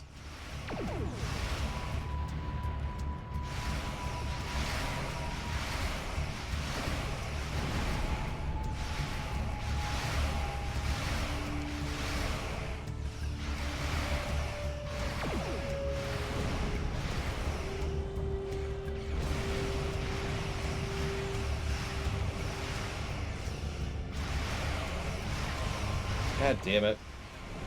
Could you, like... Okay, fine. Piss off.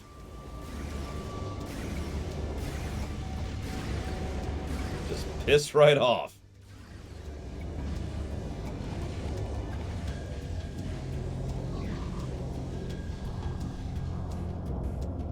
I mean, the Vaadwaur are... Oh my god, there's another one. Are a pretty big antagonistic in STO. I'm not sure if I'm going to do anything with them, though, because... I mean, they're a literal threat of the week.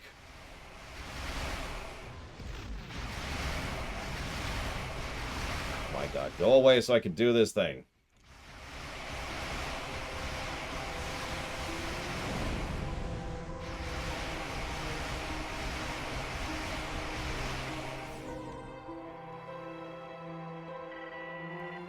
Thank you.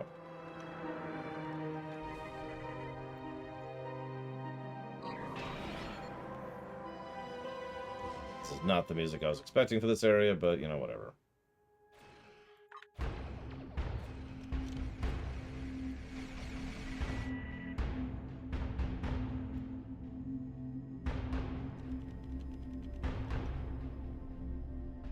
Okay, you're gonna have to explain that one, Baron.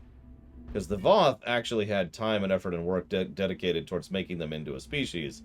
The Vaadwaur are... Mwahahaha! And that's about it.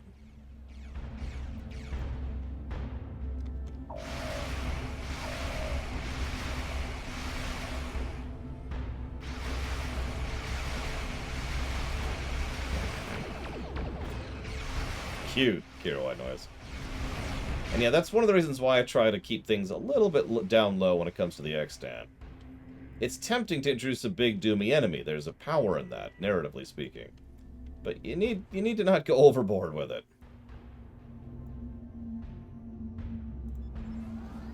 And it is very easy to go overboard with that.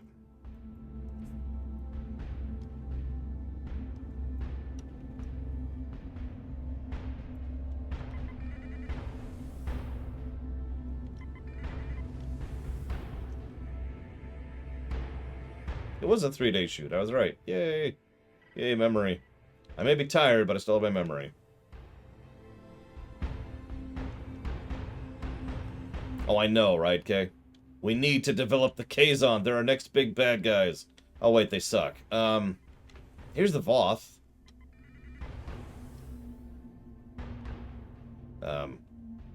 They're gone. Next question.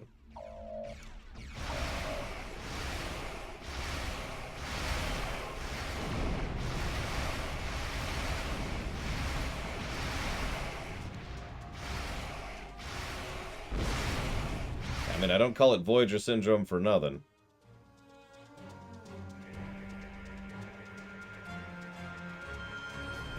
I mean, we all know that Voyager was going to involve the Borg at some point or another. They were in the Delta Quadrant. But maybe it really would have been better if they never did. I don't know.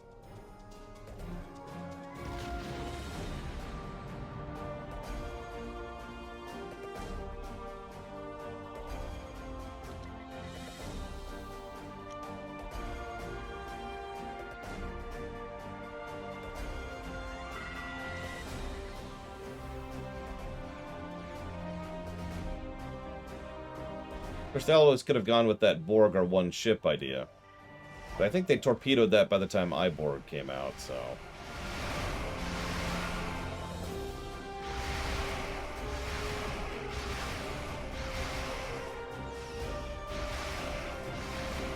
I mean, the Undine are probably going to be ejected anyways in the rewrite, so I'm with you on that. Voyager's like, hey, it's a Borg cube. Blah! Dramatic recreation of Savacom's statement just now.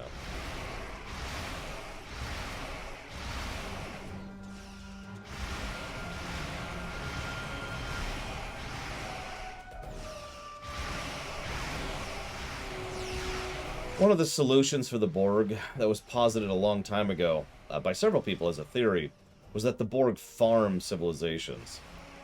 In short, why haven't the Borg won? Because they're not trying to.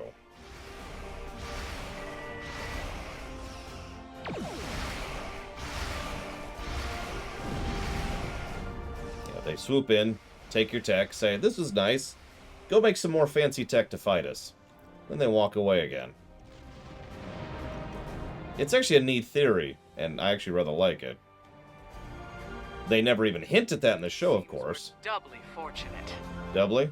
Indeed. We were able to acquire some of the attackers from the Starfleet ships. They are being held in our brig. I'm sure the interrogation will be fruitful. There's no theory it was not thought out, Mr. Ed. That's the answer. There's nothing to theorize on. That being said, I know exactly what I'm doing in the rewrite. Mwah, ha ha ha. And yeah, exactly, Space Cadet. Like I said, no theory fits because the Borg are just underthought. That's all there is to it. I admit I'm weird, but I don't like to try and spackle over flaws when I know the out-of-character reasoning for something. That's just a flaw of mine. If you're like I noticed I'm kind of weird like this. Most people prefer to try to come up with a headcanon explanation for things. I look at it and say, well, they did it because this. And it's the truth. They did it because this. It's just an out-of-character reason.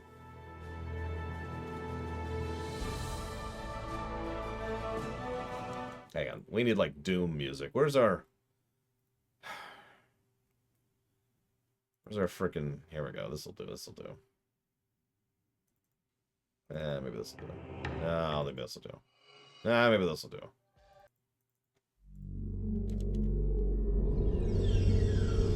Your weapons have been specially modified for this mission. When fired, they'll emit a tight band transporter beam along with a holographic effect that'll make it appear your target has been disintegrated. If you can arrange a situation where you'll shoot a hostage, that person will be transported to our sickbay. These are your only weapons, and if the Tal Shiar get a chance to examine them, they will see through the ruse. So my lightning gauntlet. Also, a distraction or two could be very helpful. Drake's provided a few things that could work. Keep your eye out for places where you can use them. Sure.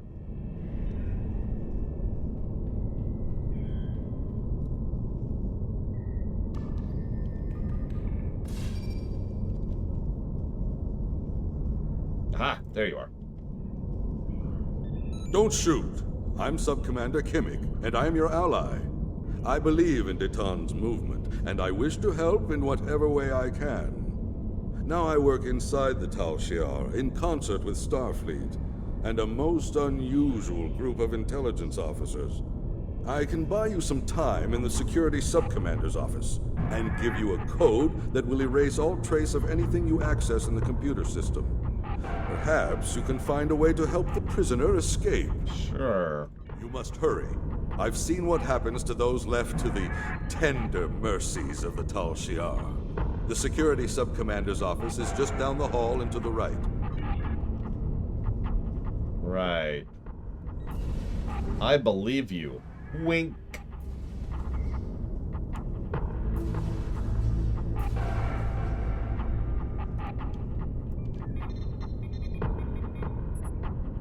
Let's see. Prisoner records.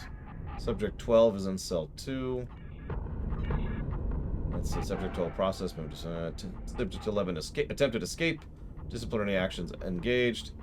Enemy fleet engaged. Lieutenant Jane Frederick acquired. Designation reservation is Subject 47.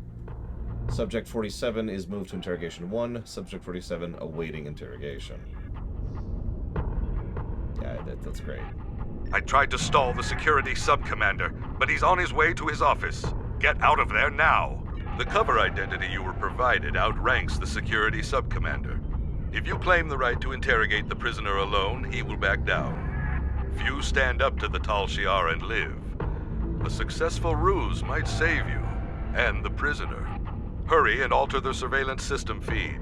I'll go to the holodeck, link into the internal sensors from there, and create an alternative view of what is going on inside the interrogation room. Yeah, by the way, I don't even want to think about what holodecks mean to intelligence agencies in the future. That's just its own mess right there. Good lord.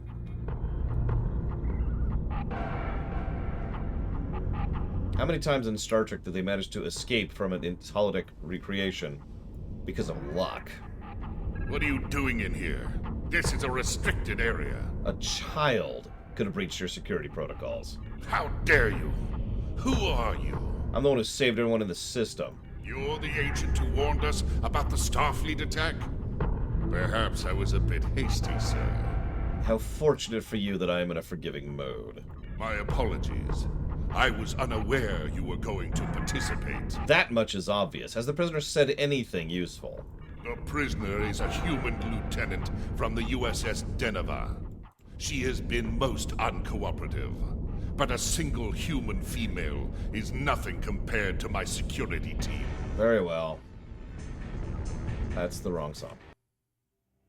Oh, we're on random, that's why.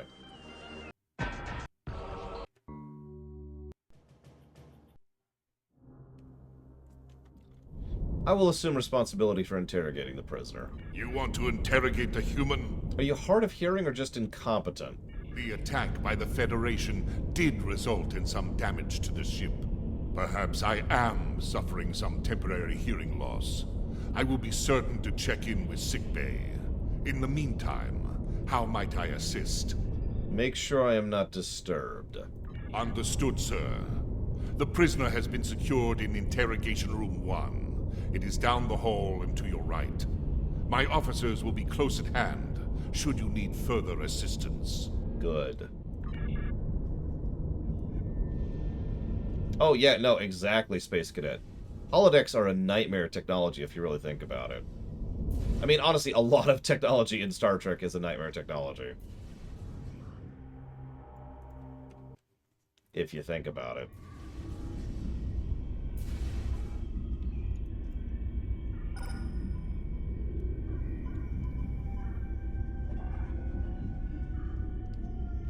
Lieutenant Jane Frederick, Starfleet ID number 24601. I'm not with the tall sheet. Jane Frederick, Starfleet ID number 24601. I don't have anything else to say to you. Oh, for God's sakes. Drake sent me. You're not supposed to be captured. That's exactly what the Tal Shiar would say. Code Alpha Bravo 9. That's a legitimate code. You're one of Daton's followers? It's possible the Tal Shiar could have cracked our codes, but supposing I believe you, what then? Here's my plan. So you're going to pretend to interrogate me, and we need to sell the Tal Shiar on the story. Once we've done that, you'll detonate a charge and I'll make a run for it. And then you'll shoot me with a concealed transporter beam. I'll give you credit. The Tal Shiar won't be expecting this. Oh no, totally deliberate, Savako. I won't tell you anything. You'll tell me everything! Where are the bombs?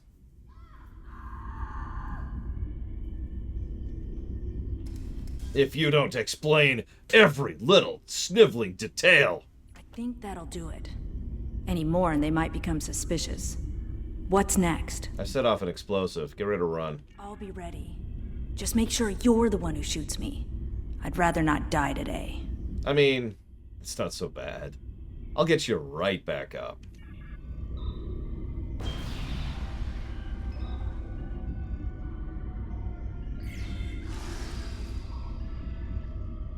Those restraints were not secured properly. Must I do everything myself?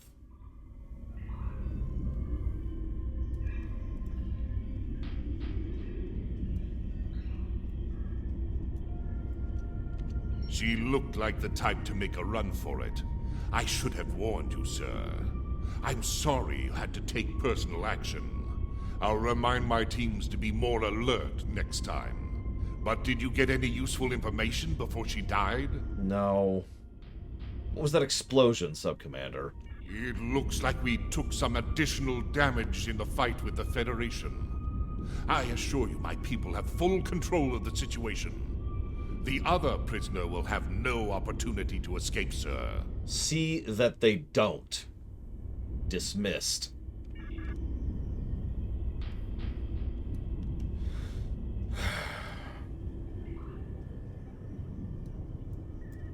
The Starfleet officer should be safe, but we have another problem. Janek captured the captain of the USS Nor, and she will go to great lengths to learn all that a Starfleet captain knows. Wonderful.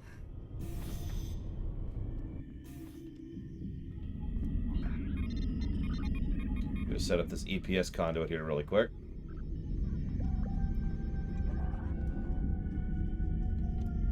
How unfortunate. It would have been preferable if you had not killed the prisoner, but I understand that you didn't have a choice. As you said, she was attempting to escape. All is not lost. I will get the information you failed to collect from Captain Soven. Right. And what does Captain Soven have to say? I have nothing to say to you. We're agents of the Tal Shiar. As you wish, Falcon. How else might I help the Tal Shiar? The Tal Shiar thanks you for your assistance, but I have everything under control. Boop. What? Computer, activate stasis field. Stasis field activated.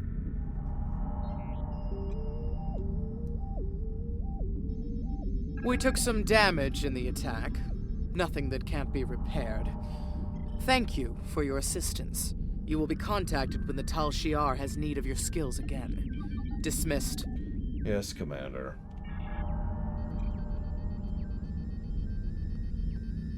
Ugh. I'll do what I can for Captain Soven. Maybe I can find a way to get him back to the Federation.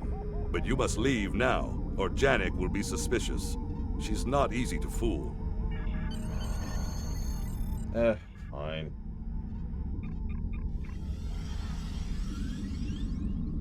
Yeah, Rule 1 about an organization where you're programmed and trained to not question orders. It's really easy to infiltrate. Great risk in contacting me, but I wanted to congratulate you on a job well done. Drake reports that the Federation forces were successful in their ruse, and the fact that you're still alive to hear this transmission is a good sign that the Tal Shiar have accepted you. Commander Janek should be contacting you soon. Our intel indicates that she has been assigned as your Tal Shiar handler. Do what she asks. We will work on extracting the captain. However, once someone is in the Tal Shiar's clutches, getting them out again is easier said than done. Congratulations, Centurion. The Tal Shiar is quite impressed with your actions in the Unroth system. Accordingly, we are rerouting you to the Talis system to assist in salvage operations vital to Tal Shiar interests. Although this is a simple salvage mission, the target is a high-value one. Failure is not an option. Succeed in this task, and you will have demonstrated your capability and your loyalty. Those are the qualities that Tal Shiar values most. Oh, the Empire. Excuse me, the Empire. Sorry. I just don't know what I was thinking there.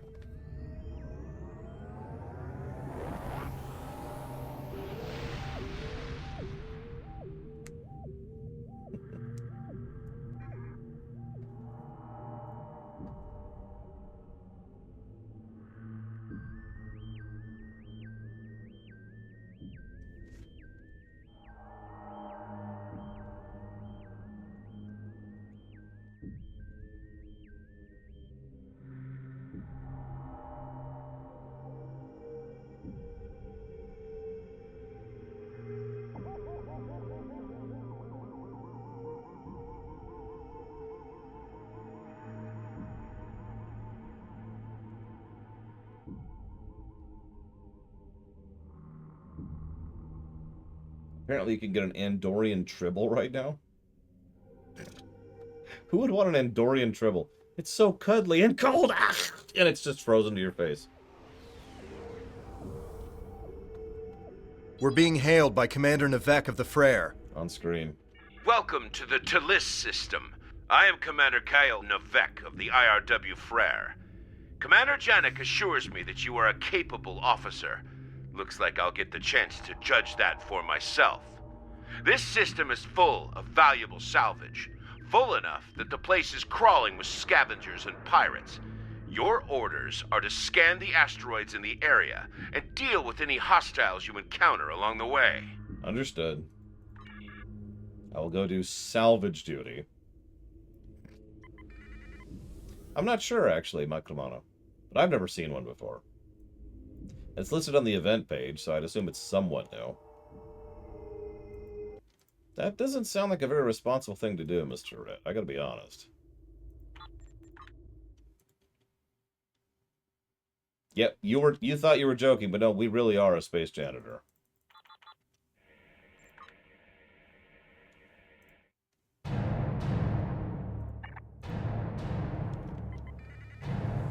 Because naturally, this is how you'd prove your loyalty to the Tal Shiar. Go do... I mean, I'm actually kind of joking, but I'm also mostly not. The problem here is what they're doing is they're testing our willingness to obey orders without understanding, and to blindly follow orders without question. This is actually a real tactic. You assign this kind of meaningless busywork just to program them to take orders. Sir, I'm getting readings that match those we picked up at Kittimer.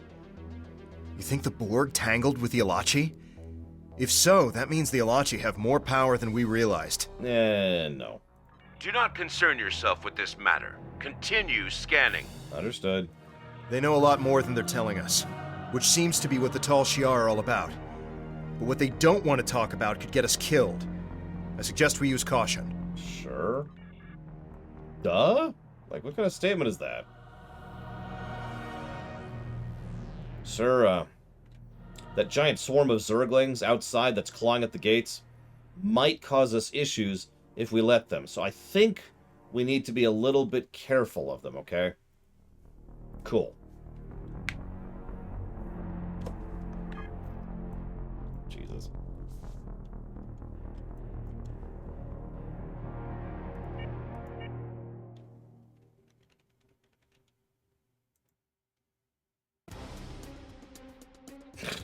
I just realized the irony of the fact that they have an Andoria-themed event going on for the summer right now, in a summer that's having record highs in heat across half the planet.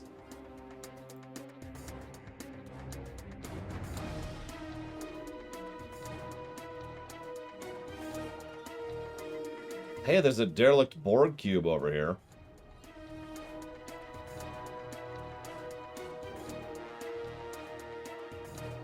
That seems cool. We can actually see a cube alongside the sphere here, or the saucer.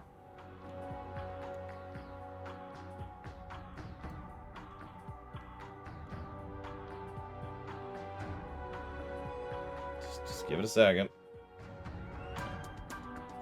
It's getting there. Hang on. Almost. We're almost there. There we go. Yep, there is this monstrously huge ship of mine, dwarfed by the cube. I can't even get further up because of its hitbox being so huge.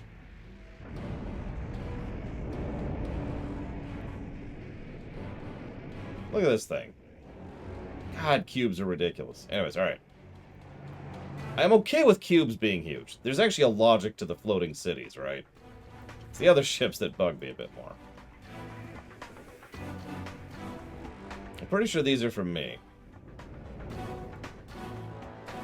But I've seen these ships with impulse engines. And obviously I can't do anything with it because I don't have any cosmetic engines on me. But I've seen other ships, other saucers with cosmetic engines. So maybe it changes it. I don't know. The universe is... like in a two-dimensional space is larger than a cube. But not in a three-dimensional space. Oh, Jesus Christ, Harriet, no!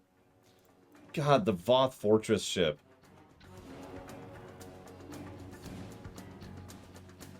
Yeah, I know, right? Derelict cube.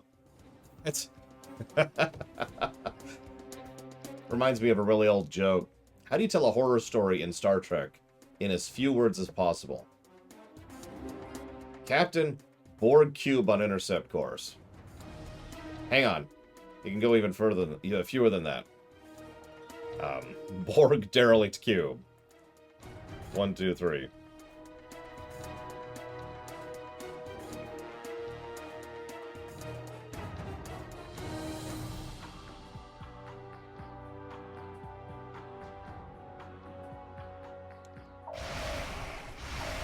You can also just say Borg. Sir? Borg. Ah! Yeah, I don't know if you've heard me say this, Savicom, but I fully intend for the Borg to be as absolutely nightmarishly terrifying as they really should be in the rewrite. They will be used very sparingly, for obvious reasons. And I don't think they'll ever actually lose to the heroes, to the ships. You know, like the Enterprise or the Voyager or whatever. I'm not sure of specifics, because obviously we need to zoom in the camera on individual episodes for that. But, yeah, no. Victory in those cases is going to be avoidance. Or survival. One of my favorite story arcs in World of Warcraft is the Vashir story arc. For those Our of you... sensors indicate you successfully cleared the area of some pirates. Well done. But where there is one, there will be more. Stay alert. Now, for those of you who haven't seen that, one of my favorite things about the Vashir arc is that we lose constantly during it. The quest still progressed. There's still missions that you still complete objectives on. But you're barely staying ahead of the curve, right? It's like, the entire time, and I love it. And I'm just kind of thinking a similar general thing with the Borg in the rewrite. It's like, alright, we've successfully avoided the Borg, but they've detected something's in this system, so we have to keep going. Okay, bad news. We hit a sensor grid over here, so we need to go over here and make sure that they don't think we're worth their time. Alright, good news. We've successfully made it that they don't think we're worth their time. The bad news is now we need to get out of the system because this is a Borg transwarp hub or something like that. It's like, and it's just bad to worse, to worse, to worse, to worse.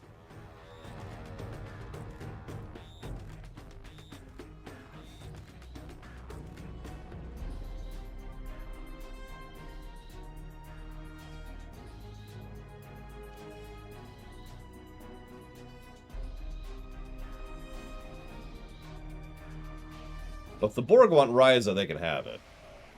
I mean, they need the Tans. I don't understand Mike D'Amato's question, but that's okay. It's not the first time someone's called me an incompetent, terrible, worthless, awful writer. In fact, it's not even the 50th time. In fact, I get called that every day. Usually in the comments section, though. So you gotta be more specific, Mike D'Amato. What terrible, awful thing did I do today? Hi, Tim.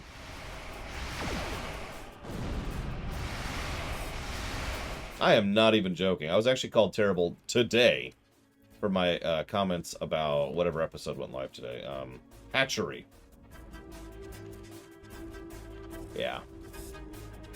It's pretty normal. Perhaps Janek was right about you after all. Now that you have cleared the area, we'll beam aboard the cube and conduct salvage operations. Although you have not been completely cleared for an operation of this security level, we need your assistance. Therefore, I am authorizing you to transport over with my teams to provide logistical support. While on board, I expect you to submit to my authority. Do not ask questions, and do not make me regret my decision. Okay.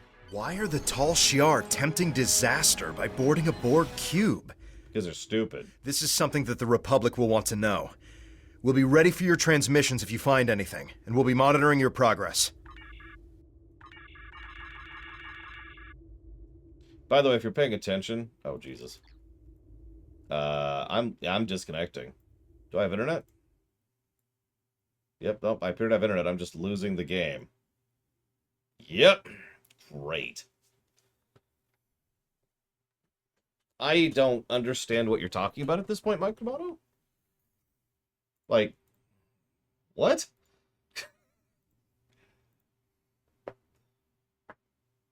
Like, okay. So clearly, let me walk this back, because clearly I'm being an idiot. So let me try this again. Let's say you have a story arc, and during this story arc, you lose. The end. I mean, I don't know. I'm one of those people where if you have to win every single story arc ever, then we have problems.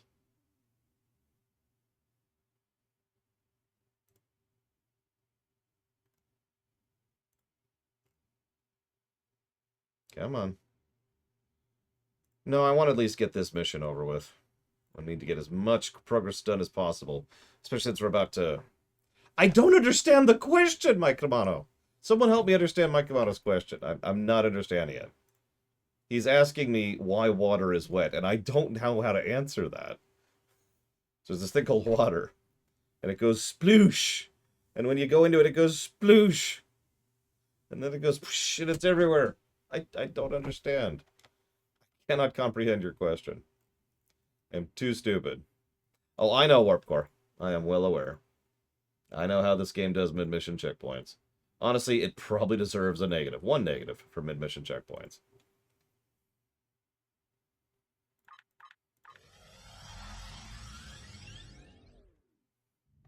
Powdered water. Oh my god. By Commander Navek of the Frere. Welcome to the Talis system. I am Commander Kyle Navek of the... You are a capable combatant. Our sensors indicate you successfully cleared the area of some pirates. Why are the Tall Shiar? I can beam you over to the Borg cube whenever you... Wow, I'm actually impressed by that. How can there not be a narrative purpose in losing? That's like asking, is there a narrative purpose in winning? Yes, that's... Of course there is. Powdered water is just snow. Okay, you win.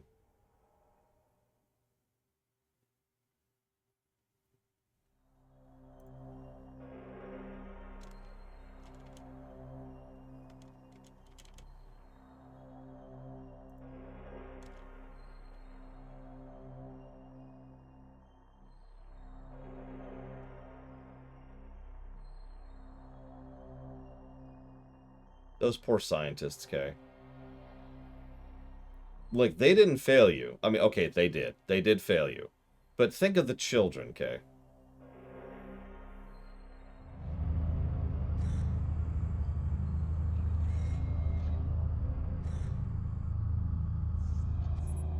Well, this is fun. That's... Okay, that was random on the music there. But actually, I want something much more terrifying than this. What's the most horrifying music I have? No.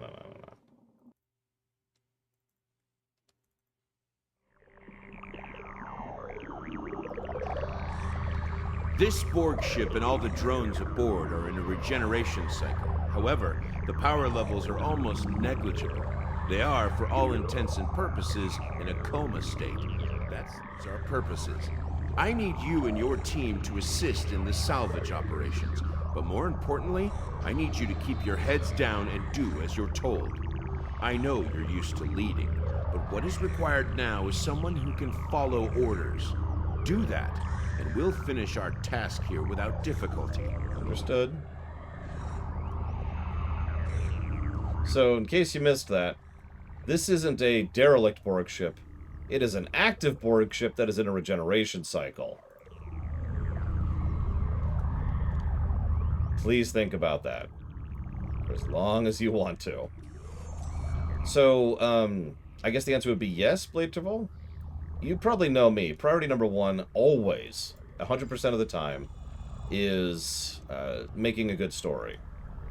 So, that's the highest priority. If I think that you need to lose because it serves the narrative, if I think you need to lose because it's believable, if I think you need to lose in order to establish threat, if I think you need to lose so that a later win has more purpose, all of those are still doing the same thing, trying to tell the best story possible. Actually, this is the crater, the last dungeon, Barrett, if you will.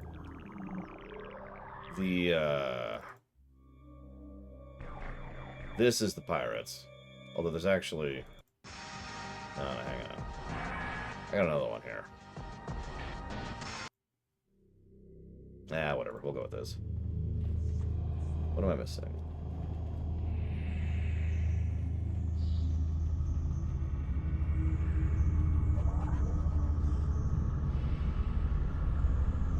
I admittedly have absolutely no interest in realism. I've said this 1,000 times. I only care about one thing. Believability. And everything else. But also, believability. If you establish a setting where the average width of a planet is about 5 kilometers, but you're consistent in how it operates and how the gravity works, and how it's, how you orbit it, how it orbits its nearby moon, that doesn't bother me because you're consistent about it. You've created something believable.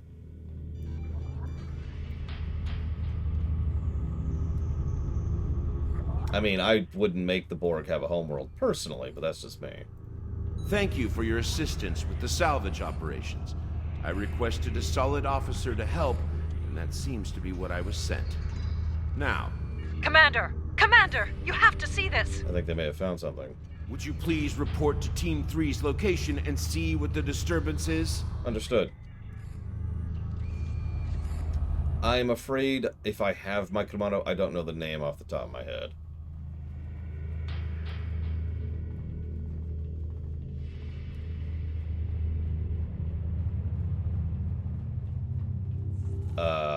What happened here?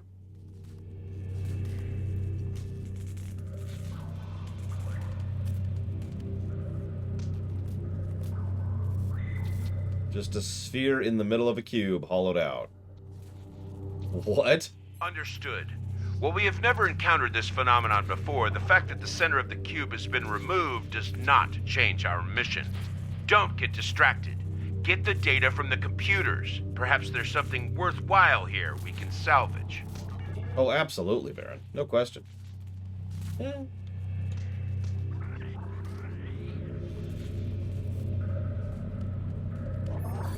Let's see. Subject 29. Species 29 artifacts recovered. Preliminary testing indicates favorable results. Further study authorized. Project named Iconia. Yeah, by the way, the Iconians are species 29. I'm not sure if we know a number below that.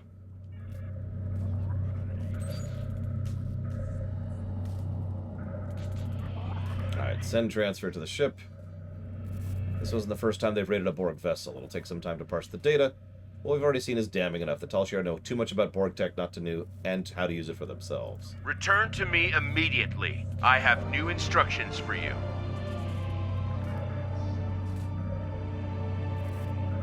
Understood.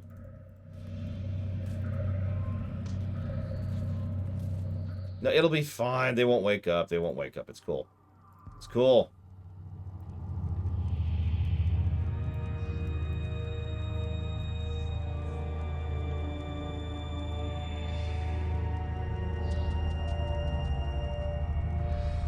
Not yet, Warp Core. It'll be part of the Romulan stuff. Soon, tomorrow, most likely. Excellent. I'm downloading our findings to the Frere now. Next, I'll need you to assist Team 3. We... Commander, they're waking up. We didn't think you would respond. The drones! Fire! Cat transport! Requesting immediate... Hey, everyone. The drones are waking up. Who could have foreseen this? We are the Borg. From this time forward, your culture will adapt to service ours.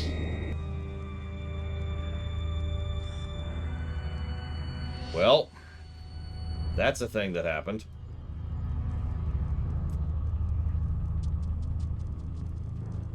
Let's just not fight the Borg for a second, because I don't have a modulator. I have lightning damage, and I'm not sure how that's going to work out here, so yeah. Team 2.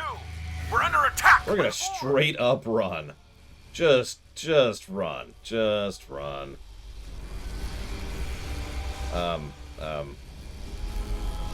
Okay, this is a bad situation. I'm gonna get knocked down by the Borg, very important part of the process. I'm gonna get stuck in the terrain, still part of the process. Okay, good news, they're not adapting to lightning, which is funny, because you'd think that would be really easy to adapt to.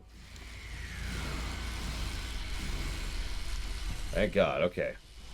We can avoid the Borg. Let's frickin' figure this out.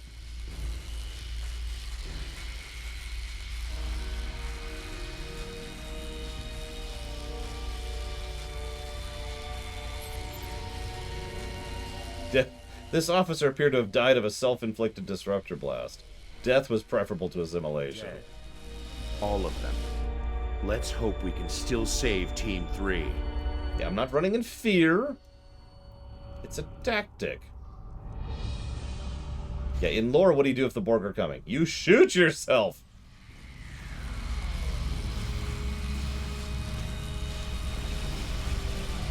Let's get some lightning. A little bit of a flashy lights warning here.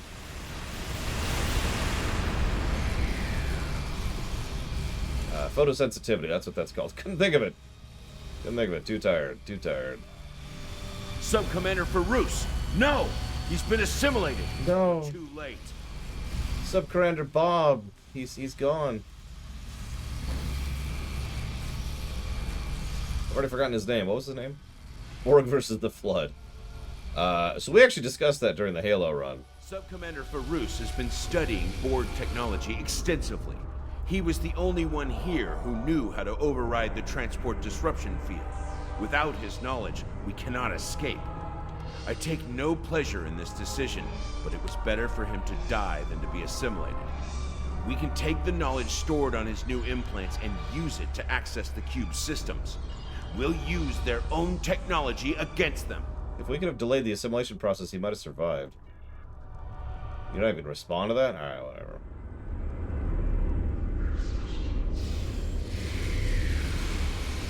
Anyways, we actually discussed that during the Halo run. If the Borg catch the Flood early, the Borg win. If the Flood have successfully managed to get the ball rolling and reach critical mass, the Flood win.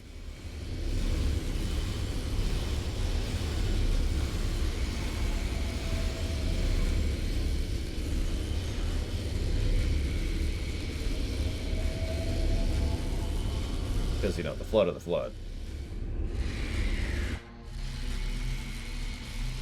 Return to me immediately. I have new instructions for you. Okay. Can I help you? I can override the cortical node here. That will drop the transport disruption field. Keep those drones off while I work. Yeah, perfect. Let's release the Flood and let them snowball and reach critical mass within the Star Trek galaxy. How hard is it to have a plot progress without using the idiot ball? That's an interesting question. So, the answer is, it's not hard, but I would say it's medium, if that makes any sense. The biggest problem with the idiot ball, really, is how little work is involved in it. Because the idiot ball just moves the plot forward. No thought necessary, no work required, no having to logic out or puzzle the storytelling. It's just, and then there you go, right?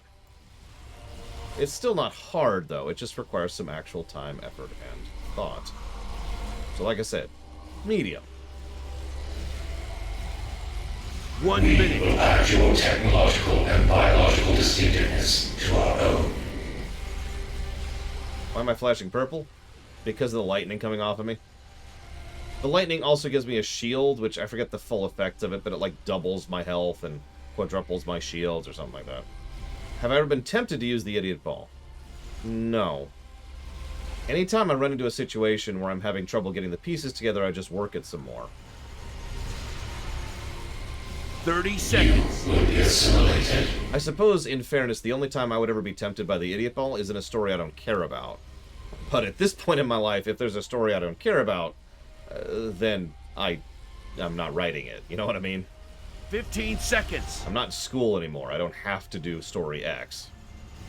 10 seconds. The idiot ball is a broad category of bad writing. It refers to people who act out of character for the sake of the plot. Idiot ball can be there's a lot of specific divisions and subdivisions and types of the idiot ball. Is there a story where the idiot ball can make the story better? No. By definition, the idiot ball is stupid and bad writing, and is someone acting out of character. If you have a situation where someone is acting out of character because, you know, something's up, then that's actually not the idiot ball. You know, like, in TOS, there's an episode where Kirk is like, that's not the idiot ball because he's actually putting on a ruse as part of the plot of the episode. And yeah, if someone is an idiot in character, they are not carrying the idiot ball. Although, there is some gradient in between those 2 points. It is a little bit... The cube is activating. Jesus Christ, kill it, kill it! There are some specific examples... Why am I going so slowly? Go! There are some specific examples in fiction, where... See, I'm losing my train of thought. I am so tired. There's times where a character is an idiot, and they still use the idiot ball. Where they exaggerate or flanderize or otherwise have them act in a way that is still out of character, even though the character in question is a moron. For the sake of trying to make something happen. Usually artificial drama, that's the most common thing. Sometimes it's to move things forwards.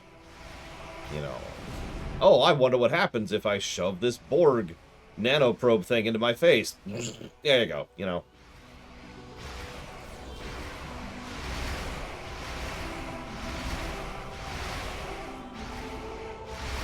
But that's why the idiot ball is always a negative, so to speak, is because it is always an aspect of bad writing. That being said, it's always kind of a judgment call which is which, because, you know, again, many times people are deliberately stupid. Wow, this actually hurts. I might have to bring out the big guns. Oh, that's bad. Oh, that's bad. Here, let's assimilate the Borg cube there. I don't think it's going to let me. Ow! I have 8% of my hull left after that.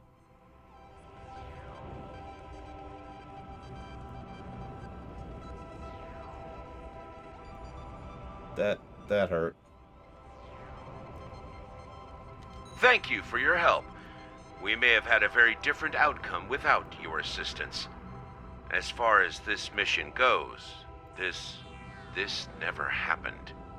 Navek out. Understood.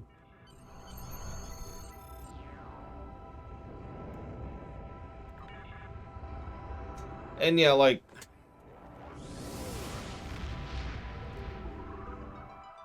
the irony is that cube is probably just dead-ish at this point and not dead. Oh, hey, we're having the system... Excellent work bringing this space information to the attention of the Republic. I had heard that Tal Shiar was interested in expanding their technical advantage through Borg technology, but I had no idea they were going to such lengths to do so, or that they were so foolish and short-sighted, or maybe so desperate. But in order to expose the true nature of the Tal Shiar, we will have to uncover more damning evidence than some Borg salvage operations. Be ready. After that performance, Janek will have another assignment for you soon. Great. Congratulations, Centurion.